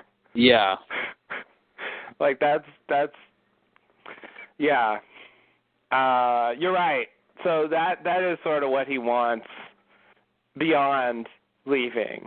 Mhm. He wants to leave with the power, I guess. Yeah, exactly. And it seems like Jacob knew that, but he never sort of told people that that's part of the leaving, is taking the light with him. Right. Yeah. And I guess that was supposed to be the idea. He was looking all over the island for it, and and then Jacob's like, "You want to find the light?" Like it's sort of, that is what they're kind of telling us. Yeah. It's just he never comes out and says it. No. So it's sort of like you have to read between the lines a little bit. Mhm. To see that that's what's going on. But yeah, I think you're right. I totally agree. That's going to be the point. Yeah. And I think Jacob sort of confirms that later. Yeah, totally. I love when Widmore was like, what did he say? He's like, I'm not going to talk in front of him. And Ben's like, excuse me. And just turns around. But he doesn't leave the room. He just turns around. It's like, yeah, your ears still work. Mhm. And then the oh man, having the smoke monsters say whisper in my ear. Oh yeah. My God. What? Oh man. So good. Just whisper it to me. Oh man, I'd rather not. Not. Yeah. Yeah, you don't see characters whisper to each other. I mean, I know we're on a show that has a lot of whispers, but you don't have characters actually literally whispering in people's ears. Yeah. Something huge, two huge characters like this. Right. Yeah. This is another, tell us in season 1. Charles Widmore whispers in the Smoke Monster's ear a vital secret about the island. Yeah, how he planned, to kill him or something. Yeah, no way.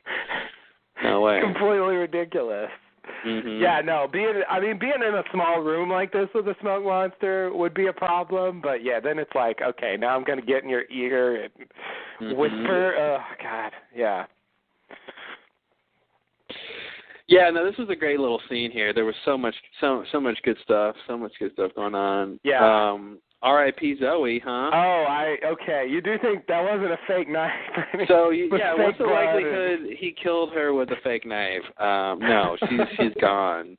Okay. She's gone. Yeah. And there's something here, I think, because he says told her not to. You told her. You told her not to talk to me. And that made her pointless. So again, this comes to something about people being receptive to his conversation. This show is killing me with this shit. I know, right? And on top of that, it was just the threat of her not talking to him was enough to kill her. Not even like she was going to literally not say anything. Right. Because all she do is point the knife in her face. She'll keep talking no matter what Widmore says. Yeah. But he goes, okay, Widmore says you can't talk to me, then I'm done with you. Yeah. That was so crazy. That was. It was, yeah. And having him say that line, because it's like, because I almost want to say that he's not meaning the larger thing, and he's just saying the simple point that she wasn't going to tell me anything I needed to know. Mm-hmm. So she's pointless, exactly what he's saying, but no sort of connection to. But then the fact that he specifically phrases it about talking to him, and since that's a thing they've referenced multiple times, it's hard not to try to put that in there and say, there's something about talking to him. Yeah. And he doesn't want people who aren't willing to talk to him. Yeah. Yeah, that's crazy. I don't know what's going on. Yeah. We'll either find out in the next episode or we won't. I feel like we're going to hear that phrase a lot this podcast. I think you're right. It's just the kind of thing I've been waiting for all season, and I'm still totally confused about it. Mm-hmm. I sort of get what they're trying to say, but it's when you repeat something like that and you make a point of it, it's impossible for me to just say it doesn't mean anything. Mm-hmm. They've gone to it too much. It's become it's become a motif for the season. Yeah, it makes me think that whoever is going to stand up against Smokey last is going to have to sort of refuse to talk to him or refuse to listen to him or somehow devalue his power that way. Yeah. Jack. I just see this scene of Jack standing in front of the cave where the light is. Just standing there guarding it, and then Smokey appears, and Jack is, and Smokey wants to talk to him, but somehow Jack says, "I'm not going to talk to you," and that somehow gives Jack the upper hand. Yeah. Oh, okay. Okay. Although I gotta say, I think it'd be pretty fitting if we saw Smokey get stabbed before he says anything to somebody. Oh yeah. And that does something. Definitely. Yeah. Maybe that's how the walkie-talkies could come into play. Like Ben is there with, I don't know, somehow, whoever is on the other end of the walkie-talkie can be told, how to sneak up on Locke or something, yeah. And stab him. Right. That means it'd probably be Miles, and I don't know if Miles would be up for that. Yeah, I don't know if he will, but maybe Miles will run off and meet up with the others. Yeah. And I don't mean the others. No, lowercase o. Yeah. I don't think the others exist anymore. I think they need to say one final word about Cindy and the stragglers. Yeah. But besides that, everyone's effectively dead. Pretty much. Yeah. I think Cindy's probably so. In fact, we'll probably see her in the next episode, I say. Mm-hmm. I think they'll do something to give her some sort of resolution. Yeah. It probably won't be a big thing, I think. They've got a lot of stuff to do, but I expect to see her. But effectively, I think as a large group of people living on the island, I think the others are done. Oh, they're totally done. They're just not. They either died in the temple or they died in Widmore's attack, and now there's just a tiny few of them left. Mm-hmm. Mm-hmm. This is pretty amazing. There's a lot of like groups on the island have just been kind of mass murdered. I can't imagine how many thousands of people have died on the island over the ages. Yeah. Or at least how many hundreds. Yeah. I could see thousands being attained. Yeah. Because I think we've seen hundreds. Yeah. And given Jacob's tenure and bringing people to the island who are all dead by the time Richard gets there, I think there's a good chance it gets in the thousands. Yeah, I mean, if he brings, one a year there every year, so that'll do it. That'll do it. Yeah. That's easy. One a year, no problem. As an average, so yeah, they should be able to do that. Yeah. A long time. Well, R.I.P. Zoe, she was decent for what she did. I mean, I wasn't in love with her, but with their glasses off, she was cool. My favorite Zoe. Oh no, what was it? Her hair back or something? Yeah. What was it? Yeah, hair back. The hair back. Okay. The glasses got better when the hair went back for whatever reason. Yeah. It took the pressure off the glasses for some reason. Mm-hmm. The glasses were carrying too much for her face. Yeah. And the hair, it was just too much for the glasses to handle. Yeah. She was the best in the Desmond episode. Yeah. That was my favorite Zoe. Yeah. She was the one who put the idea to fry Desmond's brain, which I ran with for a short time. Oh, Zoe. And Saeed let her live. Saeed did let her live, yeah. But Zoe, she's on the scale of new season 6 characters, she's not too high, but as far as Widmore's crew, the people who weren't Widmore, she's number 1. Yeah. But she's his number 2, I forgot. She's his number 2, which means he's his number 1. Right. Yeah. But more than Seamus. Oh, Seamus didn't do much. He did more than Seamus. Yeah, he wasn't that great at all. I also liked her little routine with Sawyer, where her intro was it was obnoxious, but it was fun to watch. And I'll never forget. I was going to visit my boyfriend in Guam. Oh, You're hold good, it right sweetheart, there, honey. but you ain't Hold that it right good. there. I'll believe a lot of things, but I won't believe you have a boyfriend in Guam. No. That was a great Sawyer thing. Yeah, love that. Yeah, no, it was irritating in its own way, but I liked it. So I'll give her credit for that. But yeah, fairly insignificant character. I'm not surprised they just kind of got rid of her like that. So I guess she's not going to go find those pockets of electromagnetism with Jen's maps, huh? I guess not. I can only assume that they were going to do something like that since they came over with all that gear. Yeah. But it does look like they're not going to do that since I'm saying they're both dead. Maybe the maps actually maybe somehow they reflected where the source was. The light cave. Maybe that's one of the spots on there, and they were, they needed help trying to find it or trying to something. Figure out which one it was or something. Yeah. Yeah. I think that's the general idea. Yeah, I mean, I definitely think Desmond has something to do with the source.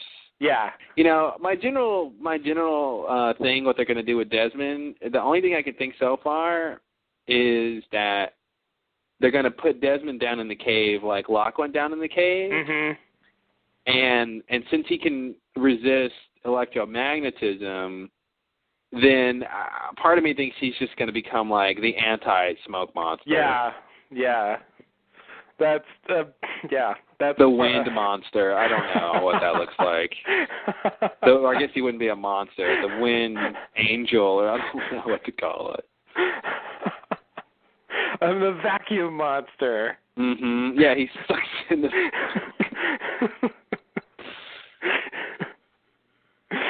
Yeah, no, I mean, I think the whole idea of Desmond can survive, you know, close encounters with electromagnetism. I feel like the only way they can go with that is, you know, putting Desmond at the source. I mean, that just seems like the only reasonable thing to do with that idea. Or maybe I said this before. He grabs a hold of Locke and takes him back down to the source. That would be another way.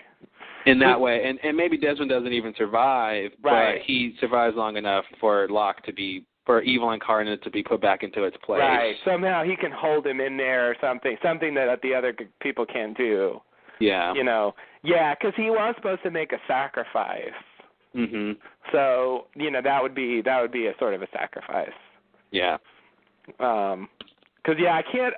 As much as I almost want to see it, I can't quite imagine Desmond becoming an anti-smoke monster. He's done everything else. He's had visions of the future. Yeah. He's time traveled. His consciousness. Yeah. Would anti-smoke monster be that much of a stretch? I guess not. For Desmond, at least. You're right. But yeah, I don't know. I mean, that can only come to two smoke things, wind things fighting, and you know, that's just a weird thing to watch. Yeah, they're really going to give us a smoke monster battle as the end of the show. I think neither can grab hold of the other. Yeah. They keep reaching, but they're both smoke. Yeah, they're both just particles. What are you going to do? Trying to slam you into the wall, and I can't even. Yeah, that's a tough one. But it would be amusing to see them try. I think Desmond will in a vague sense, I think Desmond's definitely going to do something with the source. It's gonna be vital that he can get near it somehow. And you know, Locke is going to try to go there, so it's you know, God, I wish I could say something definitive on the episode before the last one. Yeah. I'm still just like, I don't really know exactly. I have a vague sense of where they're going, but the specifics elude me completely. All right, well, you know, I think we've discussed this scene pretty thoroughly. What else you got? Let me see here. I think that's it. I think we covered it. All right. We hit all the key points. Okay, well, next scene. Hurley leads Jack's crew to Jacob by the fire. Jacob says hello. Kate verifies that Jacob wrote Saeed's son and Jin's name on the wall. Jacob apologizes that they're dead. Kate wants to know, so Jacob offers to tell Jack's crew what they died for. Why he chose them. Sorry, my sentence kind of leads. Oh, I see. And then he'll tell them everything they need to know about protecting this island, because by the time that fire burns out, one of you is going to have to start doing it. Lost. Oh, wait. That is enough for a Lost. It totally is. And this is not even the end. not the end. All right, so this is a scene that was 6 seasons in the making. Yeah. Yes. The remaining candidates talking to Jacob. Yes. Wow. At last. We'll just enjoy this moment for a second. A fireside chat with Jacob. Yeah, didn't predict that coming. Me either. I wondered how they would learn stuff. I didn't really see how it was going to be. I guess I more imagined Jacob appearing to Hurley and him having to translate. Mhm. But I think this works better. Totally. Nice all right, so I guess they continue this conversation more. Yeah, this is just kind of the intro. Yeah. But it's all out there. That's sort of the setup for the scene, for the later scene. I guess I don't have much to say till we come back to the next scene. Well, yeah, me either. Okay. So we'll go to the next scene, which is actually not the continuation of this. Yeah, we'll come back. We go to the flash sideways. Locke visits Jack in his office. Locke sees a picture of Jack's son. Locke recaps their subplot this season, all the way up to Desmond hitting Ben. Locke suggests that this is happening for a reason and that Jack is supposed to fix him. Jack thinks he might be mistaking coincidence for fate. Locke says, "Call it what you want. I'm ready to get out of this chair." Jack smiles and nods. Ooh, that was a quick scene. Yeah. All right. So, I was a little surprised at Jack's response to Locke illustrating all of these coincidences, since Jack, the last couple of episodes, when it was Jack's turn, he was pretty quick to piece all the coincidences together. Mm-hmm. And I thought, okay, well, they'll be pretty much at the same point here, realizing the coincidences might mean more than just a series of coincidences. Yeah. And Jack was like, "What are you talking about?" Yeah. He didn't. I mean, what did you think? I didn't think he was swayed enough about Locke's point about the coincidences, when it's like, Jack, you made this same argument before yourself. What do you mean? Well, like when he told like when he's talking to Bernard, and he's saying, okay, it's a coincidence we're on the plane and stuff like that, and it just seems like he was getting closer to realizing the coincidences were not coincidences. And then Locke comes in, who was a big part of all this, and says, "Hey, look at all these coincidences," and Jack is like, well, it's a coincidence, it's not fate." I don't know what you're saying, Mr. Locke. Right. He's got Claire, who was just on the same flight with him, who's his dad's illegitimate child, living with him. Like, come on, Jack. Let's step it up here. But Yeah. I think. Well, first of all, I think they wanted to use that line again.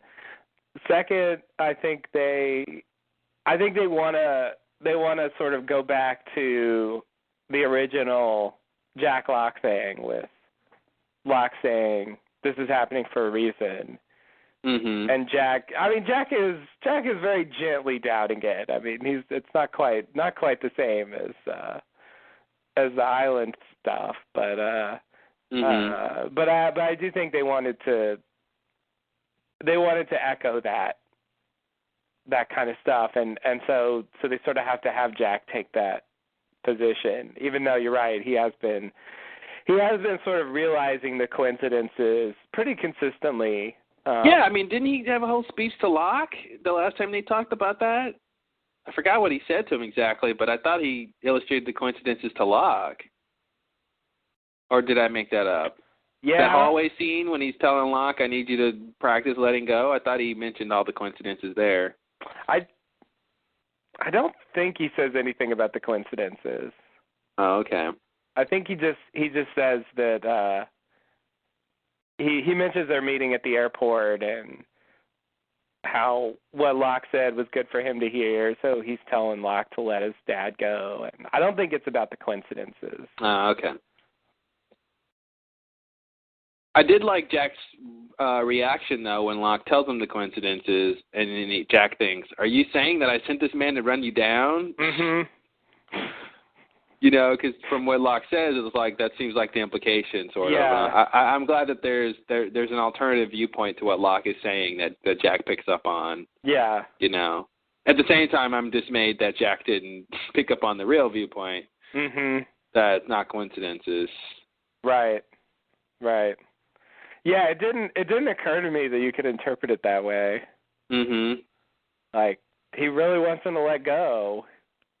Yeah, he sent this man to come just make me, you want to fix me so bad, you hired this guy to come hit me, and then, all this stuff, and then send him back to beat up my teacher friend, and... Yeah,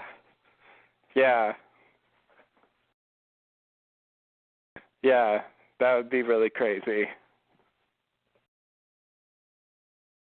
But I think they're trying to give Locke the arc of going from where he was at the beginning of the season. I mean, it's been a week, but where he was at the beginning of the season, talking about how there's no such thing as miracles, and I'm not gonna get out of this. Yeah, I thought he was gonna sort of put that a little bit of that. I mean, this is his point, of course, but I thought he was gonna say that too add that detail in too when he tells Jack he tore up his card the next day. I thought he was going to say why he did that, not just, oh, well, I decided to throw your card away. Yeah.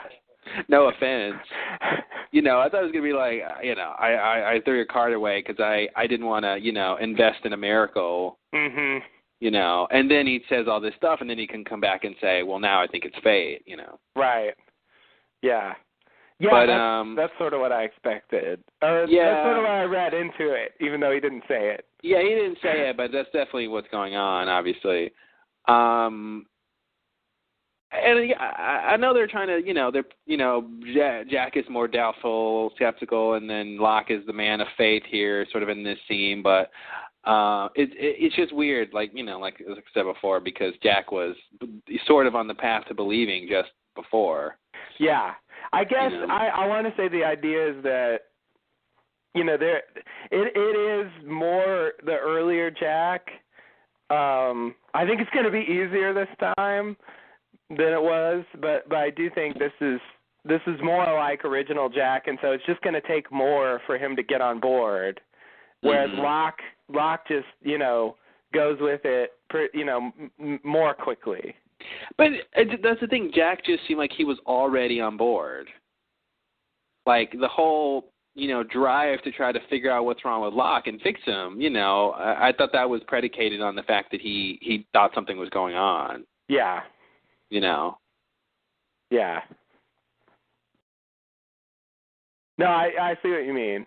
And I thought it was going to be more about this time, Jack is going to be the one who convinces Locke to have faith, which he kind of did, but then when Locke came back to say, hey, it worked, Jack is like, what worked? Right. Nothing worked. I didn't do nothing. Mm-hmm. But anyway, nitpicking.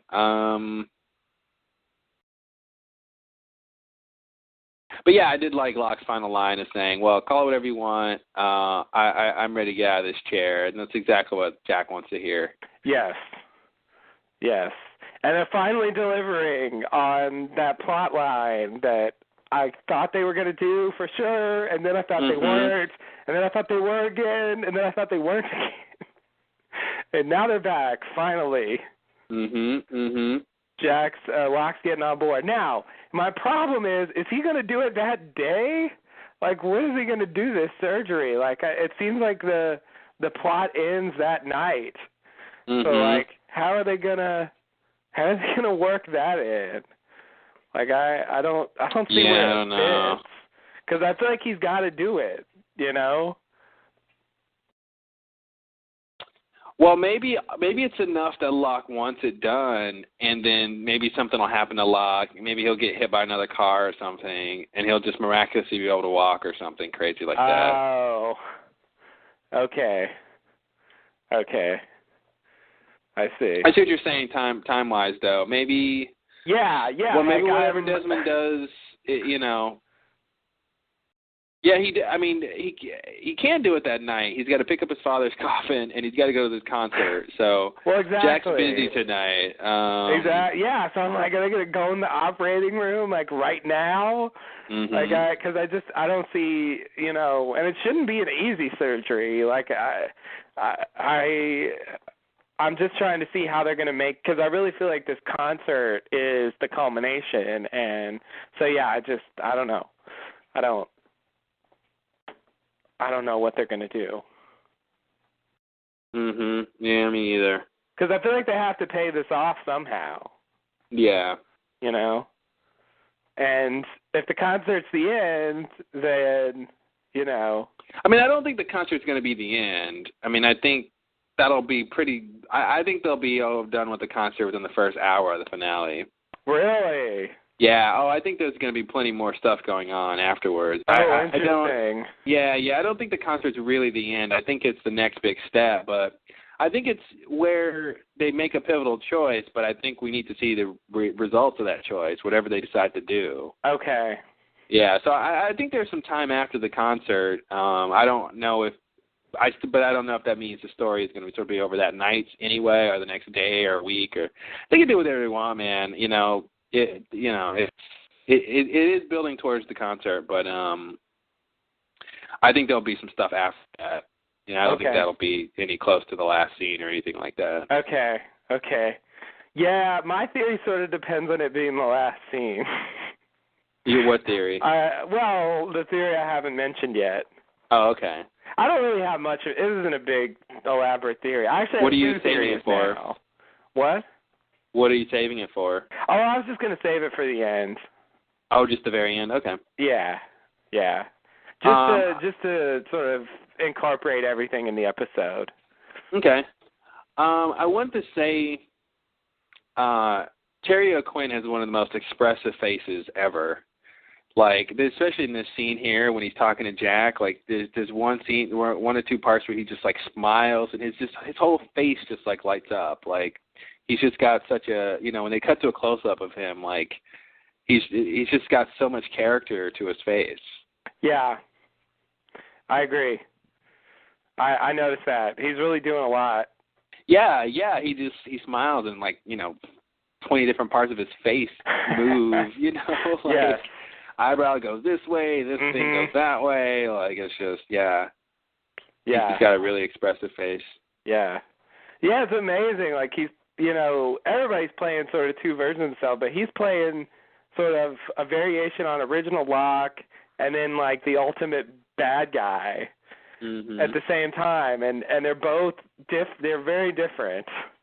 Yeah. They're completely different kinds of characters, and you can easily tell the difference between the two, even just facial expression-wise.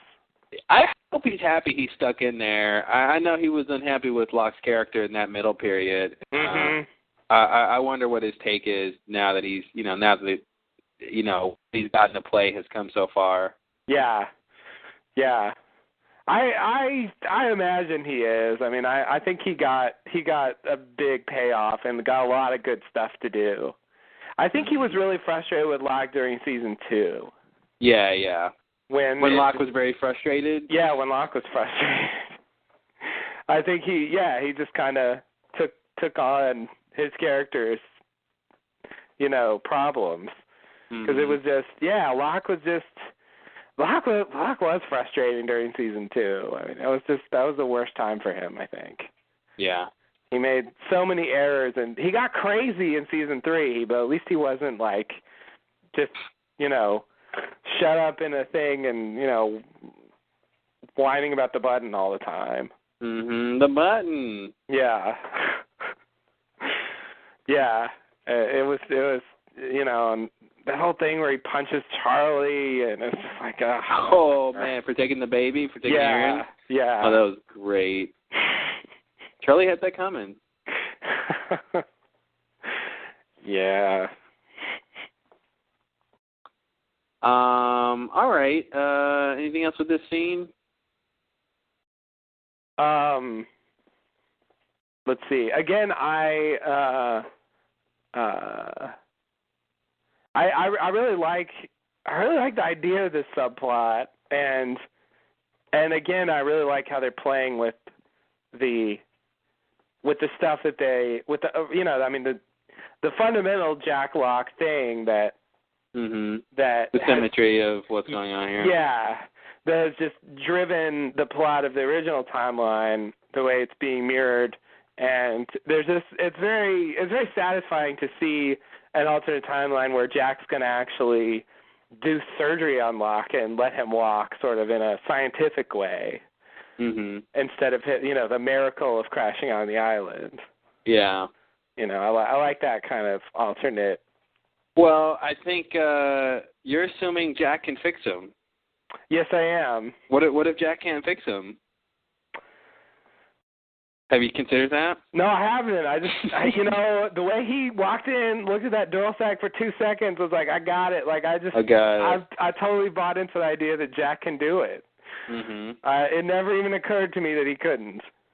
Well, I don't know. Maybe he can't. I mean, maybe, obviously, I feel like he can. It didn't occur to me he couldn't until 2 seconds ago. Oh, okay. But I'm thinking, what if that, and not that they have a lot of time left, but, what if that is important for Jack's character? This idea he's supposed to let go, Slash has what it takes. I wonder if that means anything in terms of his dedication trying to fix Locke. Like, maybe he should let it go that he needs to fix Locke. While on the same hand, he needs to fix Locke. Yeah. I don't know. I just thought it'd be interesting if Locke gets into surgery and or Locke wakes up and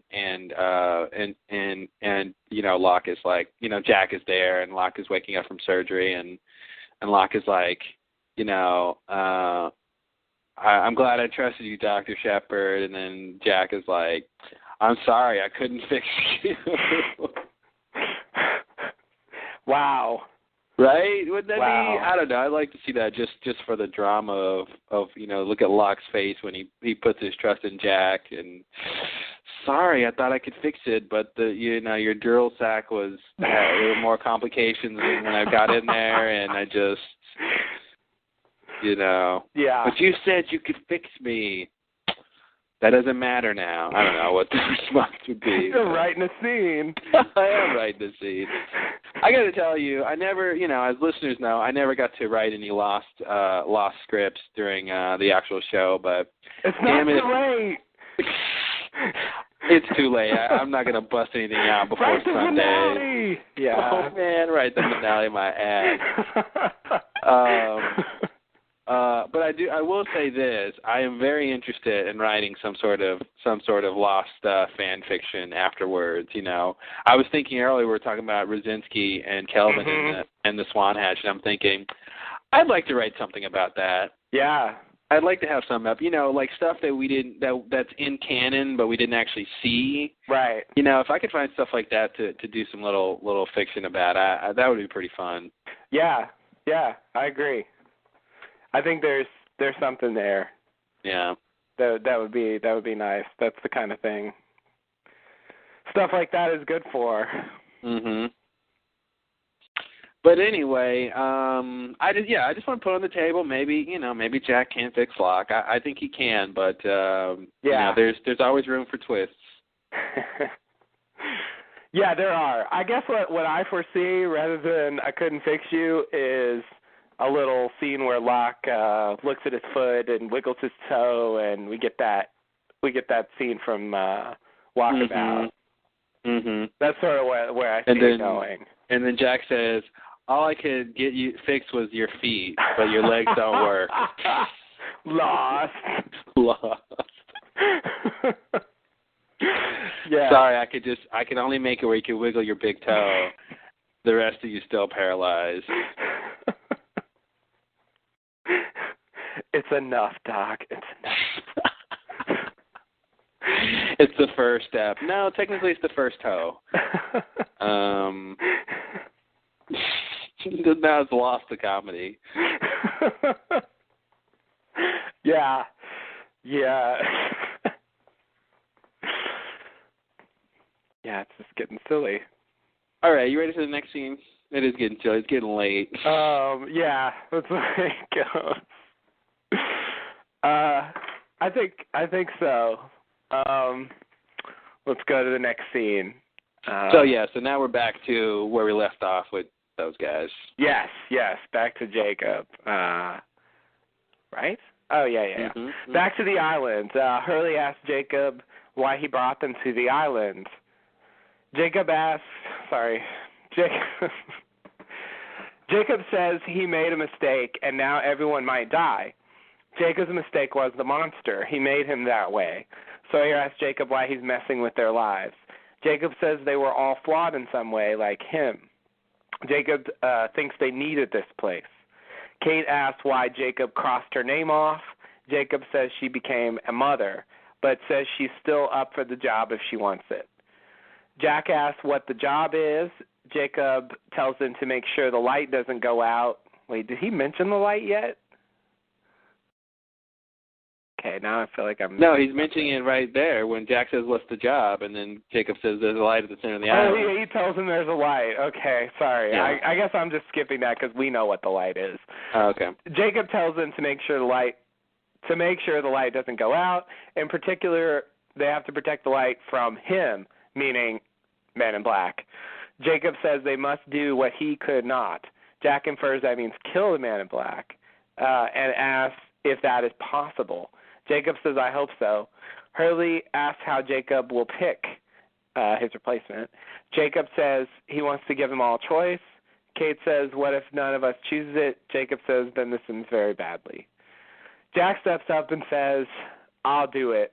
This is why I'm here. Jacob makes sure that Jack is certain and says, good, then it's time.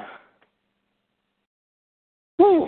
All right. Well, there's one or two things to talk about here. One or two, sure. Casual thing. So I don't really know where to start, much like Jacob. No, I'm kidding. So Lost boils down to the island's protector making a mistake. And I think that's interesting because it's one thing if the whole idea of the show is, this is true, I think, that, Jacob, that the island's protector needs to find replacements for his or herself. And so it seems like to me you can have, that's the impetus for Lost right there, right? Like just that idea is why you'd have people come to the island. But on top of that is this idea of this mistake he made by basically creating the villain. Yeah. And so what I'm confused about is I guess the island we'd need protecting either way. Mm-hmm. But what we have here is Jacob making it sort of worse than it had to have been. Yes. And I guess at best, if he never put his brother down into the source, then his brother would just remain human, and at some point would have died. Yeah. Or I guess not. What am I saying? The mother gave him powers. Right? Or I kind of don't think so, but it's possible. You kind of don't think what? I don't think the kids had powers. Okay, so the kids. Well, okay. I only say that because she gave them that power. They couldn't hurt each other, so I didn't know what else she gave them. Oh, I guess I saw that more as a rule they had to follow rather than a power that they had. Like that to me, that was her power more than theirs. Well, I just mean it's some supernatural force that affects them. Like, yeah. Because it would be like, someone tries to kill the other and they physically can't do it. Like that's not a proactive power. It's sort of a defensive power for the other person. Yeah. But anyway, it just seems to me it's strange that. Okay. Anyway, so when they're adults, though, so are you thinking like Jacob would have just lived for an indefinite amount of time because he's a protector and his brother Man in Black would have just died? Yeah. At some point. Yeah. If he hadn't thrown him into the light and made him the smoke monster, yeah. Okay. Then maybe that would have been a better outcome. I think so. I definitely think so. Since that's the whole problem on the show right now. Yeah, it's just weird to me that the whole show comes down to Jacob making a mistake. Yeah. On top of just the idea that he needed to find replacements, which is a big part of the show. Yeah. Yeah, and I didn't really even realize that was a mistake. Mm-hmm. I thought it was like, maybe he overreacted. It was a punishment. It didn't really occur to me that was such a major mistake. Well, in hindsight, it is, because he created a monster. Right. That's what I just said.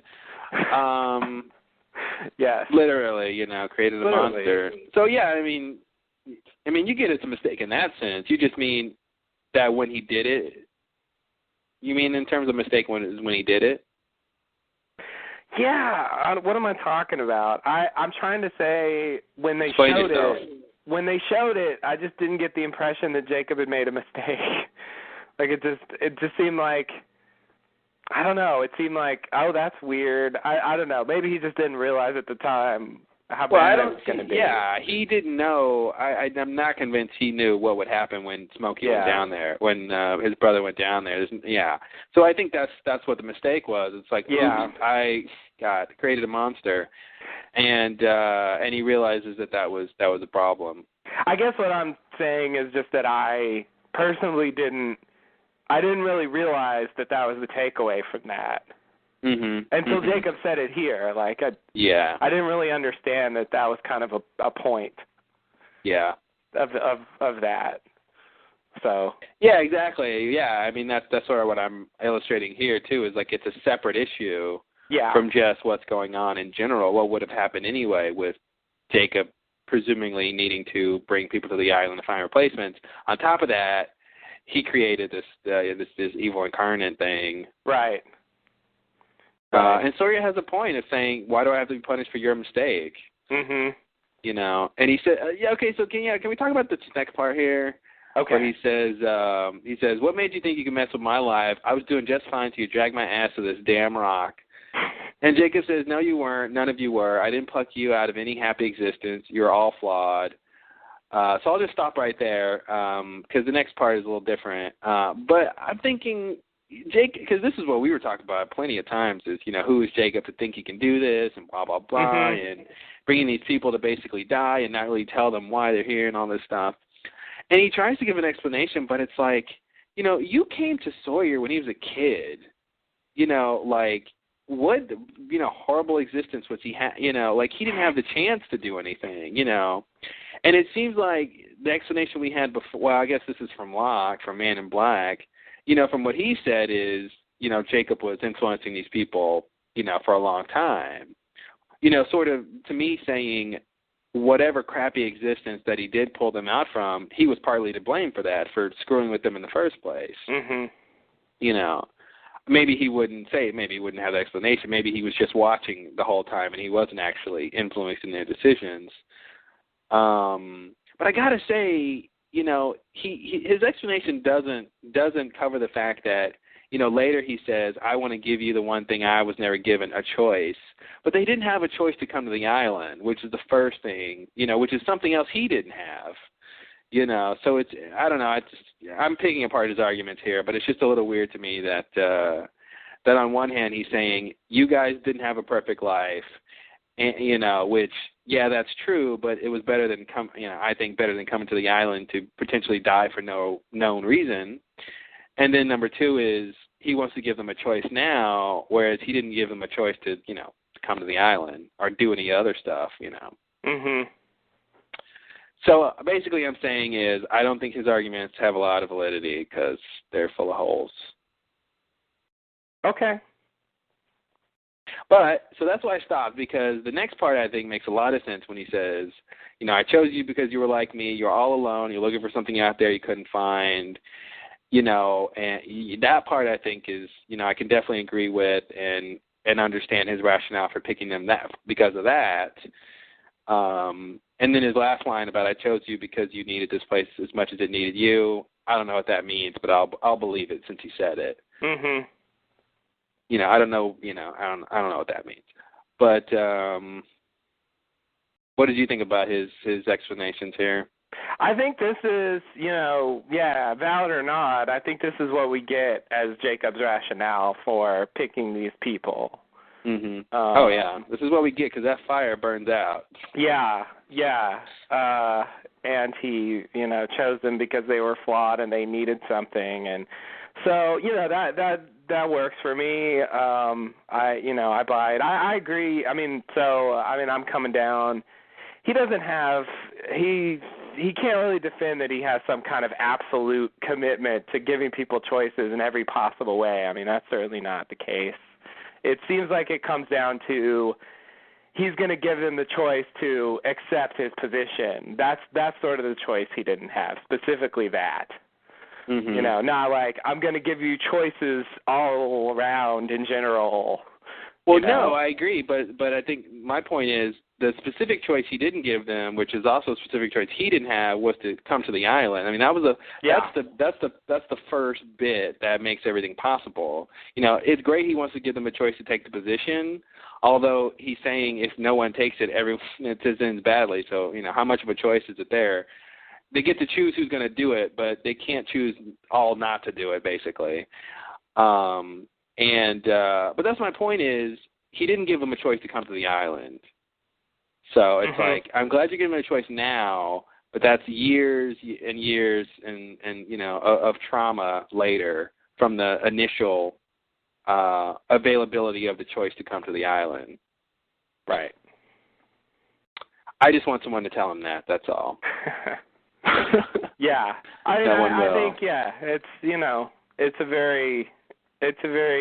want to get across the idea that he gives people choices, but at the same time, he brings people there. So those things are kind of contradictory. But I think my takeaway is just that, you know, is that he's into offering choices sort of within his limits. Mm-hmm. You know, I mean that's it. It's not like I want choice for everything all the time. It's, you know, within this specific range of options I'm giving you a choice. You know, that's sort of what it comes down. Well, it seems like he's only ever given them one choice, which is this choice here. I mean, specifically him giving them the choice, not, you know, some opportunity where they can make choices. Yeah.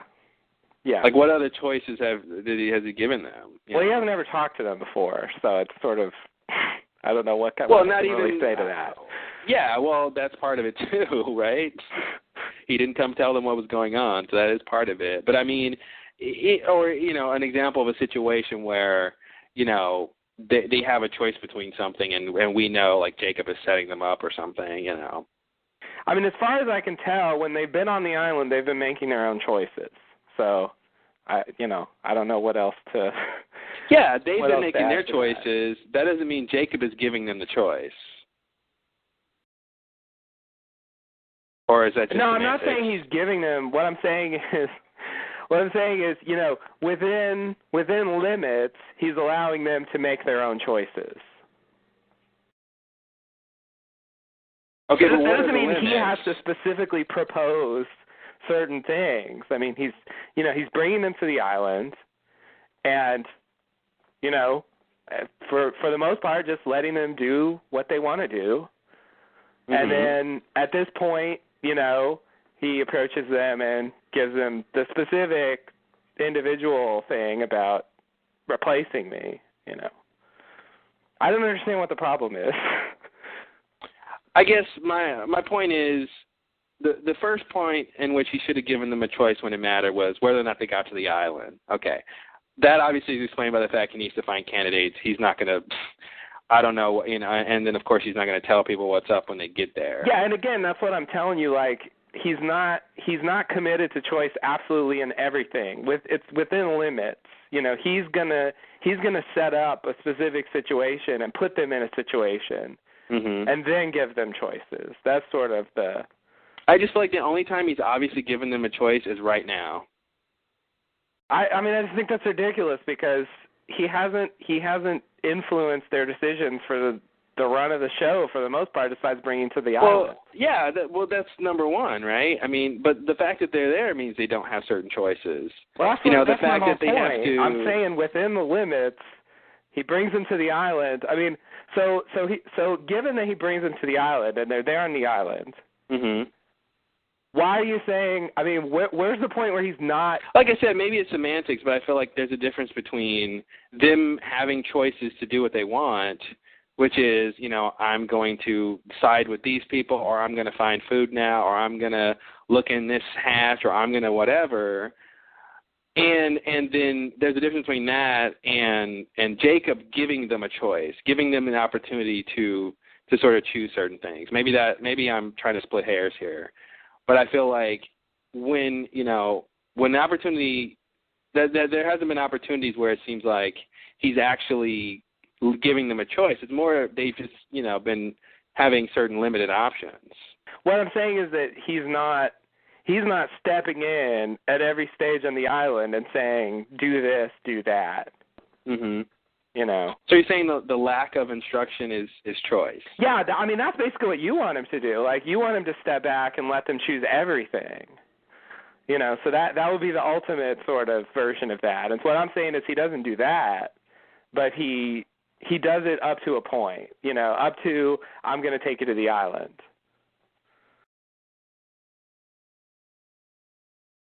He gives them a choice up until what? What do you mean I'm going to take it to the island? You mean until he doesn't give them a choice about coming to the island. Uh-huh. But up to that point. I mean, he doesn't even really give them a choice whether or not, they can leave the island. I mean, yeah, they do leave the island, but they have to come back. I feel like there's a lot of times when they really don't have choices. Real choices. He didn't tell them maybe they have maybe they have the illusion of choice or something. He didn't tell them they had to come back. I mean, that was their decision. Well, it makes it seem like the show made it seem like they did that was true. They needed to come back. Well, I think they did, but I mean, he didn't specifically tell them that.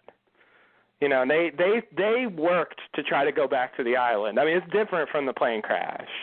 Yeah. They were trying to go back to the island. So, I mean, I think I'm going to put that on them more than I am Jacob. Yeah, that's the thing. I mean, they definitely had opportunities where they were making their own decisions. Like, I don't know. Like I said, maybe if you don't see anything wrong with it, then maybe it's just me. It's not that I don't see anything wrong with it. I'm just saying that I think Jacob's commitment to choice is limited. Mm-hmm. It's not an absolute thing for him. It's not I'm just going to give you the widest range of choices possible because I'm just a fan of choices in all things all the time. He does want them to do certain I'm just saying even things. when it matters, it seems like they don't really have a choice.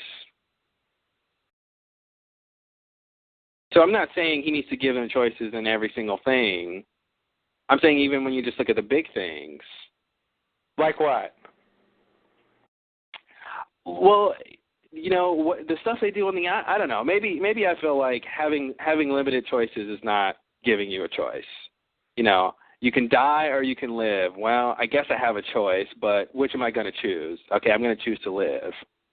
That I guess that's what I'm saying. And maybe it's just semantics and I'm just nitpicking or something, but I just feel like this idea there's two major opportunities, right? One is that really, really matter. One is coming to the island, and one is, choosing to be the protector. And the first one he didn't give them a choice. Obviously, we know why. And the second one, I agree. He's given them a choice to choose, the opportunity to choose. Yeah. Other stuff, I feel like they were stuck in these situations where they have the decision that they can make, but But, you know, the options are so limited that it's like, well, what are they realistically going to do? So I guess it's like, to me, I feel like a lot of it was the illusion of choice. I guess, but I don't think he's responsible for all those situations. I mean, well, he is because he brought him there. Okay, all right. I mean, I think you know, so you can that's one way to look at it. I mean, sure. If you want to hold him responsible for everything that happens once he brings to the island, yeah, because I think that is the way he does things. It's, I'm going to bring you here, and then I'm just going to let you fend for yourself. Yeah. Basically. And if you want to say that that's giving them no choices at all, okay, I don't really agree, but that's, you know, I mean, if that's sort of they just don't have most times they don't have any choice in the larger sense about their circumstances. Okay, I can be over here on the island when people attack, or I can leave, or I can be over, you know, I can go do this with this group when they go do something, or I cannot. Those are definitely choices. Yeah, they're very small ones. They're definitely decisions that they made on their own, but yeah, it's all predicated on the one choice that they didn't have, which was come to the island. Yeah. Right. So I think for Jacob, the idea is supposed to be that, you know, he feels that's important enough that he's willing to sort of kidnap them in some sense. Mhm. And he tries to choose people that he thinks sort of needs it, you know, it'll benefit them in some way. I mean, that's sort of the best he seems, you know, that's what he seems to be willing to do. Yeah. In terms of trying to make it. I guess I just thought his you know, I don't have major problems with his you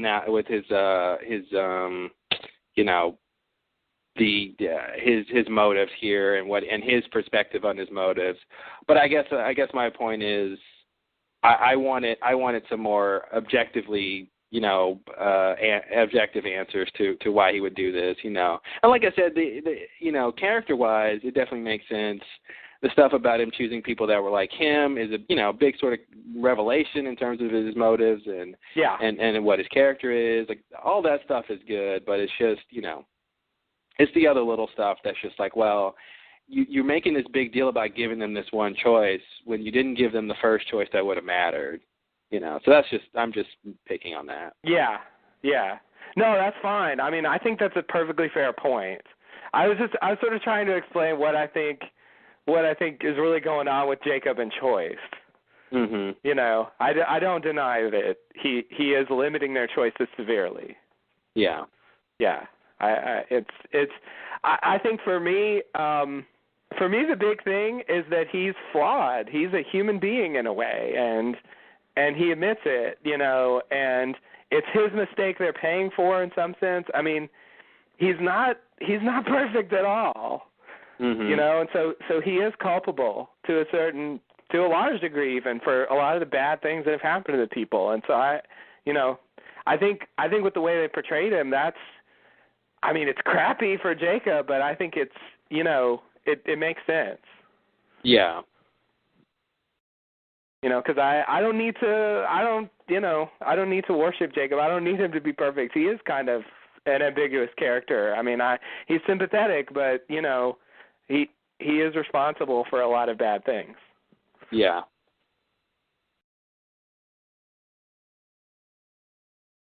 All right. Let's see. What else in this scene? Okay, so the thing about Kate, she brings up why her name was crossed off. That was nice. He says, because you were a mother. And I was like, oh, jeez, really, guys? That's why? It's that simple? Jacob is sensitive to mothers? So it made me think, okay, how come Kwan wasn't crossed off if it's supposed to be Sun and Jin?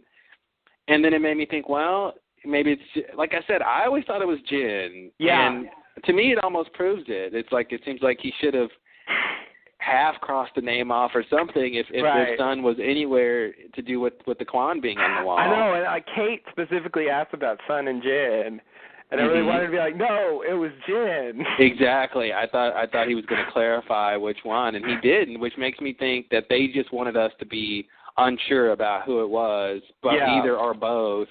And it was in Jacob seems to think it's both, yet he didn't cross the thing off when Sun was a mother for a long time. Yeah.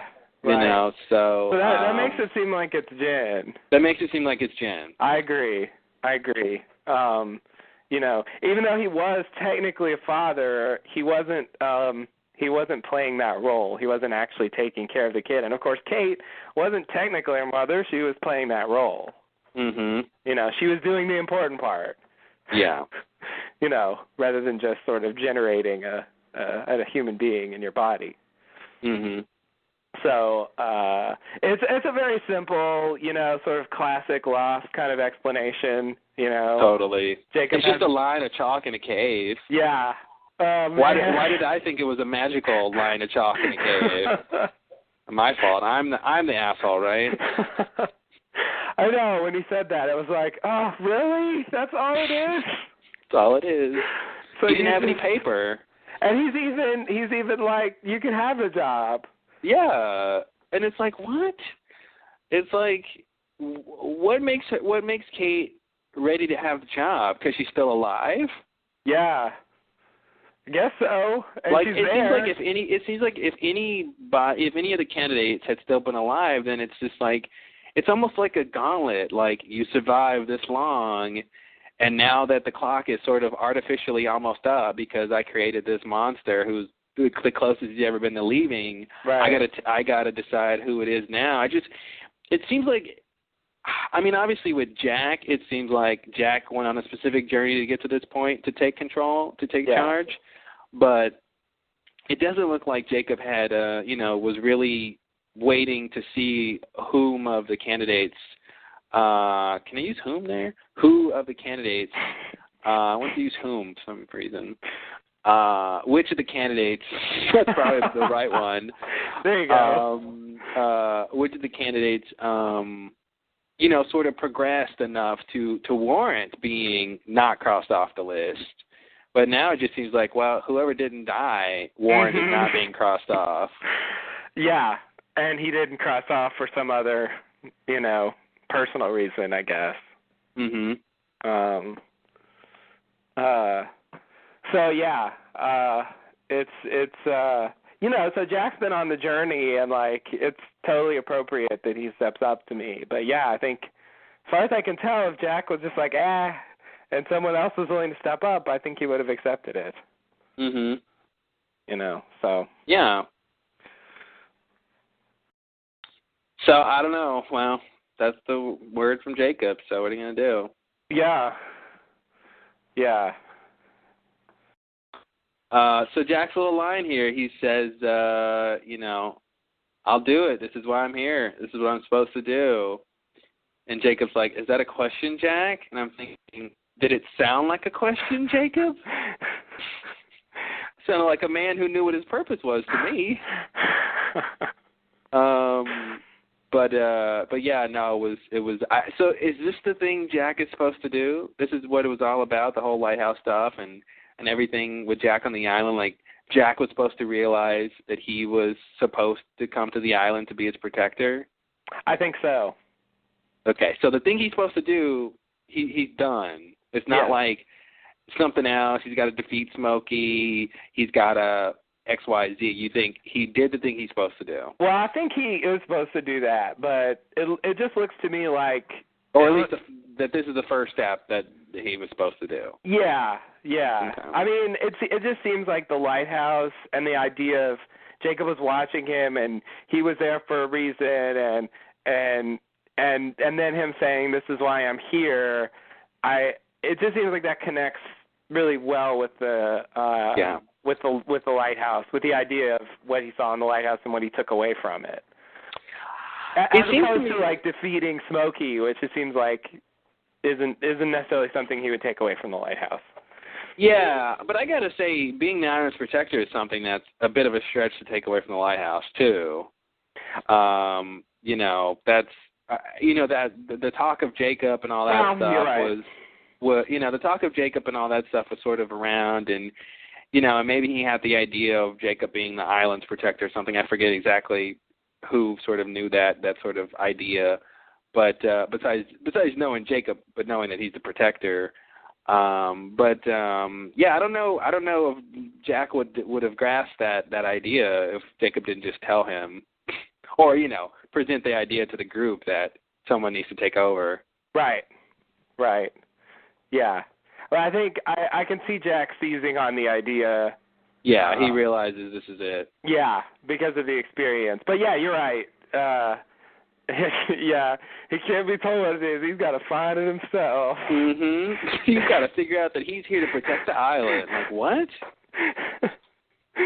Yeah, that sounds weird. But I guess I feel like it almost doesn't work, but it's sort of like he had to come to a point where he would be willing to accept this job, and it's sort of not about the specific thing of I'm going to protect the island, but sort of believing he was there for a reason and being ready to accept what that reason is. Yeah. That's the best I can do is sort of make that something he can actually realize for himself instead of having Jacob tell him. Yeah. We definitely have to realize he was important and he was there for a reason. He just needs to find out what the reason was. Yeah. So Jacob told him. And when Jacob tells him, but then he's prepared to step up and take it. Yeah. Because he actually believes it. So, okay, well, and then we got the next scene when the actual ceremony. You didn't describe that one yet, right? No, I didn't. That's okay. I took that as a sort of separate scene. All right. Well, what else you got for this scene? This does set them up to kill Smokey. So we'll see how that goes. I was surprised Jacob didn't mention Desmond. Why would he tell him about that? It seems like that's going to matter. But okay, whatever. I don't know if Jacob knows about Desmond. We may never know. He has to, because Widmore Jacob told Widmore to bring Desmond. Oh yeah, that's right. Because he's the failsafe. Don't forget about that, buddy. All right, that was this episode, wasn't it? Yeah. Okay, sorry. You're right. He does. I guess they already know, so he doesn't really need to tell them. But he needs to tell them what to do. He needs to tell them what to do. That's yeah, which is not his thing, but not his thing at all. But they know they're supposed to get Desmond at least. Yeah. That's step one. I did want to bring up. I know this is digging into the archives, but two things. Well, fuck. You know what? Maybe. Hold on. Sorry. Yeah. You want to do this next scene? Yeah, let's do the next scene. Okay, I have a comment, but I think I want to save it. Jacob takes Jack aside. Sawyer, Kate, and Hurley look on and comments. Jacob tells Jack where the light is. It's by the bamboo area where he landed in the pilot. Jack hasn't seen it before, but Jacob tells him he'll find it now. Jacob asks Jack for a cup, which he gets. Jacob picks up some water and says an incantation, and he dips the cup into the water. He gives it to Jack to drink. Jack asks how long I have to do the job. Jacob says as long as you can. Jack drinks the water. Jacob says, now you're like me. Sawyer looks on. All right. Yes. So, given that this little ritual was sort of it was water instead of wine, and I don't know what he said, but I assumed it was something different than what Mother said. Again, I feel like they just make this up. Like the protector just needs some sort of ritual transfer of power, and that's sort of how they effectively make the transfer. But I just don't believe it matters what they're saying. It clearly doesn't. It doesn't matter to the show what they're saying, But Mhm. since they had him mutter under his breath a little, I really took it to be the same thing. Like, I just took it that he only did that because he saw his mother do it. I mean, why else would he do it? You know, but, I mean, that's where he got it from. And like I said, I think she just made it up. So I don't know. Maybe it'll just be a mystery if it matters. I just can't see this mattering. I don't think it matters. Oh, well, okay. I mean, I think it matters, sort of. I think he has to do something, and it So definitely... that's the thing. So you think he couldn't transfer he could make Jack the protector unless Jack drank something he did an incantation over? I'm sorry, I'm going to have to say yes. All right. I really think that matters. I mean, they've shown it twice, and it's consistent. I mean, it's the same kind of thing. So it seems like that's the way you transfer power. If he did it a totally different way, I would more say it doesn't matter. Yeah, but you got to admit, it'd be weird for him to do it a different way since that's not the way he was shown it worked. Yeah. So he'd have to independently come up with, like, okay, you know, he'd have to try to transfer it to someone else just to see if that would even work a different way. So it's like, I wouldn't expect him to do it a different way. I think the fact that he does it the same way to me means that he just got that from his mother. But to me, it's only one instance of that being proven that works. It doesn't mean that that's the only way it works. I feel like if he took Jack out into the water and baptized him or something, did an incantation over Jack being dunked or something, that would work. Or, you know, it just, I don't know. That's just my own view of just like, I just can't believe, like, you have to drink something. It doesn't matter what you drink. You just got to drink something. And it's just like, really? Like, what if you didn't have a cup or, you know? Oh, yeah.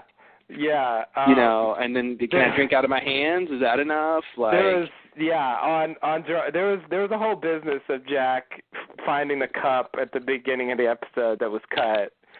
And, there was a long discussion about it on Jack's beard about why did he pick up the cup? What's up with the cup? And they don't even show it. He just gets it out when he needs it. But so you're saying there's a scene that was at the beginning of the script that they didn't shoot, or they shot it and it's a deleted scene? It's deleted. They didn't show it. And so I'm confused on why they were confused since they knew that. They just didn't buy Jack's motivation for taking the cup. Oh, in the first scene. In the first scene. They're saying, why does he have this cup? Yeah, why does he want to take a cup with him? Oh, I see. Okay. Yeah. Besides the fact he needs it later. Besides the fact that he needs it later, exactly. Yeah, I see. Okay. Exactly. And they just didn't show it at all, so it's sort of like, whatever. Yeah. It ended up really not mattering. But, as far as I'm concerned, sure, it doesn't matter. I'm just taking what they give us, and I conclude from that I feel like you have to do something, and maybe it's just tradition that this is the way they do it, but I think it does something, and so, as far as I can tell, that's just the way you do it. Maybe some other way would work, but, and that's fine with me. I guess it's sort of like, I'm okay whether it matters or not. Mm-hmm. I tend to sort of believe, I tend to just kind of buy into the ritual. After this one, the first one I was skeptical of, but after this one I buy into it more. Yeah. Even though you have a plausible argument that he just learned it from her. Yeah, because I mean, if Jack does this later, what is Jack going to do? He's gonna do what he saw Jacob do, right? I mean, he'd be crazy to do anything else unless he knew something else would work, which means he'd have to test it out on somebody else. Yeah. So it's like it's just hard to say this is a trend when it's based on the same thing. Yeah.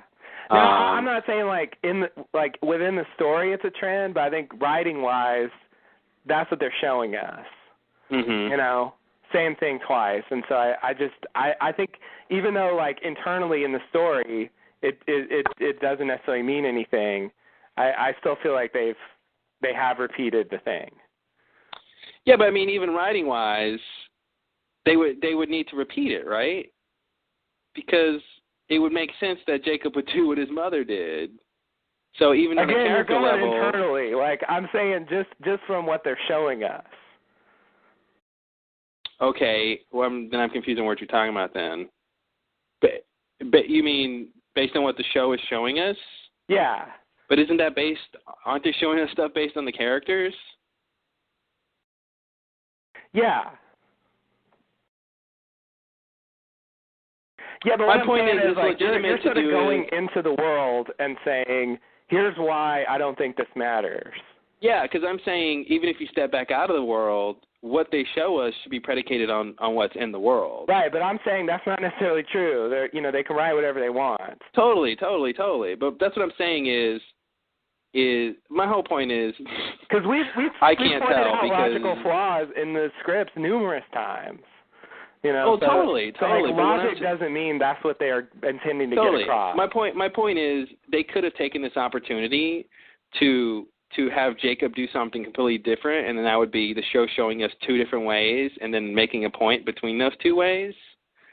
But if they showed, since they showed Jacob doing this thing, if the show is saying this is the way you do it, right?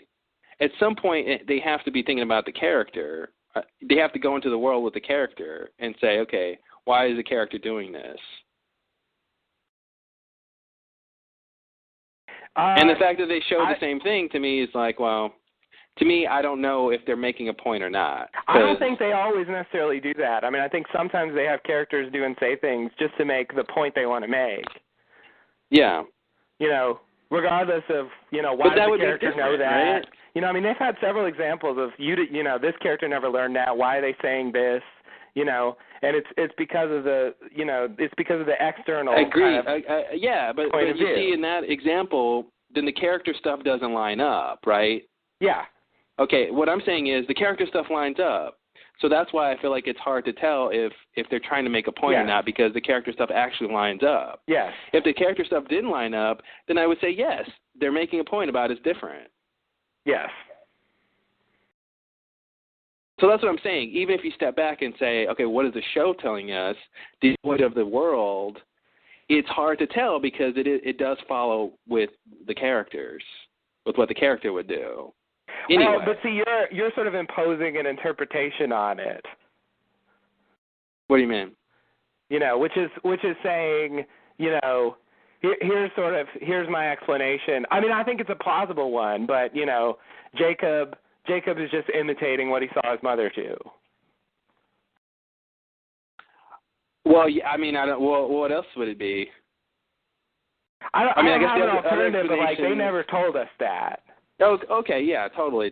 I mean, I'll give you another idea. The other idea would be that he just instinctually knows what to do. Sure.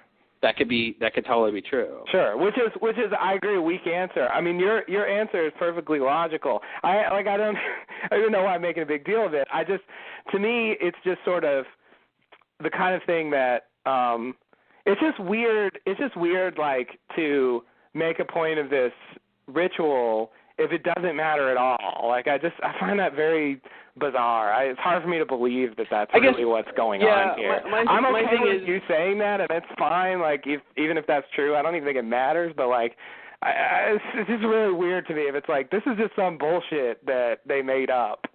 Like, okay. Well, yeah, that's my point. Is fine. Yeah. I mean, it doesn't matter. Like I said, I just feel like, my own theory is, the way we haven't seen clear examples of how their powers work or where they come from and stuff like that. And, we've seen things like, okay, Jacob touches you, he touches Richard, and okay, now Richard doesn't age. Okay. Stuff like that. I'm just theorizing here. I'm just saying maybe it doesn't matter how he transfers power. This is just one way to do it. Maybe there's other ways to do it. And since, we didn't see how Mother figured out how to do that, I'm trying to gather how would the characters know what to do. Yeah. And I guess, like I said, either by example or they just intuit what to do. Mm-hmm. It doesn't matter either way. I'm just, it's just something to discuss. Yeah. No, that's fine. I was just trying to explain my point of view that I feel like whatever. I'm not that firm on this. I just, I weakly think that it matters. Okay. And so I was just trying to explain sort of why it looks that way to me, even though you make a perfectly valid, reasonable argument for why it doesn't matter. Which I acknowledge. My point is not that it doesn't matter so much as I just find it hard to tell either way, because all we've seen is somebody do what we saw somebody else do. Mhm. So it's hard to say, okay, well, that's the way to do it. Right. So if we saw something sort of, very, very different, then I would definitely conclude that it sort of, you can just kind of make up your own ritual, I guess. Yeah. Since we saw the same thing, I mean, I don't think we're going to get the chance to see it again. I mean, this is something that happens very rarely. So, I mean, I'm going to go with sort of the two cases prove the general phenomenon, because that's all I got. I agree. It's, it's not much. Yeah. All right. Anything else with this scene? Yeah. First of all, it's kind of amazing to go from Shepard wasn't even on Jacob's list to now you're like me. Yeah. Says Jacob. That whole thing still is weird to me. And the other thing is, Jacob says he picks them because they were flawed and, they were alone and they needed stuff, right? And then, I remembered this line that Mikhail had in season 3 where he's walking with Saeed and Kate and Locke, and he tells them that they weren't on the list because they were flawed. That they were not? Yeah. You are not on the list because you are flawed, because you're angry and weak and frightened. That's such a weird statement. It could go two ways. They're not on the list because they're flawed, they're not on the list because they're flawed.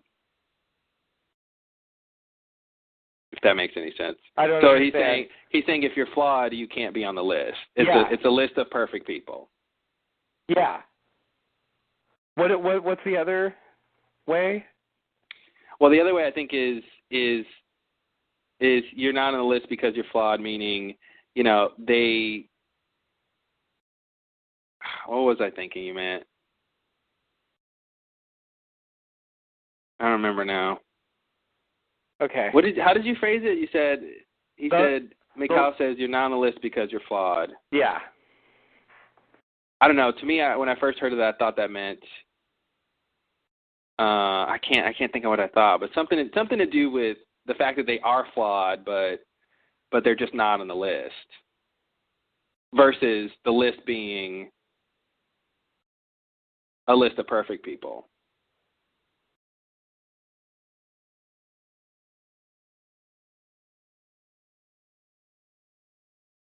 That makes sense? No, I'm still confused. So you're saying... It doesn't matter. I get your point. I don't think we need to go into the wrong thing I had that you were thinking. Okay. I get your point. So he told them that they are flawed, therefore they're not on the list. Yeah, you're not on the list because you're flawed. It's a whole speech. It's a whole thing. And that's an idea that goes back pretty early, the whole thing with the others and, how they take the good people and Goodwin telling Lucy I killed him because he's a bad person and that's an old sort of others, and I know there's a distinction between the lists that the others had and these candidates that Jacob chose, although I do think that list was supposed to be Jacob's list. But okay, whatever. It was sort of more like a list of people to kidnap or people to take into the others or something. But it just seems like flat contradicting what Jacob's saying here. like the exact opposite. Yeah. I chose you because you're flawed. You're not one of the chosen because you're flawed. Well, surprise, surprise, Mikhail didn't know what was going on the island. He's on a very long list of people. It's just kind of amazing to me, particularly because he's a member of Jacob's followers. Mm-hmm. That he actually has it exactly wrong. Yeah. Why Jacob chooses people. Yeah. You know. So I don't know. It's weird to hear Jacob say something like that because it's so not the impression I had back in season 3. You know, when we originally heard about Jacob's list and the people on it, and you know, it seemed like a totally different thing back then. Yeah. Totally. You know, that's a good observation. Yeah. So that was a part. Since this is like, I mean, I feel like this is what we get about why he picked those people. You know, it's not totally specific, but it's sort of the idea that, you know, the idea that they had these flaws and this sort of need for something else, and somehow the island needed them back, and you know, that's sort of what we get. Mhm. So it's a big thing, and I wanted to see how it fit in with what they told us before about, you know, who were the chosen ones. Mhm. You know, the other problem is, I mean, Mikhail didn't know about the candidates. True. So I think that's part of it, is that, you know, whatever was up with the list he's referring to, it's not, you know, like you said, it's not the same candidates list, but right. it definitely is, you know, still like the idea that Jacob wanted the flawed people. Matter of fact, they're all there because they're flawed, aren't they? Like, did he bring anyone to the island who wasn't flawed? Ever, you know? I doubt it.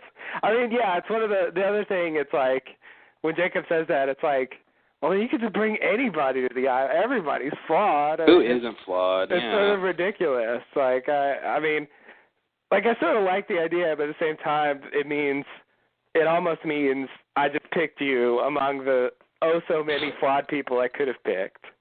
Which it seems like he did. I mean, he did bring a lot of people to the island. Yeah. Yeah. Yeah, so it was a lot of people. You're the only ones who survived.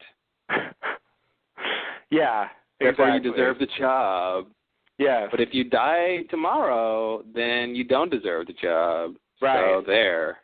Right. Yeah. Deserve's got nothing to do with it.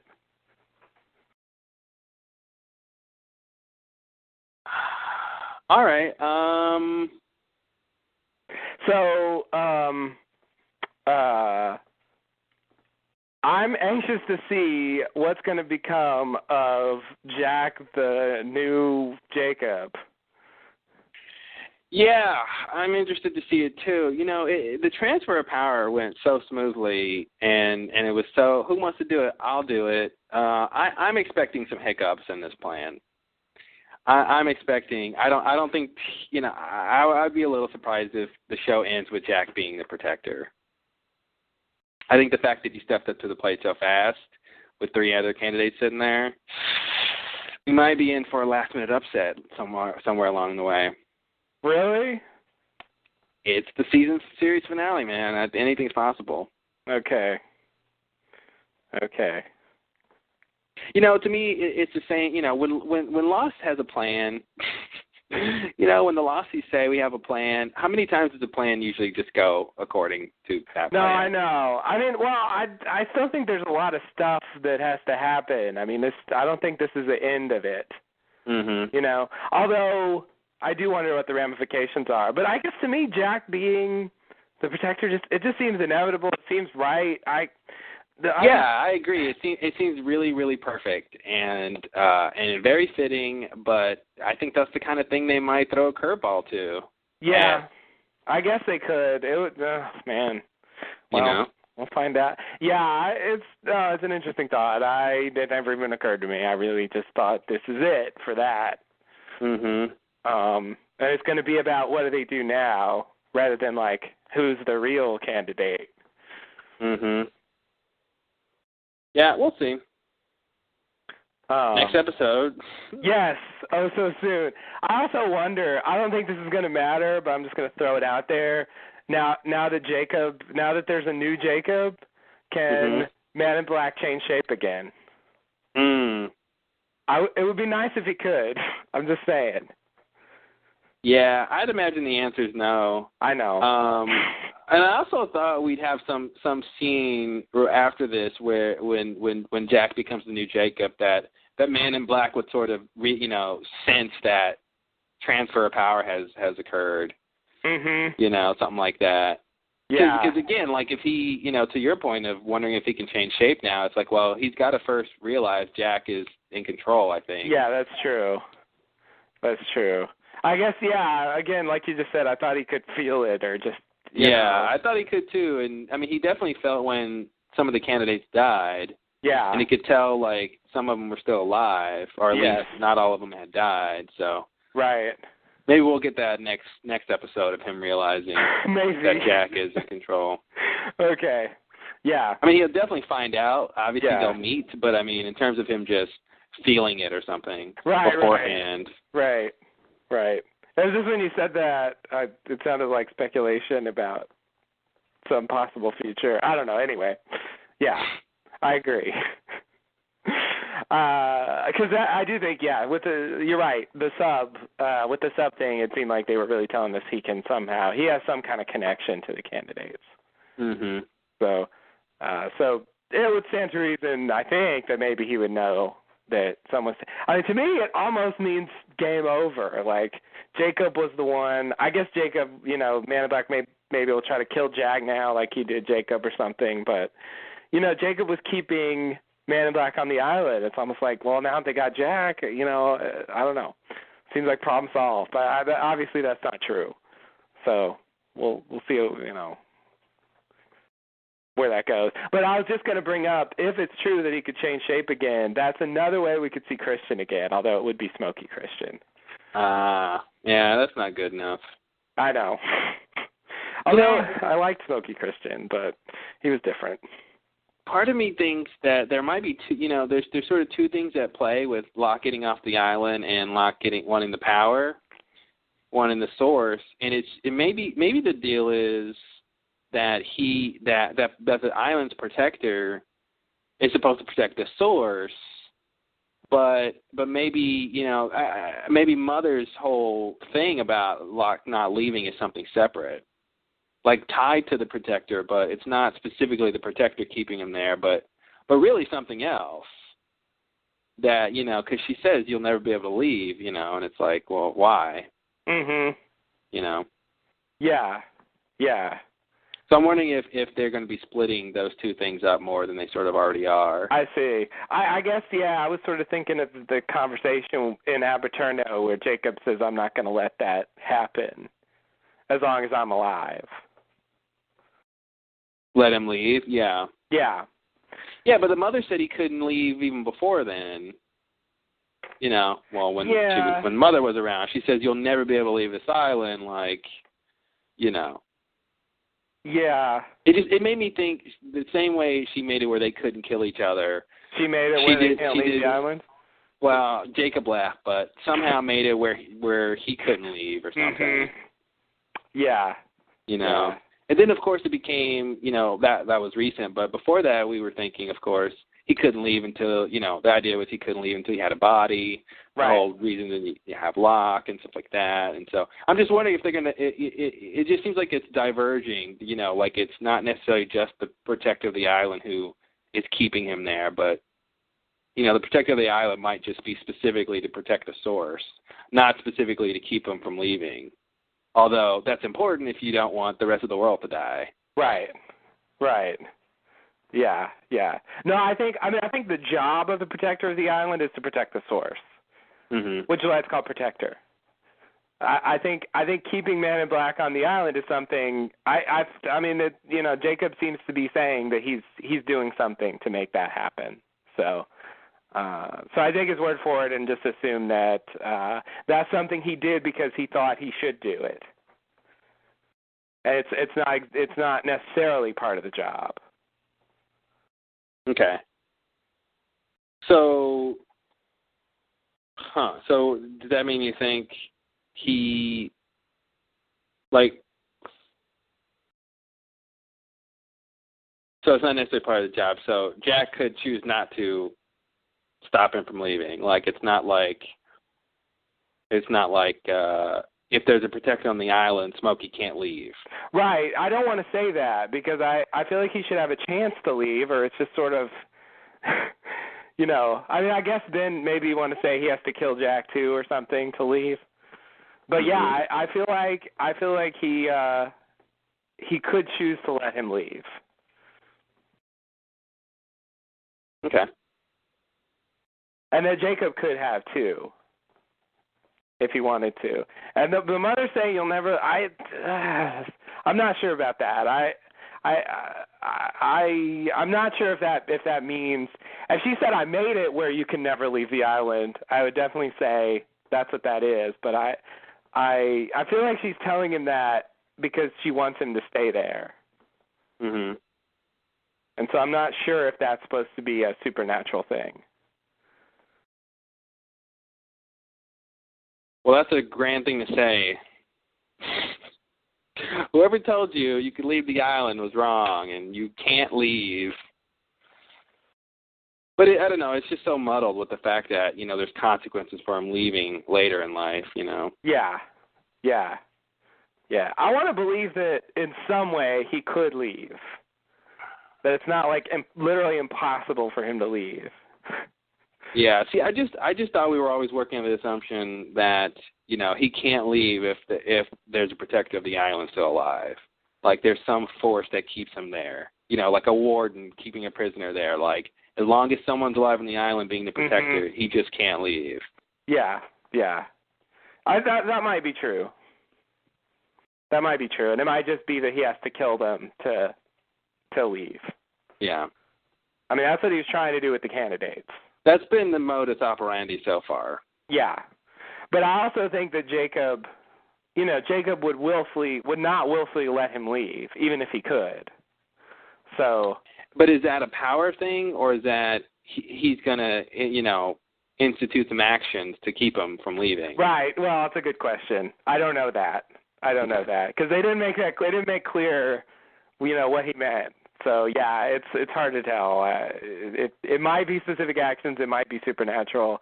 I wonder how far they're going to take it with Jack, because we really don't know what Jacob can do. Mhm. So Jack doesn't either. Yeah, Jack doesn't That's either. What I wanted to know is, like, how does he know what powers he can use or have or do, or what his limitations are, and yeah, you know. I mean, one thing I feel comfortable saying is Jack will stop aging. He'll just kind of be on the island indefinitely. Beyond that, I don't know. I like that Jacob said, "Now you're like me." A little bit different from what his mother said. Yes. But it was nice to clarify what she meant by that. Yes. Yeah, we're not the same. We're just similar. Right. She was punching it up a bit. Yeah. But yeah, I'm a mother. I think it does help clarify. And again, I say she wasn't a smoke monster. Yeah, I don't. That she was not a smoke monster. Not a smoke monster. Yeah, no. I hope no one thinks that. Okay. Yeah. It's just it's a theory. It's out there. Yeah. All right. Yeah. So it'll be interesting. I think we'll get to see something on this in the next episode. Maybe. I don't know. I think next season they'll come back to this thread. This really is big enough, seemingly, to really do a lot more than one more episode, but that's what we're getting. So here we go.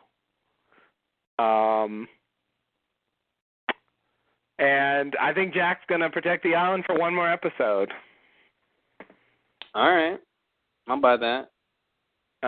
He may, at the end, still be the protector, but, you know, that's all we're going to see. So we'll see what they do. Okay, so are you ready for the next scene? Yeah. All right. Next scene, flash sideways. Sawyer says goodbye to the prisoners as they get taken to county. Kate tries to get Sawyer to let her go, but Sawyer refuses. I'll just continue because that was a short thing there. Kate, Saeed, and Desmond ride in the van to county. Desmond says it's time to leave. Saeed thinks he's crazy. Kate asks him what he did. He tells them. Desmond asks if they want to get out of there. Then Desmond asks for their trust and says that after they stop, he will ask each of them to do something, and he makes them promise. They do. Then the van stops, and Ana Lucia asks for Desmond and then for his friend with the money. Desmond assures her he's coming. We see Hurley's yellow SUV. He gets out to give Ana Lucia the money, and he recognizes her. He gives her the envelope. Oh, I said it. She leaves. Desmond says she's not ready yet. Hurley points Desmond to the Camaro. Desmond goes with Kate. Hurley goes with Saeed. Desmond gives Kate a dress and says, we're going to a concert. Kate is confused. Going to a concert? What's confusing about that? Never heard of a concert, Kate? Is that what's going on? What's that? What's a concert? Where am I? All right, so we got Kate trying to convince Sawyer to let her leave. She can be very convincing when she wants to be. This might be one of those cases where she wants to be. I think she does want to be.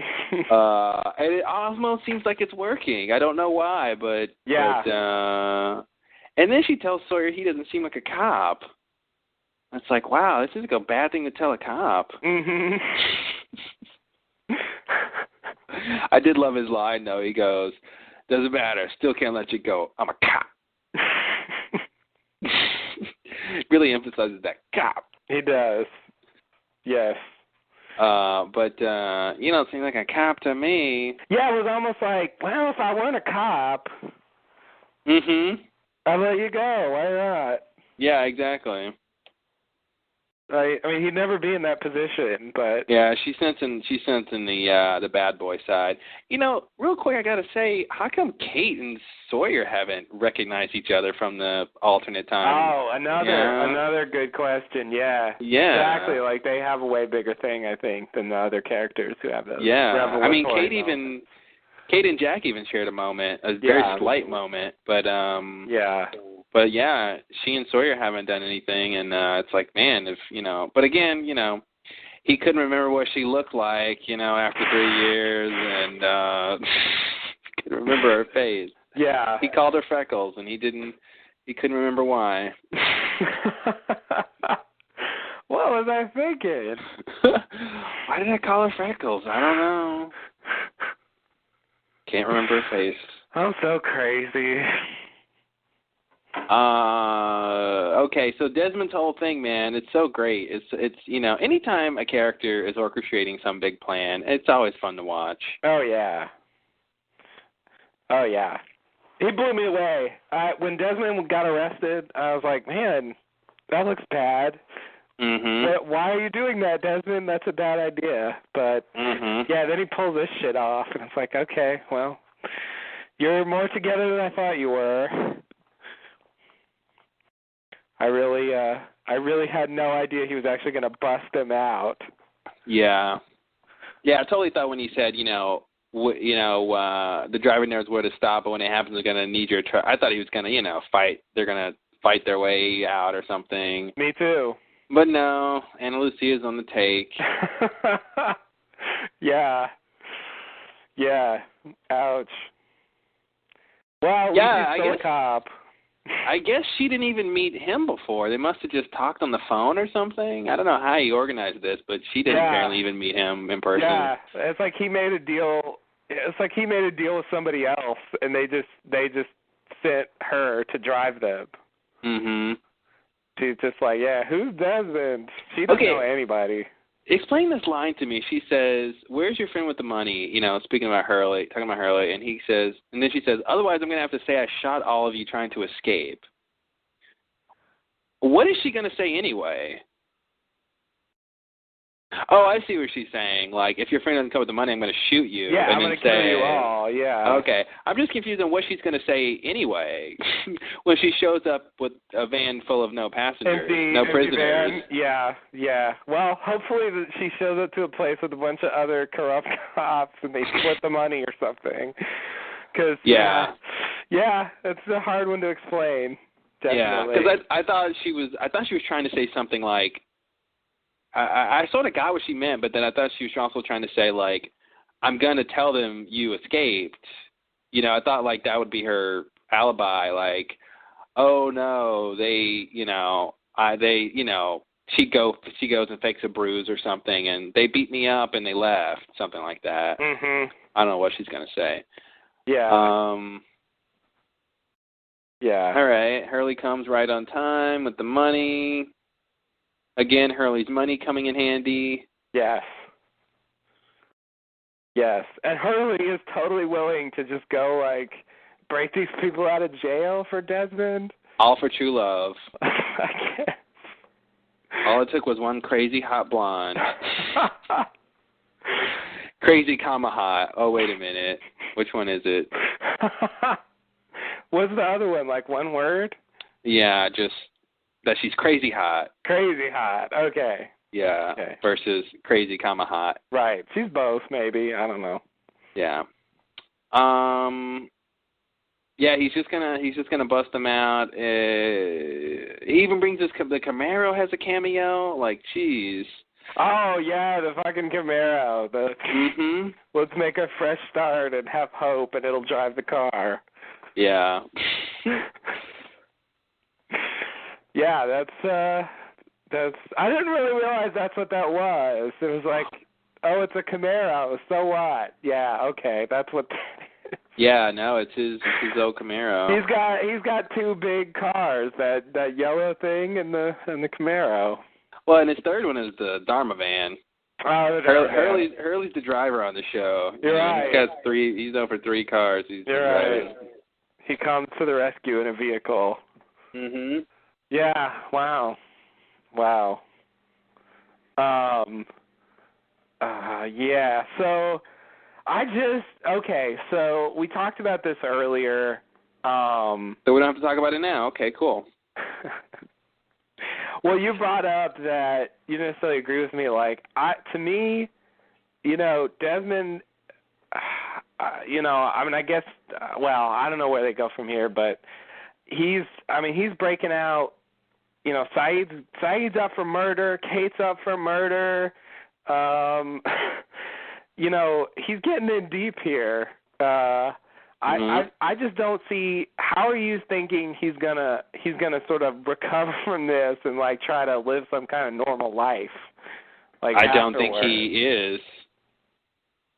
There is no normal life after this. To me, there's no point in doing any of the stuff they're doing unless it's gonna get them to the other side some meaningful way. And I don't know if that means they're gonna transition, they're gonna teleport, they're gonna merge. Whatever verb you want to use, I don't know what it means, but I feel like there is no normal life after this. He's putting all his money on this. They all sort of are, the ones who know what's going on. Yeah. At this point, and I think that's why it won't matter, because there's going to be some specific event that's going to happen because of this, where he doesn't have to think about his future after that. Okay. Yeah, I don't think it's going to be like they go and explain everything and then everyone agrees and then it's like, okay, well, back to our normal lives. Right. Like, it's got to be something transformational. So now you're saying that. I thought that's what you disagreed with me about because that's what I was trying to say earlier. Yeah, no, what did I say earlier? I thought I made a similar kind of point, and you said, no, I disagree, and I thought you were going to tell me why here, and now you're just saying you agree. No, I said before. I mean, I've been consistent in saying that I thought the Flash Sideways would merge or have some sort of direct impact with the main timeline. What I was saying was, with where they're going with this plot, I just feel like there's no turning back on this. Like, it's going to culminate in some very drastic ending. Yeah. I don't remember I disagreeing really thought with you that. disagreed with that, and now you sound totally on board with what I'm saying. So I mean, I remember saying pretty much that same thing before of like, because you were saying, I remember you saying that earlier about Desmond doing all this stuff and how is he going to go back, and I don't remember disagreeing with that. I mean, I definitely didn't say, oh, it'll be easy for him to go back to a normal life. I didn't say anything like that. No, you didn't say that, but like I made that point, and you said, I forgot what your words were. God damn it, it's too long ago. Well, too bad we didn't record it. Yeah, it's in there. It's in there. You said something like, I'll challenge you on that, or I'll take a different viewpoint. Like you said something that suggested to me that you thought that this. I challenged you to a duel. What did I do? I demand satisfaction. I slapped you with the white glove. I see. Yeah. Yeah. Well, I maybe I was trying totally to make a more now. I was trying to make a more nuanced point, which I usually do, and maybe there was some disagreement about that. Oh. But in the larger sense of. Okay. Maybe we were sort of talking about sort of slightly different things or something. Yeah, maybe there was some way I phrased it or some little part of what I was saying that you didn't agree with. Yeah. But like from what you're saying now, that's exactly what I was trying to get across. Maybe I didn't put it in a way that you liked or agreed with, but cool, it's your fault then. Okay, I'll accept that. That's fine. I forgive you. Okay, thank you. I'll try to phrase things better next time. Give me 3 hell clods and a. Wow. I'm the megalomaniac over here. Yeah, no, I didn't mean that. I just, sometimes when I'm stating something, I push it or I say something more specific than I mean. I don't remember exactly what I said, so. Yeah. There may very well be something I don't agree with now back then. Usually I talk myself into disagreeing with myself, so. It very well could have. Maybe I've just changed my mind since then, and now what I think I used to think, I don't think anymore. Anyway, the point is, to me, this is just too much. So I guess my second theory looks like it just died. They're just going to end it with a big concert party, and everybody's just going to have a great time. This is going to be. Come on, you don't want that to be the end of Lost. End of Lost. Part of me does want to see that, but yeah, it won't work. No, they're not going to end it with everyone's cool and hanging out at a party. Yeah. Now that I've sort of really taken seriously what they're doing now, I really think there's no way that can be the ending. No way. So my second theory is that I think they're you're right. They're betting it all on the fact that they're in another universe, and I guess they're not. Sayid and Kate aren't going to be able to say, well, I know we're murderers, but there's this alternate universe where we're not the same kind of murderers. So I anticipate them going to the concert, and somehow, they're all together, and I feel like they're collectively going to understand that they have this alternate history, and I guess I see that leading to them. I imagine them somehow contributing to the defeat of Smokey. That would be ideal, I think, is somehow that whatever they realize in the Flash Sideways, and then what they do from the realization directly impacts Smokey's adventures in the main timeline. Something like that should be true. Yeah, that's what I'm imagining. I can't quite see how it works, but it's like somehow they all get together and they collectively are able to affect what happens, and I don't quite see how it works. And I guess it might end up, they realize that some of them at least, are responsible for sort of creating this world, and so maybe they realize they have to sort of sacrifice what they made to, to get rid of him, or let Smokey come in there, or whatever. But I feel like they're going to play some pivotal role. And I like the idea that Chang might be there or should be there because he might have something to throw in about, I don't know, the island or something with science that he might know about multiple dimensions or time travel or whatever might be relevant. But, my crackpot theory I said a while ago about, they created this alternate universe and they're going to try to trap Smokey in there. Maybe that'll be something with if Desmond grabs Locke and takes him down into the light source, maybe that's a channel to the other dimension. And since it's Desmond, he can survive it or something. I don't know.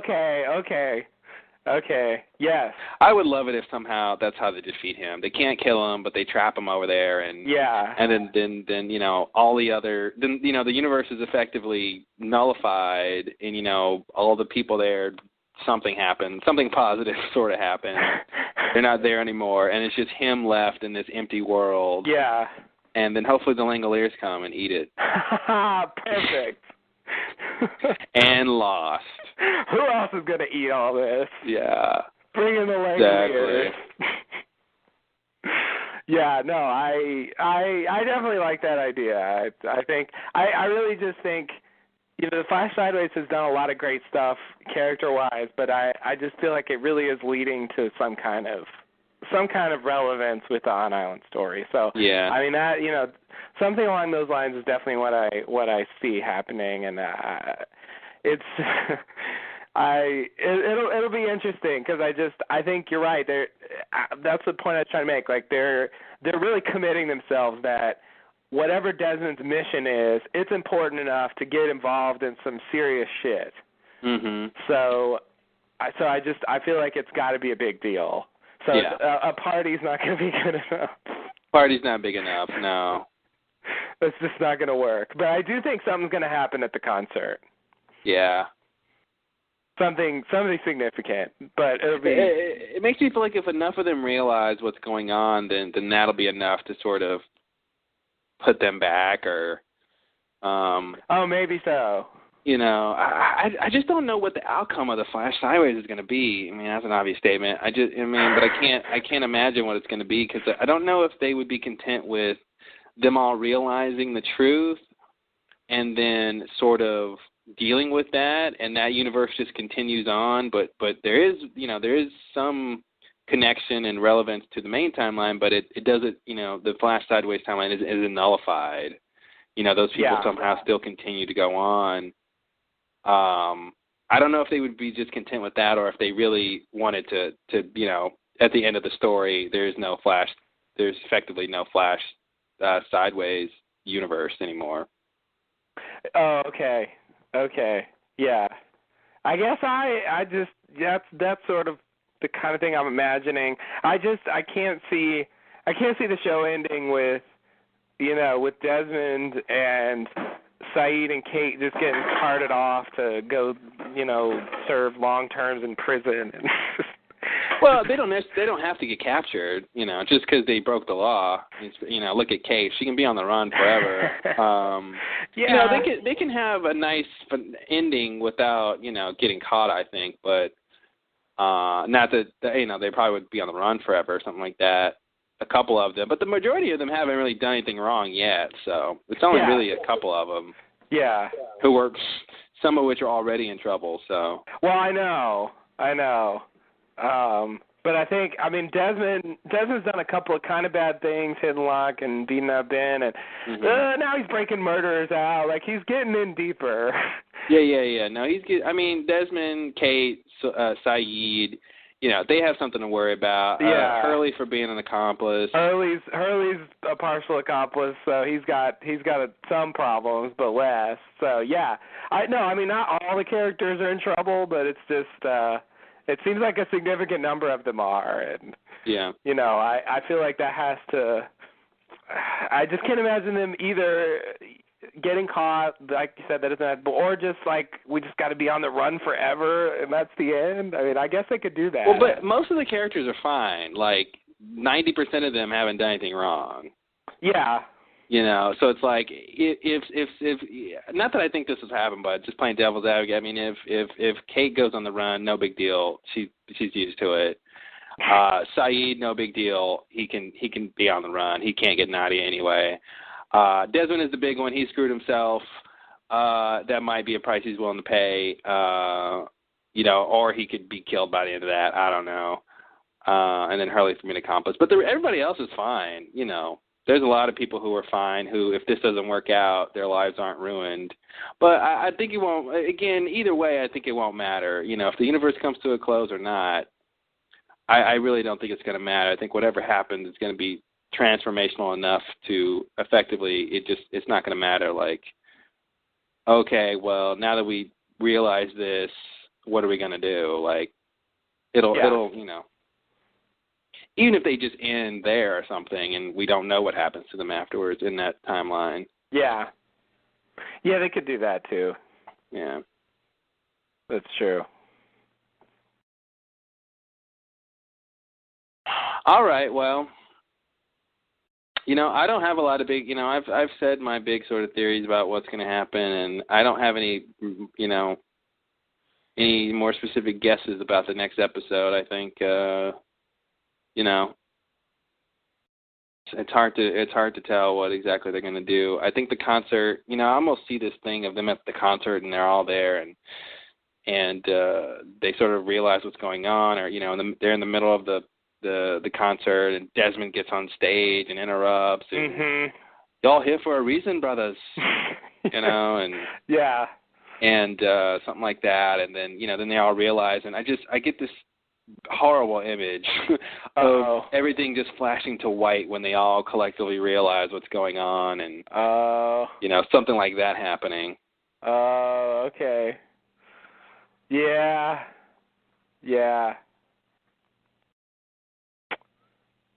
It just kind of reminds me of, you know, the whole like Santa Claus thing of if he doesn't exist, if people don't believe in him. Mm-hmm. You know, I feel like if enough of the Losties don't believe in that universe, then it'll sort of start to crumble. Oh, okay.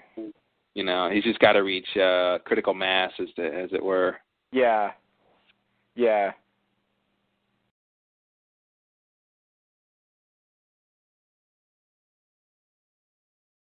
Yeah. So I also I mean I've said the best I could do for what I think's going to happen, and it's always hard for me to get specific because I never really envision specific things happening. I just have sort of these general impressions of where they're going. Yeah. So I can't you know, I mean I could say something, but I have no reason to think that it's true. So I'll just stick with the kind of general idea of helping to stop Smokey in some way, possibly trapping him over there, possibly giving up their own universe. I think they're all going to realize, and it's going to cause them to do something. But I think the main thing I envision is it tying in with stopping Smokey. Yeah, I'm on that page. So, yeah, we'll see, I guess. All right. So you ready for the next scene? Next and final. And final. We go back to the island. Ben asks Locke why he walks around. Locke says it reminds him that he was human. They arrive at Desmond's well, but he isn't there. They see a rope going down into the well. It looks like someone helped him out. Locke thinks someone helped him out. Okay. Ben asks what Widmore said to Locke. Locke says he said Desmond was a failsafe, Jacob's last resort. Oh, yeah, there you go. If he killed the candidates, to make sure Locke never leaves that place. Ben asks why Locke is happy that Desmond is still alive. Locke says he's going to find Desmond, and he's going to help Locke do the one thing he could never do himself: destroy the island. Yeah, I think that's pretty much my favorite Lost Ender line ever. It's a big one. Yes. I mean, to me, anytime you have a character walk up and say, "I'm gonna blank the island," yeah, that's an episode. Okay. Careful what blank you fill in there. What you fill in there. That means it's the episode before a finale. Yeah. So we had, we're gonna leave the island. We had, I'm gonna move the island. Mm-hmm. And go back to the island. Go back to the island. Was that island. one of them? Yeah. Yes. It's something big. The island, and finally in the last season, second to last episode, finally destroyed. Yeah, that was a great ending. Yeah, that was ridiculous. Both times I watched this, the ending totally came by surprise. It's like, it's over? Yeah. Like, this is the last scene? Jeez. It just does not play like the final scene, and then it's boom, over. Yeah. Yeah, it definitely shocked me. Normally I sort of have an idea they're coming to a close. Mm-hmm. But, in this case it was one of those classic lost endings. Classic, yeah. Where it's like, oh shit, and we get to wait.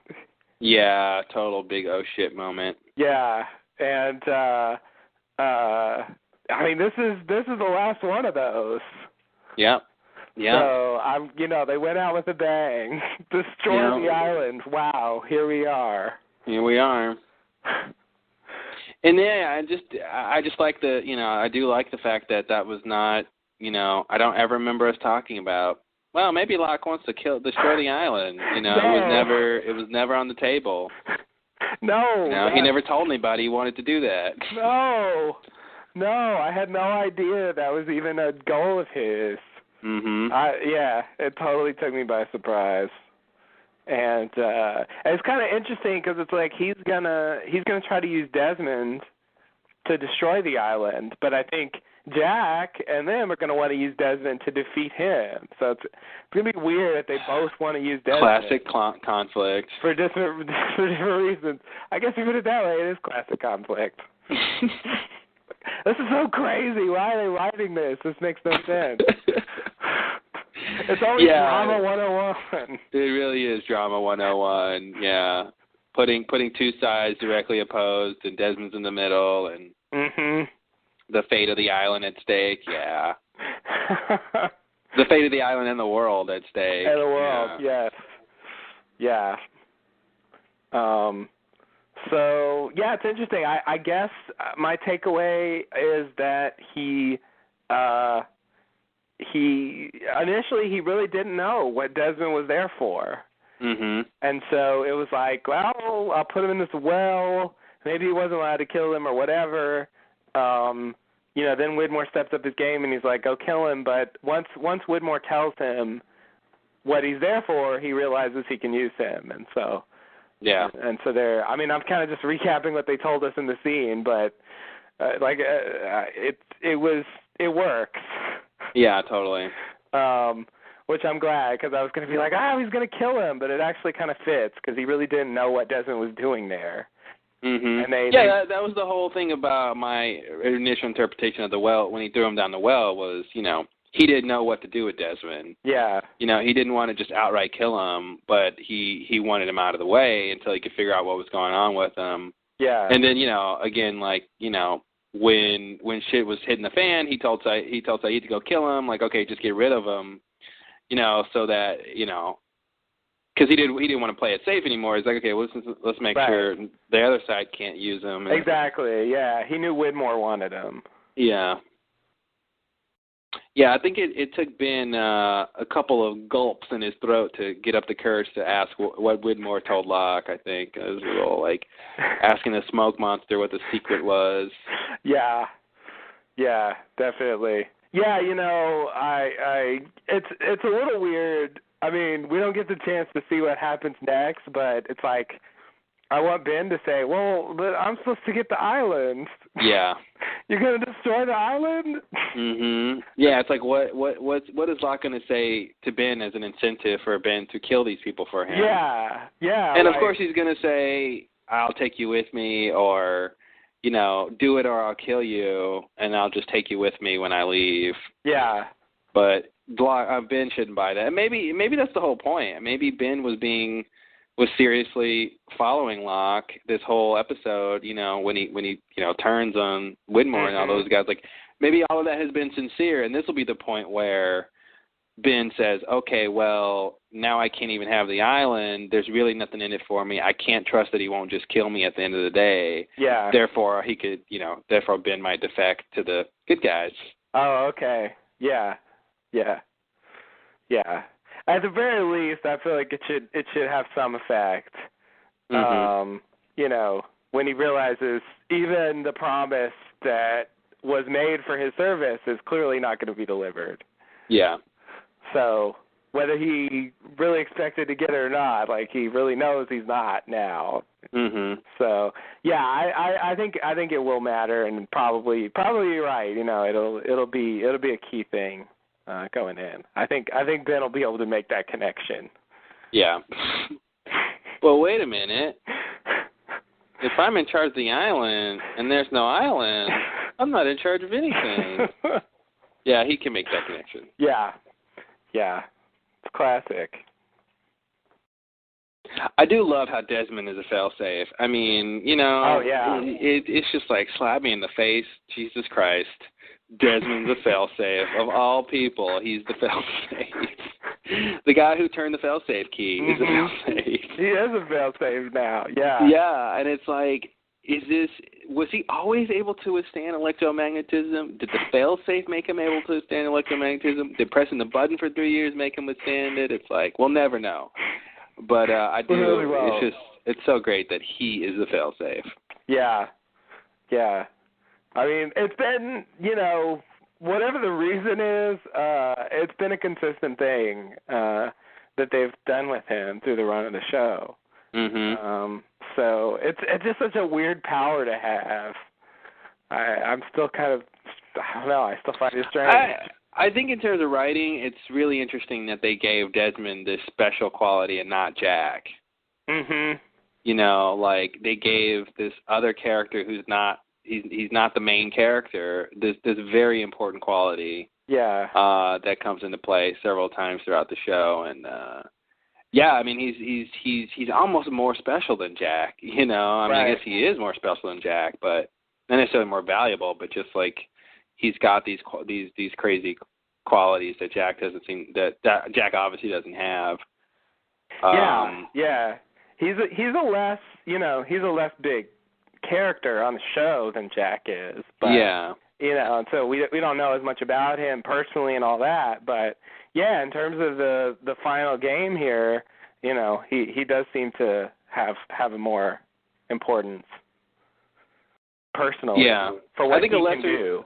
A lesser story would have had Jack have this power and have Jack be the one who's not only the protector, but the single person who has the power to stop Smokey, and then goes up against the evil guy. And it's like, but now there's three people involved at least. Right. Right. Yeah. Yeah, and it's interesting. So, who do you think got Desmond out of the well?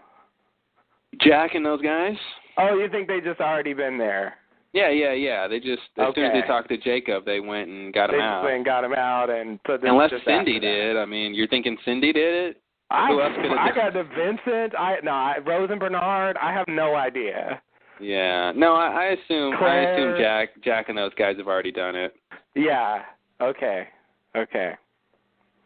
No, that makes sense. I mean, they were going to him. I had the impression they weren't there yet. Mhm. I mean, it's always weird with time when they show you multiple scenes. You don't really know. I always sort of assume they're kind of the same time, but yeah, this is after that scene. So, and they were certainly going to do that. So, so that works. That works. It will be interesting to me to finally see sort of Island Desmond again and see what he's about at this point. I don't really know where he's going to be, but he was kind of crazy, and he's been out of the picture for a little while, and now he's like the pivotal character that everyone wants. So I'm really curious to see what he's going to think about that and what he's going to do. Yeah. Ditto. Thank you for dittoing me. Nice. Now I understand the appeal.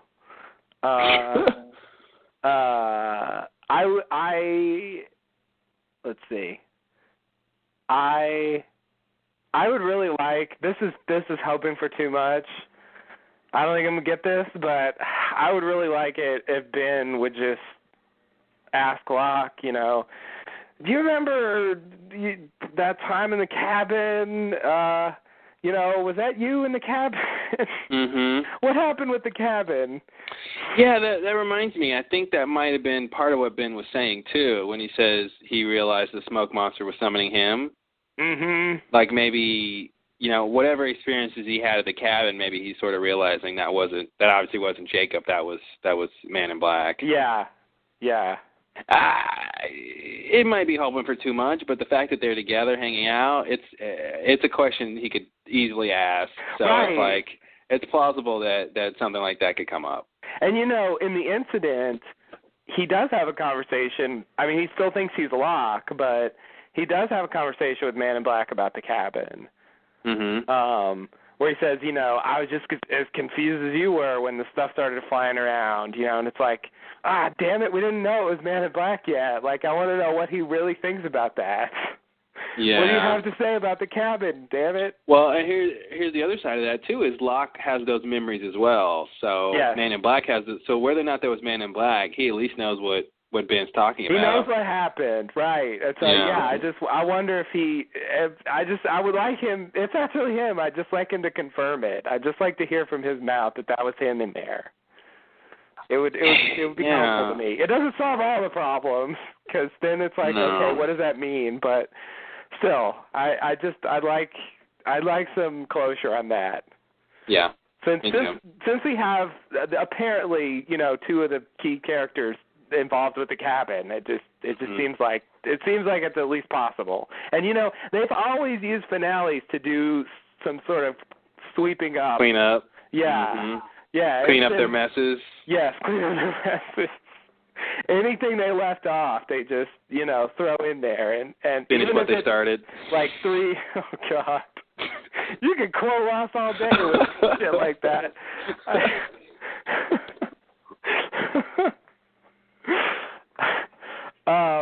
So yeah, even if it's just a few lines, I'll take what I can get. Yeah. But I'm really excited to see. I'm wondering if there's a connection between destroying the fact that what's up with the island being underwater, if that means anything in the alternate timeline. It better. They're going to destroy the island now. Are they really going to destroy the island? Oh man. Well, I think they're all about symmetry and bookending and other terms, and we saw the island underwater at the beginning of the season, so we only have to get the next part of that story the next episode. Right. They've got to discuss the island underwater. Yes. Yes. You're right. That's the time to do it. But I really don't know what they're going to do with that. If that has any, could it be that they destroy the island? Okay, I don't know.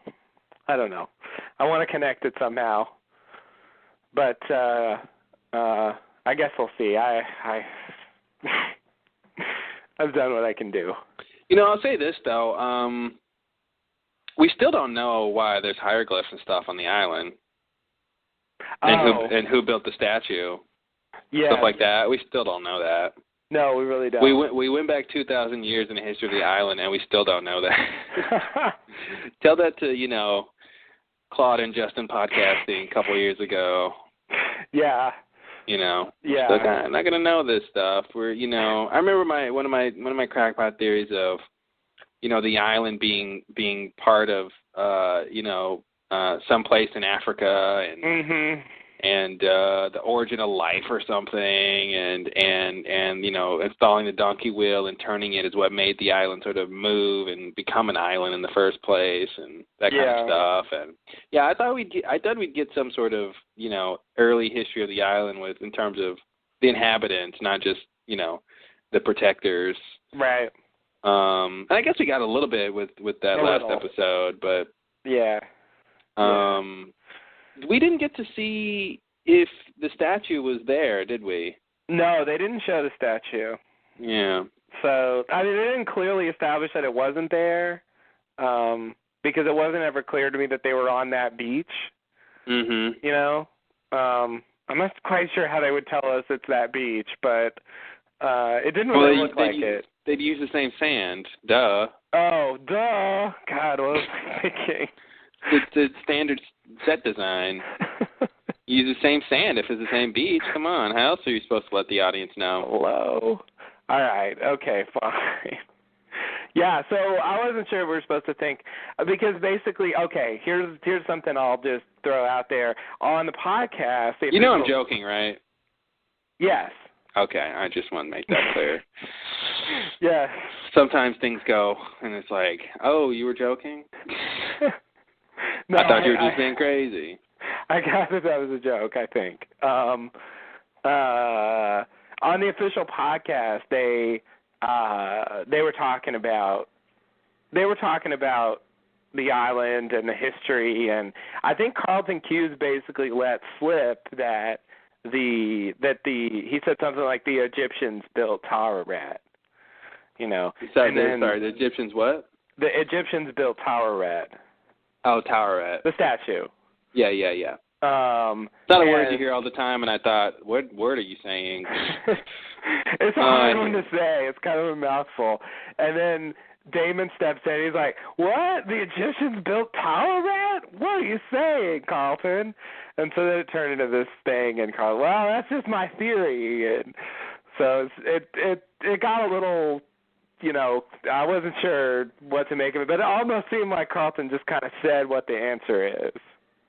Well, that's obviously the answer. I mean, it's who, if they're not built by Egyptians, then somebody's guilty of, plagiarism. Right. Yeah, I guess getting the show to tell us that was what I'm talking about. But, yeah, right. I guess that's the best we can do is just know that, well, some Egyptians came at some point. Yeah, basically. I think that's supposed to be the idea.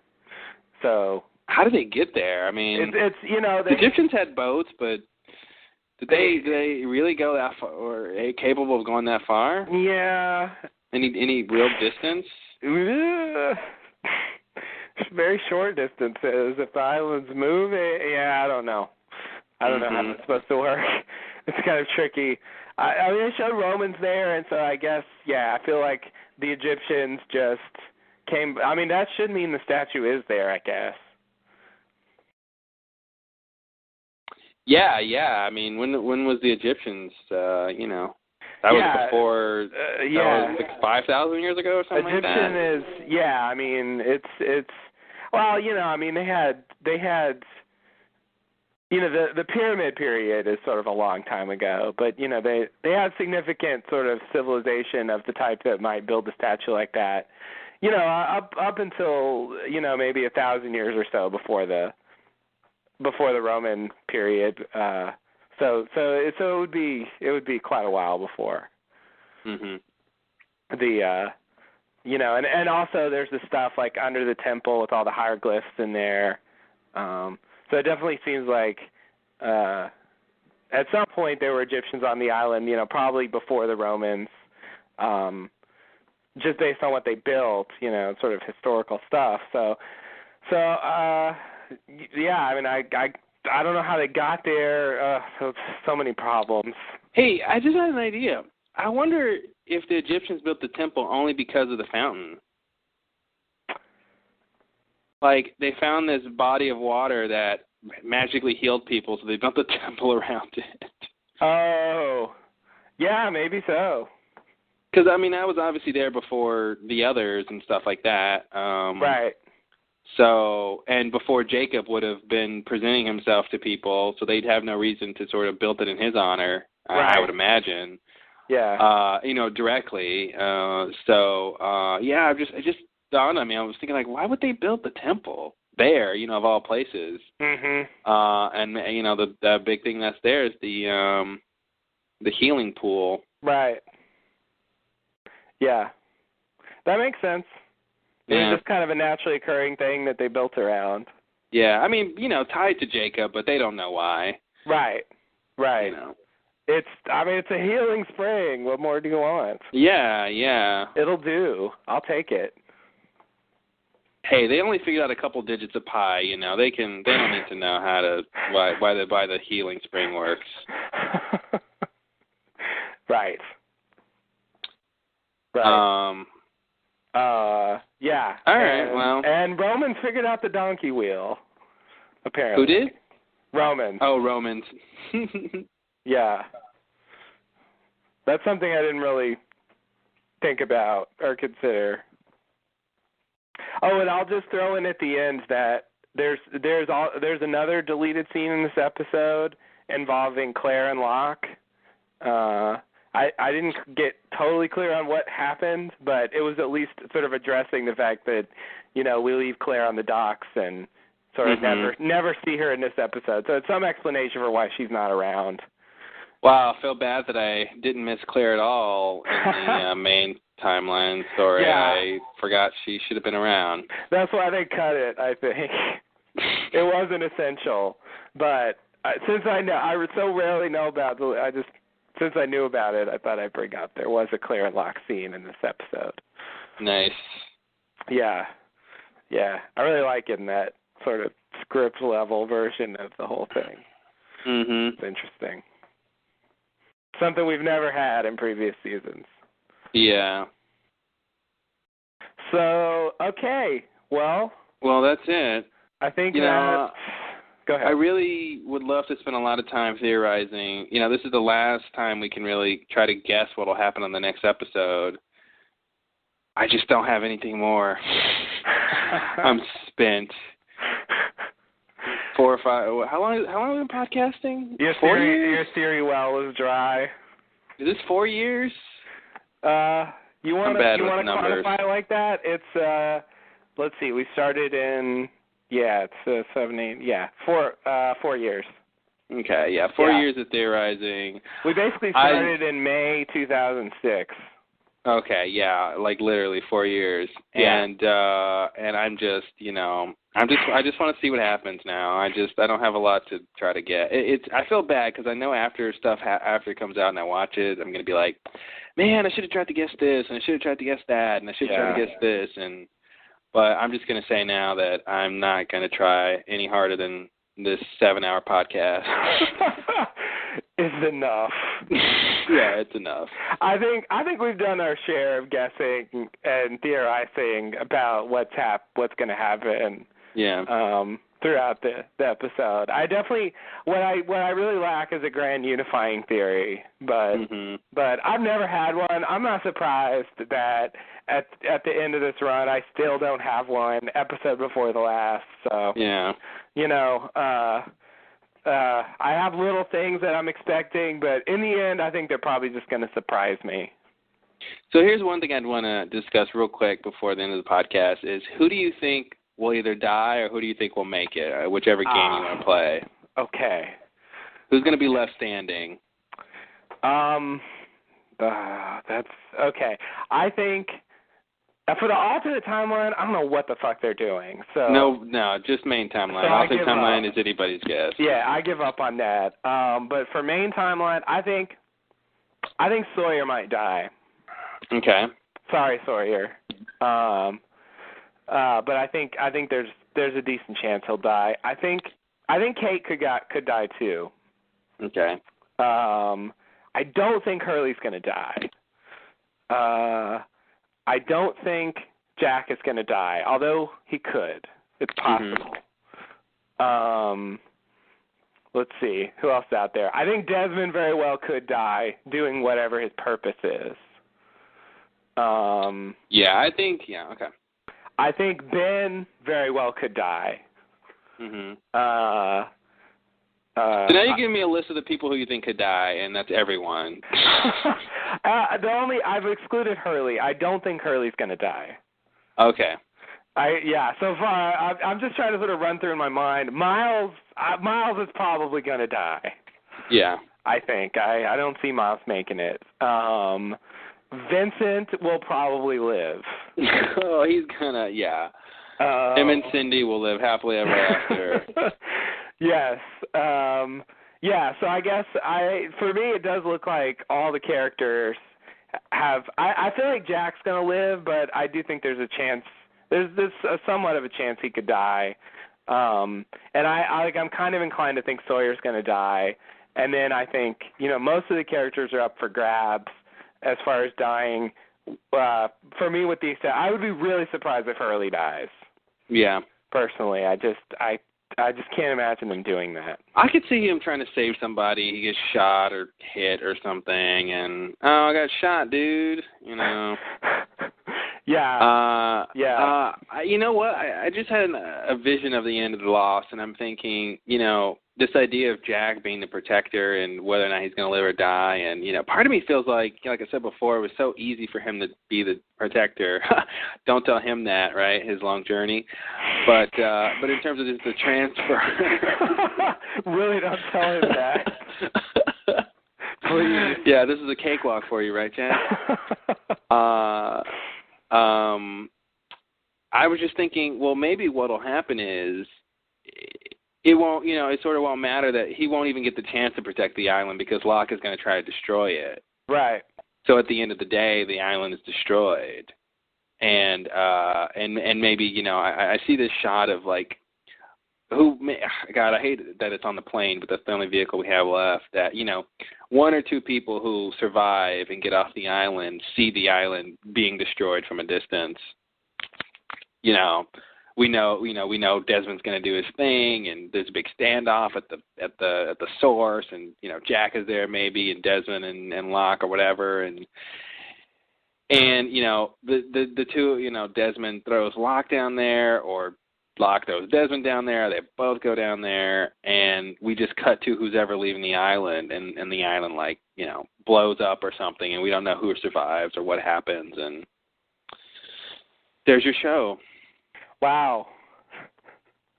They leave it a little ambiguous, like, did Man in Black actually die? Is he destroyed? Is he not destroyed? I can see something like that happening. Yeah. Yeah. Okay. Because with no island, it's over. There's no need to protect it when there's no island. Yeah, that's true. But of course, the question is then, does it matter about the light source? Right. And, all that. Right. Yeah. Yeah, I feel like they're going to have to say something about that. I would also love if Mother is wrong about that. She's just wrong. And that the light is like totally something else. Yeah. Okay.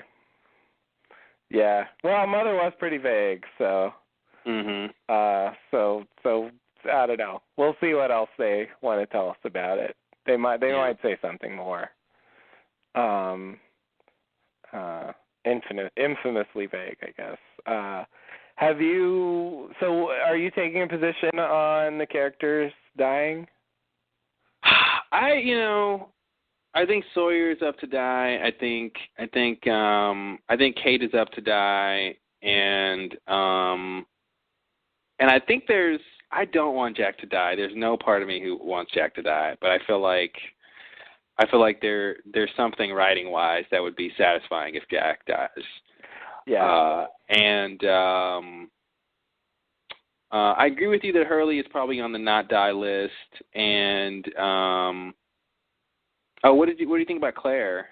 I forgot about I know, Claire. I forgot about Claire. It's so funny. We were just talking about how we didn't remember about Claire, and then we forgot about her again. Just like when she was telling Jack about people abandoning her, and then they abandoned her. I know. That's what I was going to say. We're just doing the same thing. We just keep everyone forgetting abandons about Claire. Oh, Claire. Oh, yeah. Is she there? Well, I got to tell you, Jacob's whole thing about choosing people who are alone, man, Claire was definitely alone. Yes. Alone and abandoned. Really alone. Yeah. I think Claire's going to die. Okay. You don't think she'll get off and go raise Aaron? No. So the grandmother's just got to raise all the grandkids? Yeah. Yeah. Aaron's grandmother and Ji-Yeon's grandmother just... Sorry. Get stuck raising another set of kids. Maybe they can go to the alternate timeline and live with their twins or something. Oh, God. Yeah, it's going to be weird. Don't do that. Let's not have that show. Yeah, she could live. She could live. I just think she's she's been pretty far gone, and she has kind of come back from that to a certain extent. But I think she could go the way of Saeed. Okay. Now, my little vision of Lost ending with a couple of survivors leaving on the plane and seeing the island explode. Now I want to put Kate and Claire on that plane. Okay. With a surprise Frank flying it. Oh shit. Yeah. I think I forgot someone needs to fly the plane, so yeah. I'm gonna give it to Frank. Yeah. Okay. Well, how do you even turn a plane around? I don't know how they're gonna take off, and it's got a cracked windshield. It's got a lot of problems. It was a dodgy plot to begin with. Yeah. I'm really surprised how much time they spent on. We're gonna get on the plane. You get on a plane. We talked about it a lot, and I mean now it's like that's not even a big thing right now.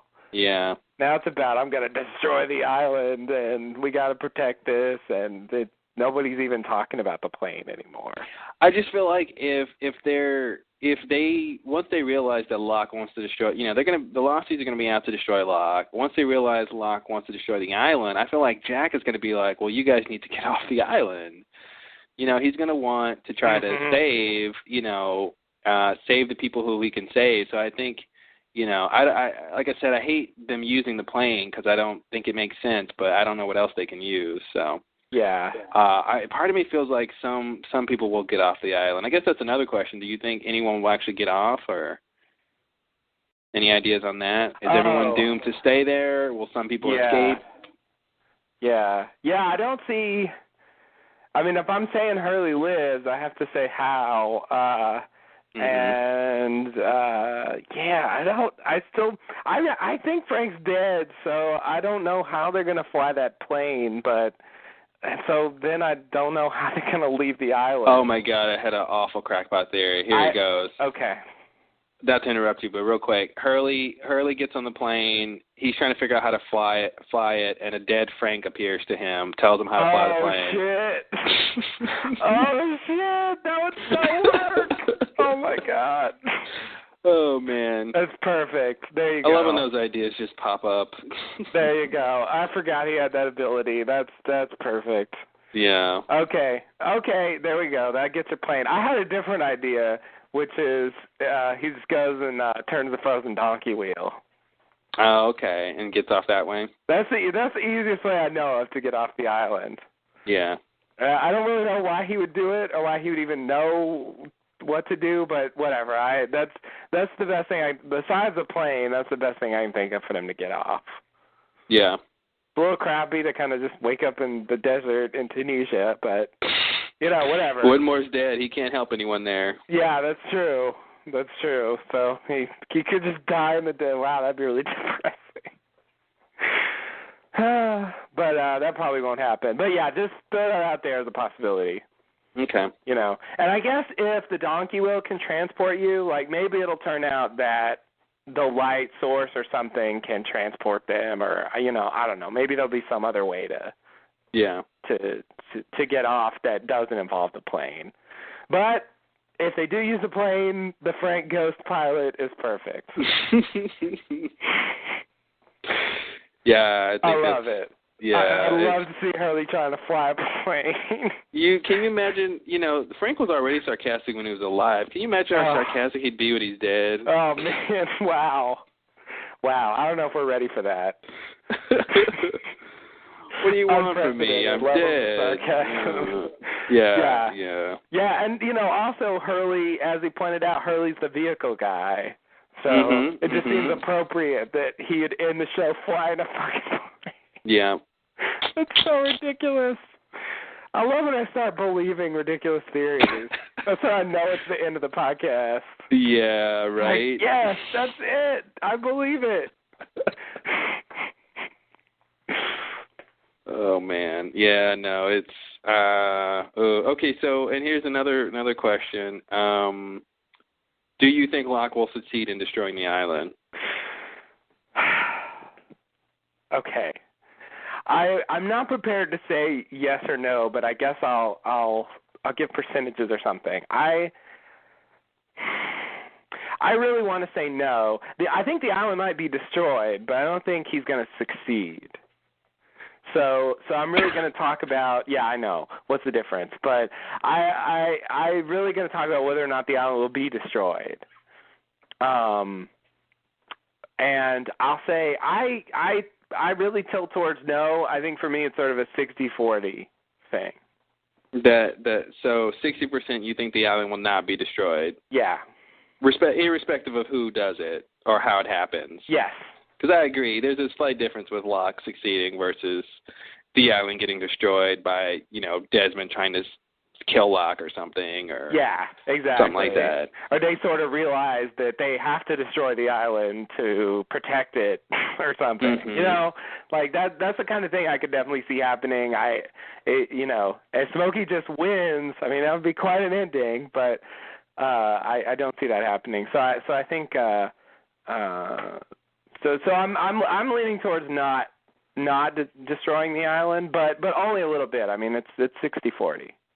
Well, good. I'm leaning 60-40 the island will be destroyed, so I like the counterbalance that we have here. Okay. All right. Good.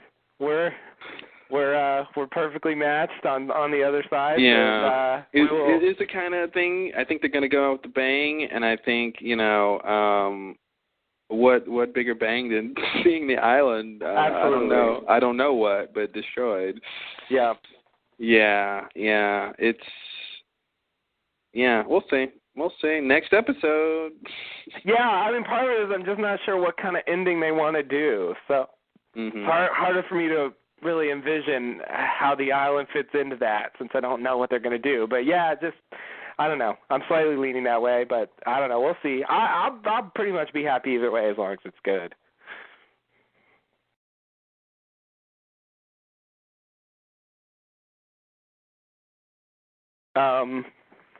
Are you, is he gone? Yeah. Oh, it's just me for a few seconds. I never have time anymore to pull up a good news story, but I will try. Let's see what happened here. I'm back. Okay. One last drop for the podcast. Yeah, that timing was fantastic. So what were you saying? I was saying that I was basically saying that that basically that I'm okay with either direction as long as it's sort of a good, satisfying ending. I'm okay. I'm okay either way. I definitely think seeing the island destroyed would be cool in a way. I could also see sort of having the island continue into the future as the ending as well. So yeah. I think both could be really good. It depends on what they do. I don't know. To me, I just feel like the island is there, but I'm not totally sure about that. That's why I'm 60-40. Mhm. You're not totally sure that the island is there? I didn't really finish my thought. I really agree. The show, the island is the center of the show, and it's sort of about protecting the island. And I mean, it just seems to me like that easily could lead to the island continuing to exist. Mhm. Which is why they're going to destroy it. Which is why they could destroy it. Yes. Well, I have to say, one of us will be right, and we will find out very, very, very soon. On the next podcast, find out who is correct. Yes, place your bets now. Place your bets. Well, all right then. I think you got anything else for this episode? Or Lost in general? I mean, I'm going to save all my crying for later. Yeah. This episode just got me excited for the finale. I mean, it is sad in a way. There's a lot of big moments here, but it feels like such a build to this dramatic conclusion. It'll be the finale where I really have to, deal with the end. Yeah, totally. So, but I'm excited about it. I think it'll be fun to watch and talk about in detail, talk about the show as a whole, and just kind of, do the grand finale of this giant project that we started on 4 years ago. So long ago. Wow, 4-year project. Yeah. And we won't be done. I mean, anything that happens with Lost in the future will be ripe for podcasting. Yeah, anything that happens, something comes out, a new DVD or whatever, it's not the end of the Lost Lowdown. No. I mean, just in terms of, when the new episodes come out. Yeah, it's the end of the main period. Yeah, definitely. Yeah. But we won't disappear or anything. It's just, still, it's a significant sort of milestone. Yeah, and of course we have all the stuff we talked about before. We want to do the series recap, retrospective, doing commentary stuff. And, so there's plenty more Lost talk to do, even when it's over. Yes. But yeah, thanks for listening, guys. We'll be back. We'll be back this Saturday, pretty soon. really soon. With our pilot commentary podcast. Look for details on that on the website. And then of course Sunday will be the reaction podcast, initial reaction podcast, right after all of the Lost hoopla Sunday night, and then of course we'll have our main finale podcast sometime within the next week and a half or so. And it'll be it's like we're gearing up for the final leg of this journey. Yes. Yeah, we're doing our own series of events. Yeah. Cool. Well, that'll do it. Yes, this is The Lost Lowdown. Oh, I've been listening to the wrong podcast this entire time. Wow. What podcast have you been? Just imagine some listener going, "This is The Lost Lowdown." What? Oh, no. Oh, okay. I wasted 7.5 hours on Damn it. wrong podcast. Wow. Well, I'm sorry, sir. All right, guys. Thanks again for listening. We'll be back soon. Thanks and namaste. Namaste and good luck.